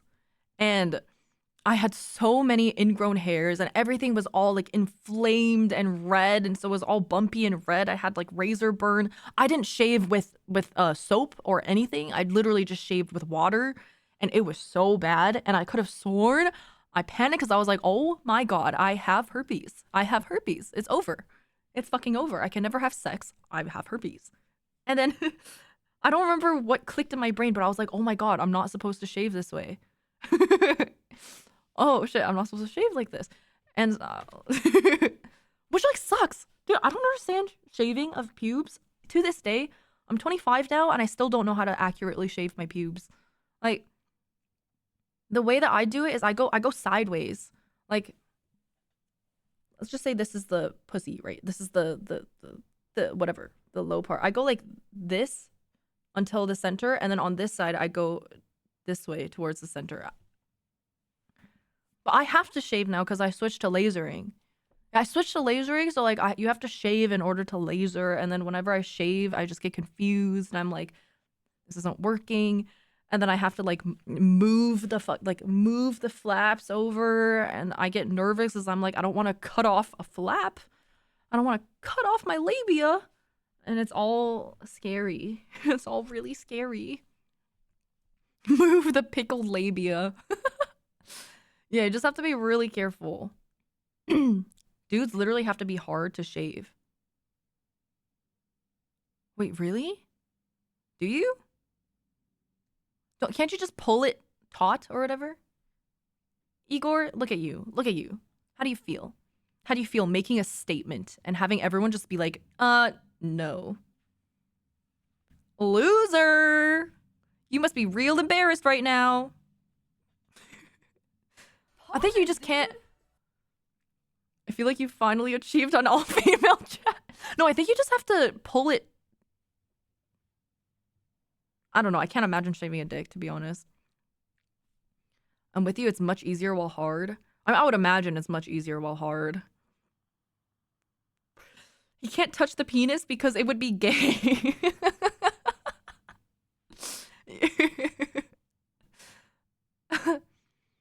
You guys have hair on your shaft or something? Yeah, some people have hair on their shaft. Like, if this is the penis, very big penis, like this is the tip, I think some people have hair up to like here. I think. This is an average dick size. Lordy, that's a monster. No, I don't think I would be able to shave my balls. If I had balls, I would be so fucking scared. So fucking scared. Like, that part is, it's all flab. It's all flappy. It's all loose. Ah.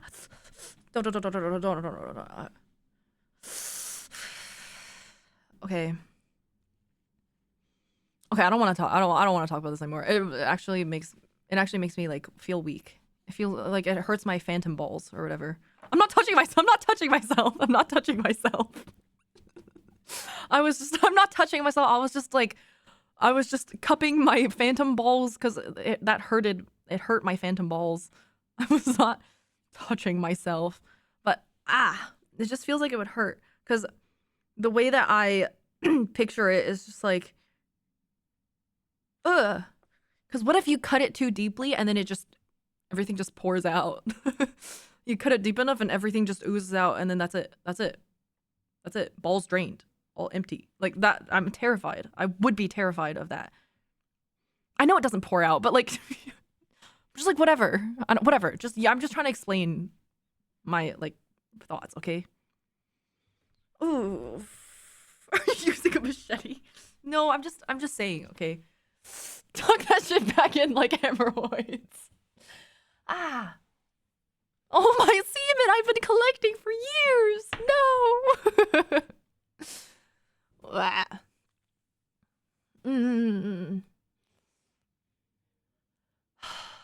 But no, I prefer lasering. I prefer lasering. How I see lasering the same way as I see Nexus. You know that Nexus thing, the Global Traveler Nexus card thing? I see that the same way I see lasering, in that all throughout my life, I mentally knew that if I did this thing, it would give me a lot of benefit and it would be worth it, and I should do it ASAP. It's Nexus is this thing that allows you to travel between US and Canada like way faster. You don't have to wait in like the customs line. The line is way shorter and you just go. And you get what I'm saying, right? Like that thing. I just put it off for so long. Throughout all of my high school and college years, I would have very much benefited from getting the Nexus fucking card, and I just didn't. And I also would have benefited by getting lasered, but instead of getting lasered, I just got waxed and it fucking hurt like a bitch every time. And I just never tried getting lasered. And then finally I get lasered and I'm like, wow, it's great. it's so great. If my hole wasn't hairy, I would be posting my hole everywhere, I fear. Okay. What does Nexus have to do with pussy? Nothing. It's just something that I wish I got on way earlier. And I never got on the Nexus thing. I ended up getting on the Nexus thing too late and I got denied for it because I got caught at the Canadian border with a gift that my mom got for me for my birthday. And apparently you're supposed to pay import taxes on gifts. And I didn't know that. And I got caught with a gift. And now it's like on my record that I didn't pay import taxes on this gift. And it was immediately after that I got my response back from the Nexus card application thing. And they were like, you got denied because you didn't pay import taxes on this gift. And I was like, fuck, I should have just gotten this way sooner. Ugh. Yeah. Did you do laser treatments at home or at a spa? At home. I mean, at a spa. I don't know why I said at home. At a spa. I wish I did it at home. I was researching how to do it, but I think I'm too scared. I think I'd be too scared. But no, laser hurts so much. I think there are a lot of products nowadays. There's like a little handheld device that you use to laser yourself, but I'm too scared because I can't see down there. And what if I'm like, I don't know, I don't want to burn myself. I don't want to burn my fucking pubes or burn my pubic area, like, or just burn my pussy. So I go to a spa.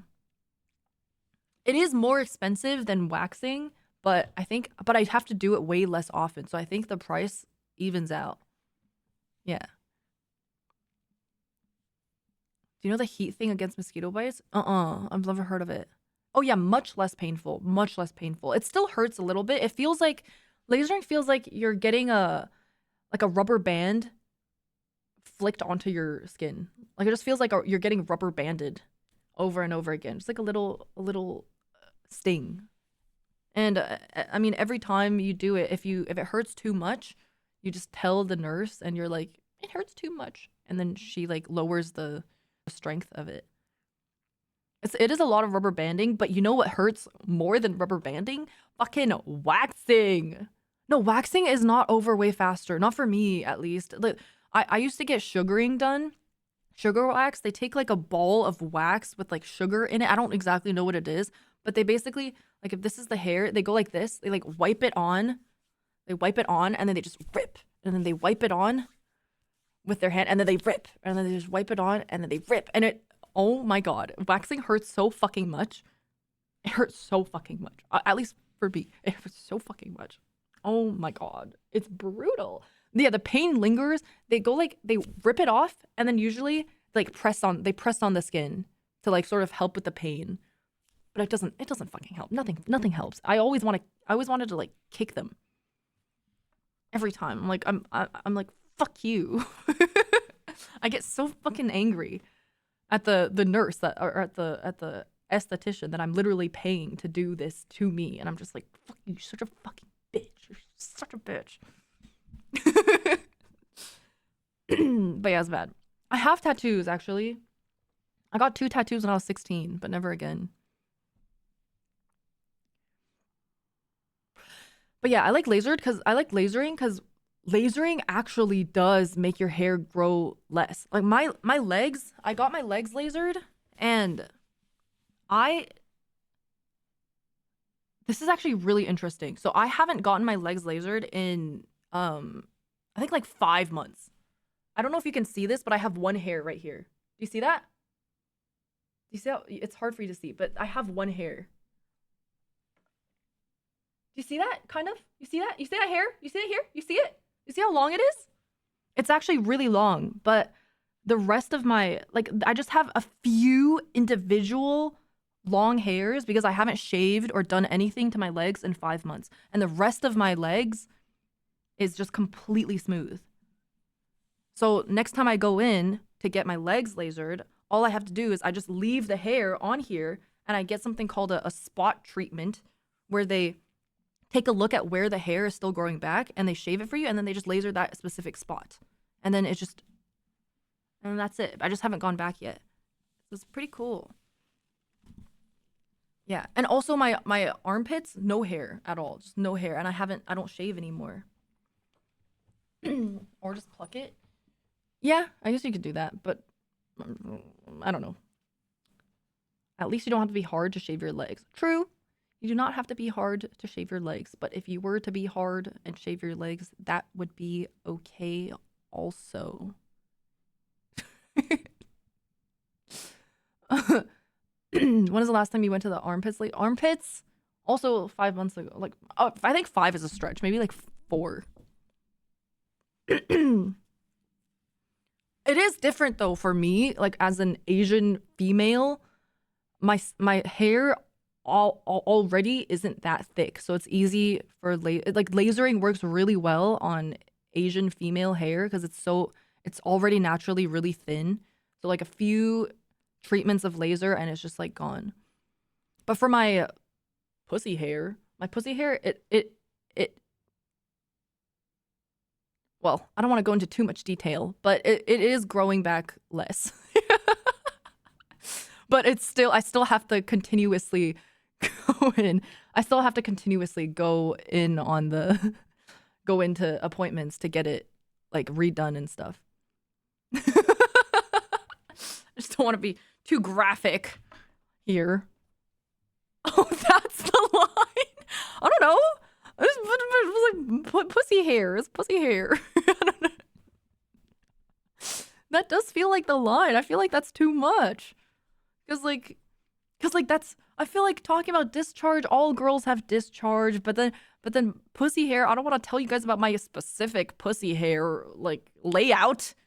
I don't want to tell you guys about the state of my vagina, about my personal vagina, you know? All girls have pussy hair? Yeah, but all girls don't have the same pussy hair. My shit's actually not, okay, well, if you must know, my shit is not curly.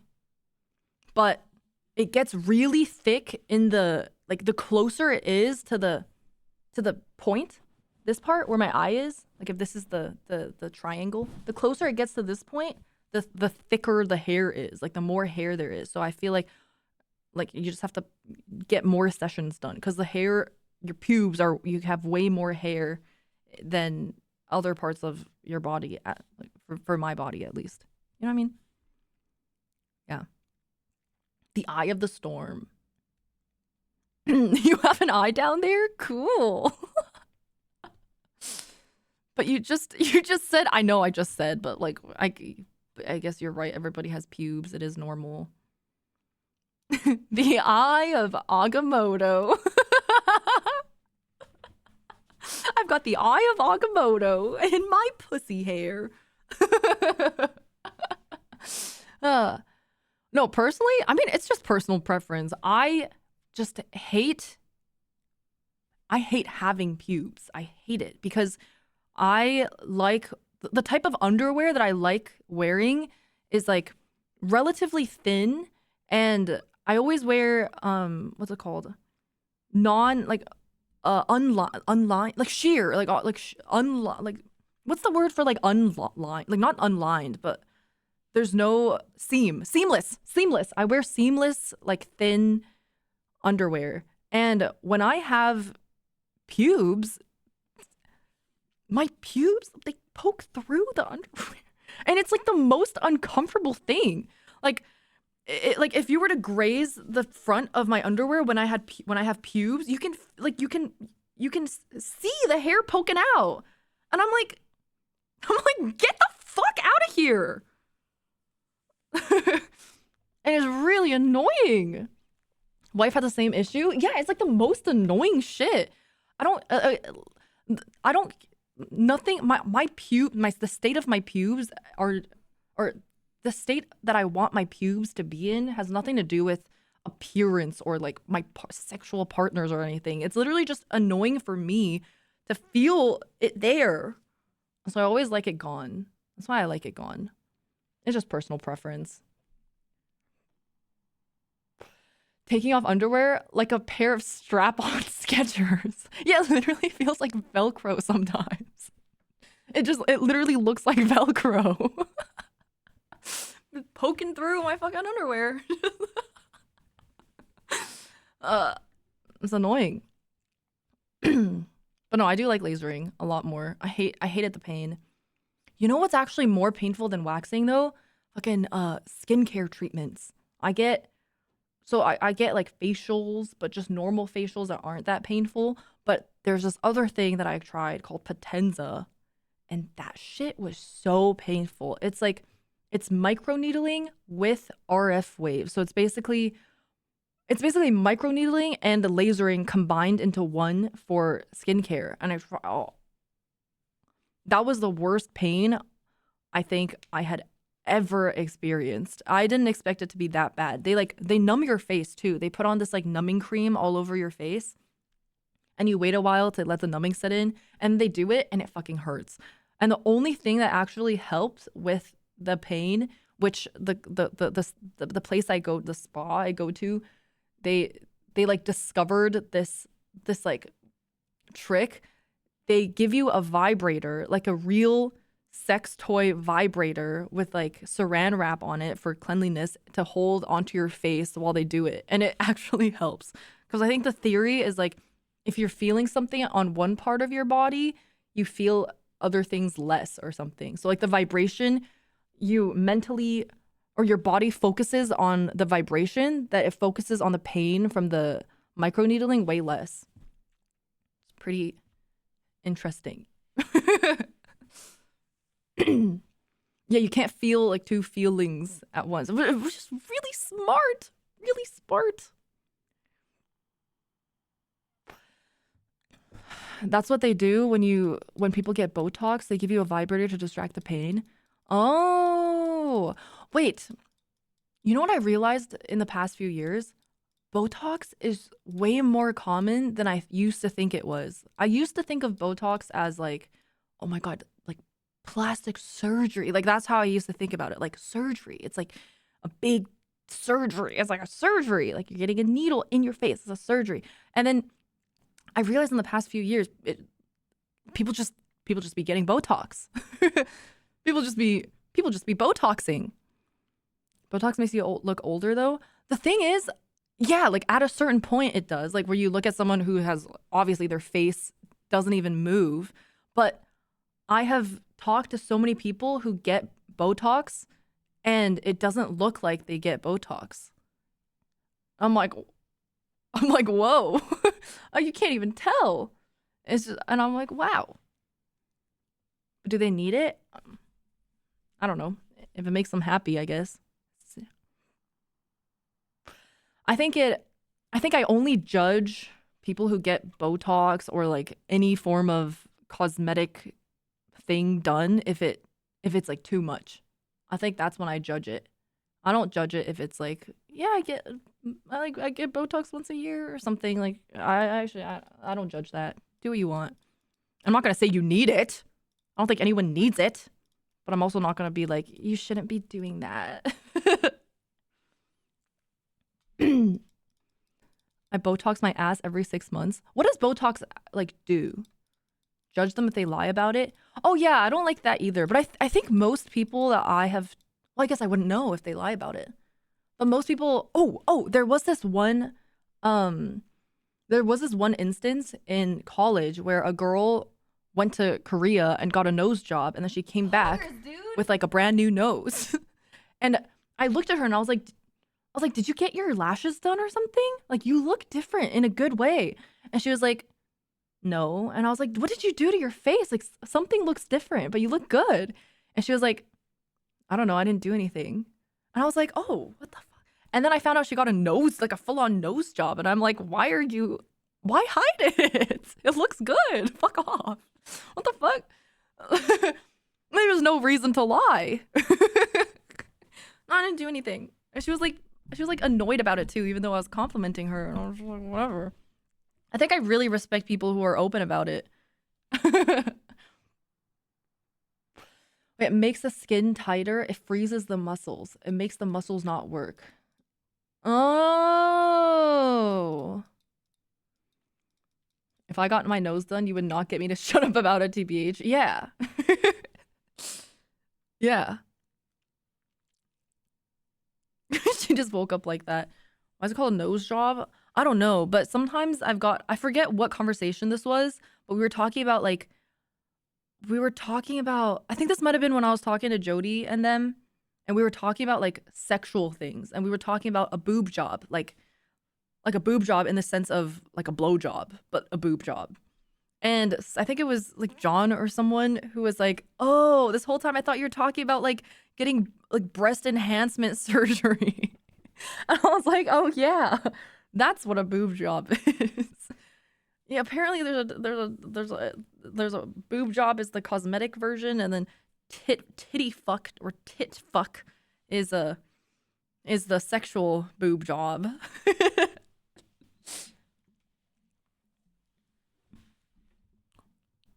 As long as a nose job is part of them now, nothing to be ashamed of, no need to be embarrassed by having the change pointed out. Yeah, I don't think it's embarrassing, but I do think there is a connotation surrounding it that's kind of negative, but I don't think that negative connotation should be there. And I don't think it really helps to hide it or anything. I think it actually helps to be more open about it. But I don't know. The reason I would never get surgery isn't because I find surgery to be or cosmetic surgery to be a bad thing. It's just that I'm scared, to be honest.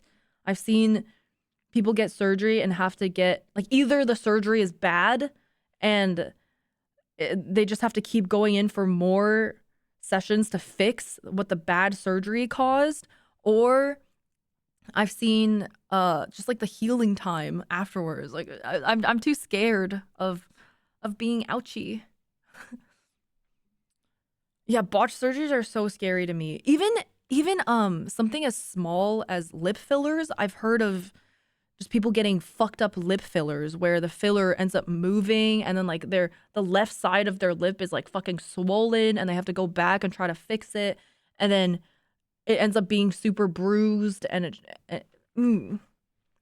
that just terrifies me. If I had to pick to get something done though, like something that I've always been self-conscious about is my double chin. Definitely. But I would be too scared. I think double chin, definitely. There are guys who get surgeries to be taller. Recovery is being bedridden for months. Like, that's terrifying. It's terrifying. my mom had to get a surgery actually.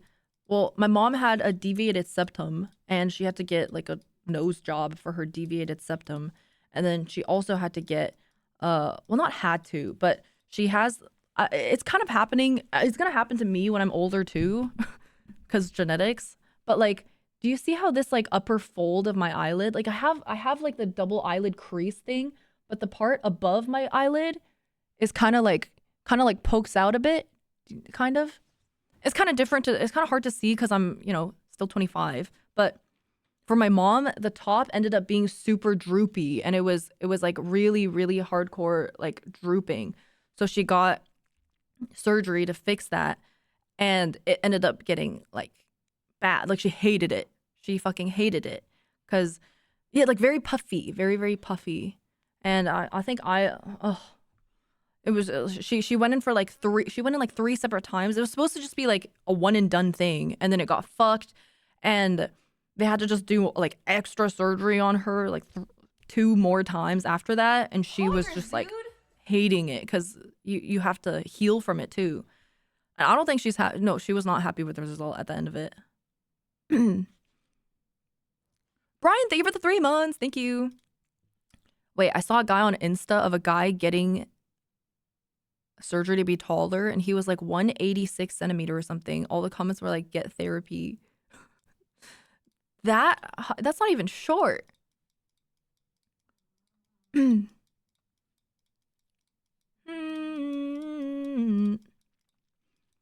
Everyone should love themselves the way they are, and then plastic surgery should be to test out and see how you like it. Also, knowing the risks is important too. I think it's much easier to say, like, love yourself the way that you are than to actually love yourself the way that you are. I mean, for a lot of people, it's as simple as getting a nose job. That literally, like, a nose job would change their lives, you know? Because they've been, for example, maybe self-conscious about it ever since they were young, got bullied for it in school, whatever. And then as soon as they get a nose job, it's like a complete change in... I'm gonna shit myself. Thank you. It's like a complete change in their whole confidence level. It's almost never that simple. Well, but I don't think it's a bad thing.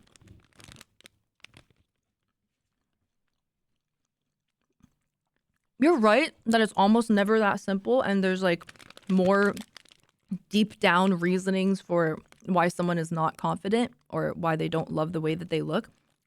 But I mean, if a nose job is gonna help you improve your confidence, I mean, why not?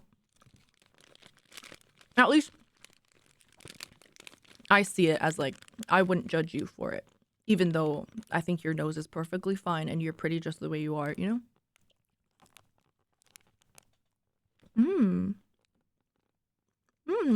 I hate this part of the song. I hate it.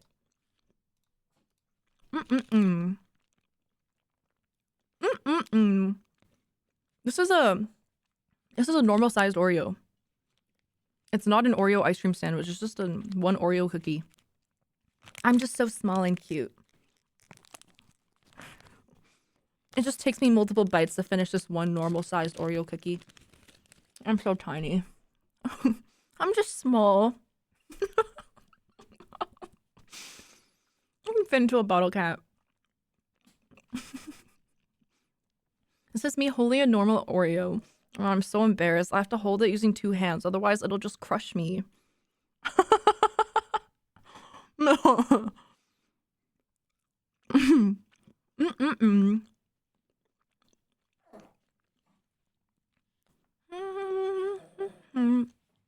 Now Nova's mad at me. Oh man, imagine how you'd look holding something else. Ew. Ew. Ew. I love insufferable pick-me memes. Dude, I actually love it. I was thinking about this. You know how NoPixel 5.0 is coming sometime? I kind of want to make a pick-me character so bad. I love pick-me RP. I think I would be good at it. It would be so fun. It wouldn't even be RP.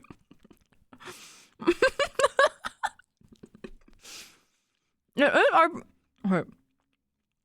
think it comes naturally to me because I am a pick-me towards like all different people. But the difference is, for me, I'm a pick-me towards everyone.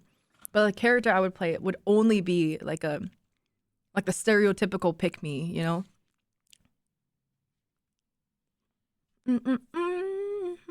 Yeah, I'm a universal pick-me.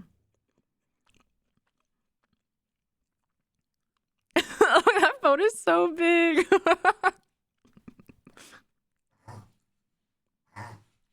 He always does this for attention. Stop it.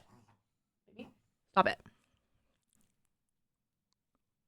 He just starts snorting for attention whenever he wants food from me.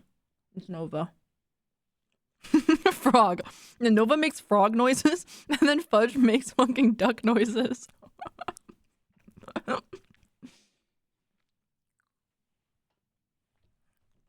My other dog. Fine, I'll give you guys a snack. This is gonna make me shit myself. I'm pretty sure him and Nabby are the same type of dog. Look at.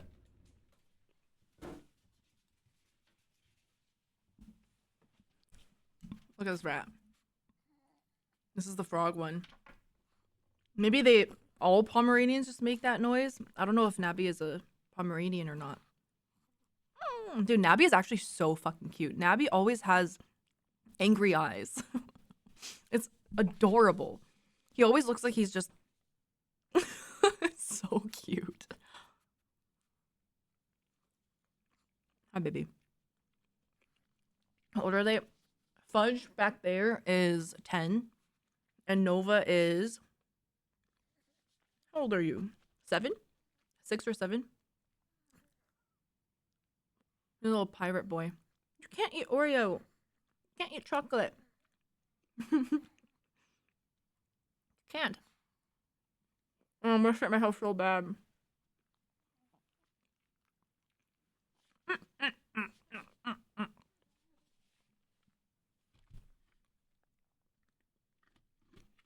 Isn't Nova your mom?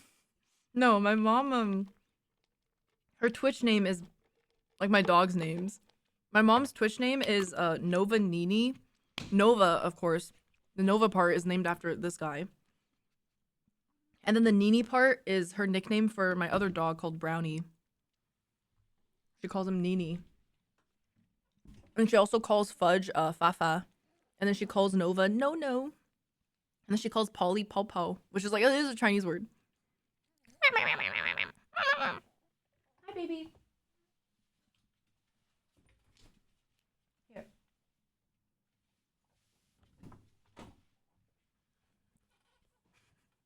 I don't know why he always jumps down to eat it.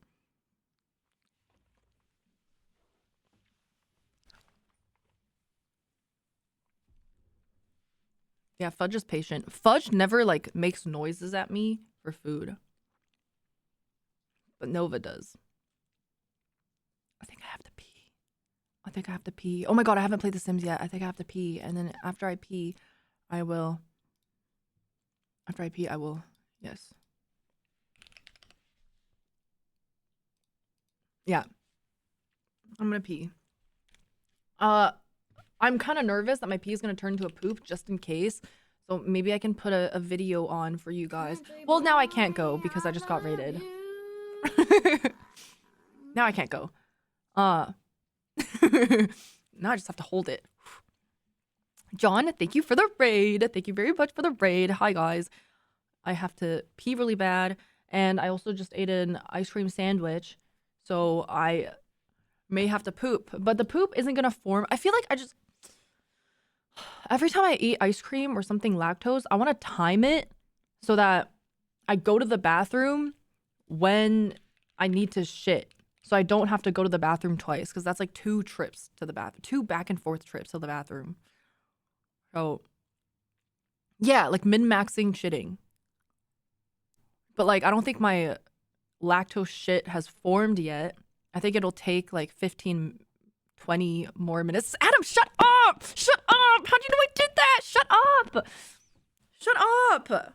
Okay, haha, I get it. Oh, haha. Fanfan always mods all her partnered streamer friends. Oh, I'm so funny. Look at Fanfan, she's always modding all her streamer friends. Checkmark equals mod. Yeah, you're hilarious. When are you doing mod cleaning? Okay, the thing about mod cleaning, right? Sometimes I'll clean up my, or the last time I cleaned up my mods, this is what ends up happening. And I hate it. So I'll clear my mods and I'll remove any streamer friends that they don't really stop by my stream anymore. I don't really stream with them ever, and it's been a long time since we've interacted. So I'll remove their fucking mod because I'm like, oh, it's just what's the word? Clogging up the mod list. And then one day they'll fucking decide clutter. Yeah, they're just adding to clutter. And then they fucking show up. Or they decide to raid me one day and I have to deal with being embarrassed, like ah shit, I know you used to be modded in my Twitch channel and now you are no longer modded in my Twitch channel. It's not that I don't appreciate you as a fellow streamer or as a friend, but I just I hope you know, and I can't, and then I just mod again. I just mod them again and then the cycle repeats. And every time I do the whole what the fuck? How come you're not modded? Every time. But I know exactly what happened. I removed it. Because I didn't think they would ever be in my chat ever again. And then yeah, one of my mods must have unmodded you. We modded Obama as a joke. Now Obama is an actual mod. Obama is a real chatter.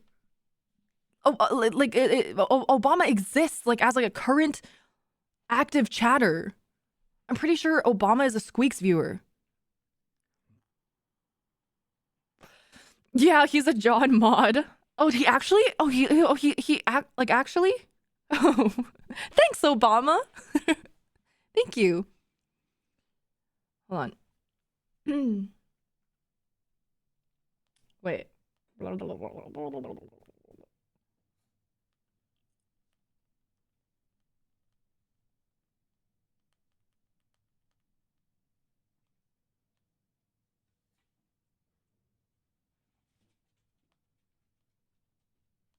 I got distracted. Damn, Squeaks got that presidential viewership. Chills. Of course Vivek would be friends with Obama. Sims time? Yeah, Sims time. Yeah. We just had a 5 hours. 5-hour intro. Not that bad. Sims 2. But I like talking. Don't you guys like talking to me? Don't you guys like chatting with me? Do you like talking to me or not? Please, do you guys like talking? Okay, good.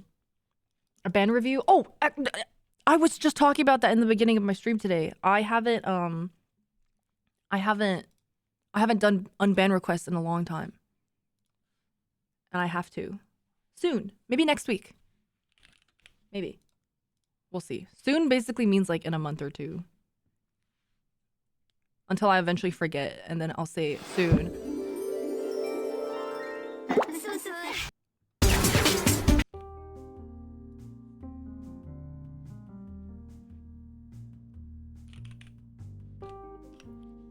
Do.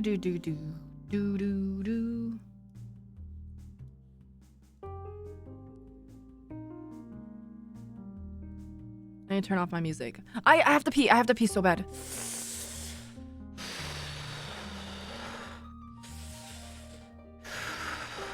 I actually have to pee so bad.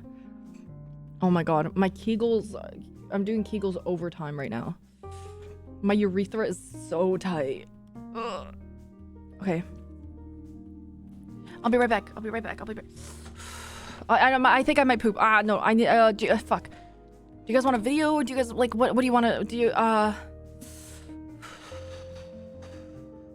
my god. Okay, I opened it I opened a clip queue in case you guys want a clip queue. Just you can, it's open if you just want to watch. It might just take a while because I think I might poop a start. Okay, bye.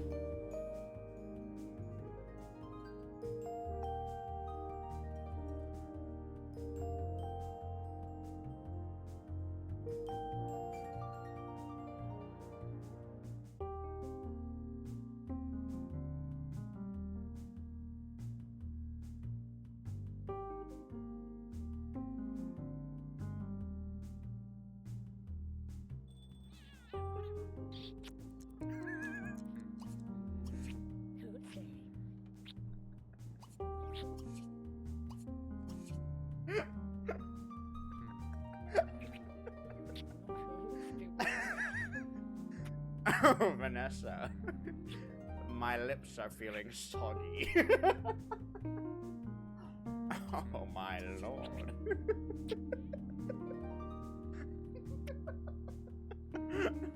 I'm just going to spend all of Monday doing this.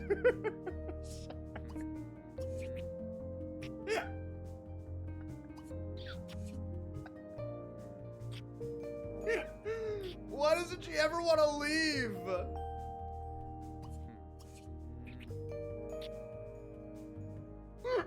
We haven't taken a shit in like 9 hours. I think 27 months was long enough.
But you know, though, that was my market. That's the thing. That rich Chinese international kids, I love them. I love them. I made all my money off of them in college.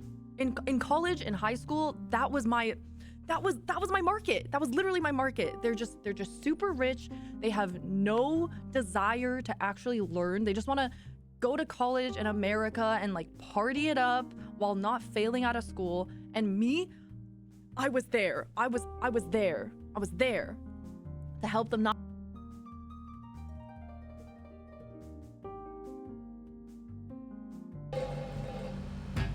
Hey girl, what up? Back kiss. You know what time it is. It all, it all. 머리부터 발끝까지 너무 나는 부시지. 굳이 말을 하자면 so sexy.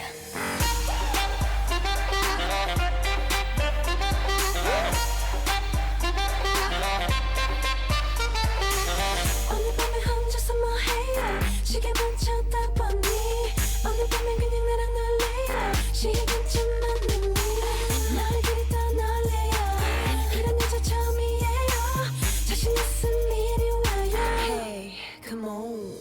머리부터 발끝까지 너무 나는 부시지. 굳이 말을 하자면 so sexy.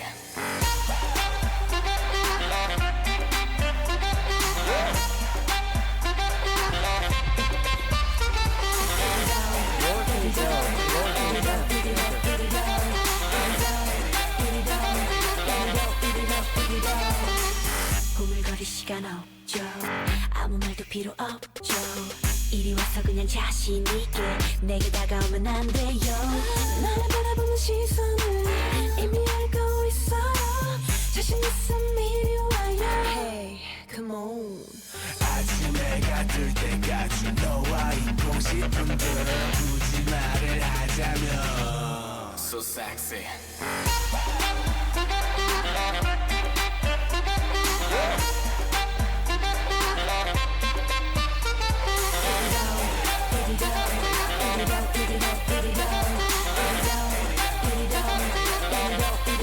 그대 뭘 그리 망설여요 Made some adjustments to my suit.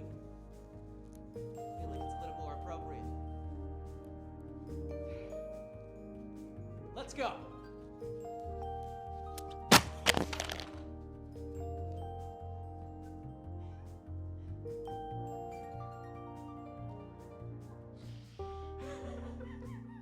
I have finished my bathroom session and I did not poop.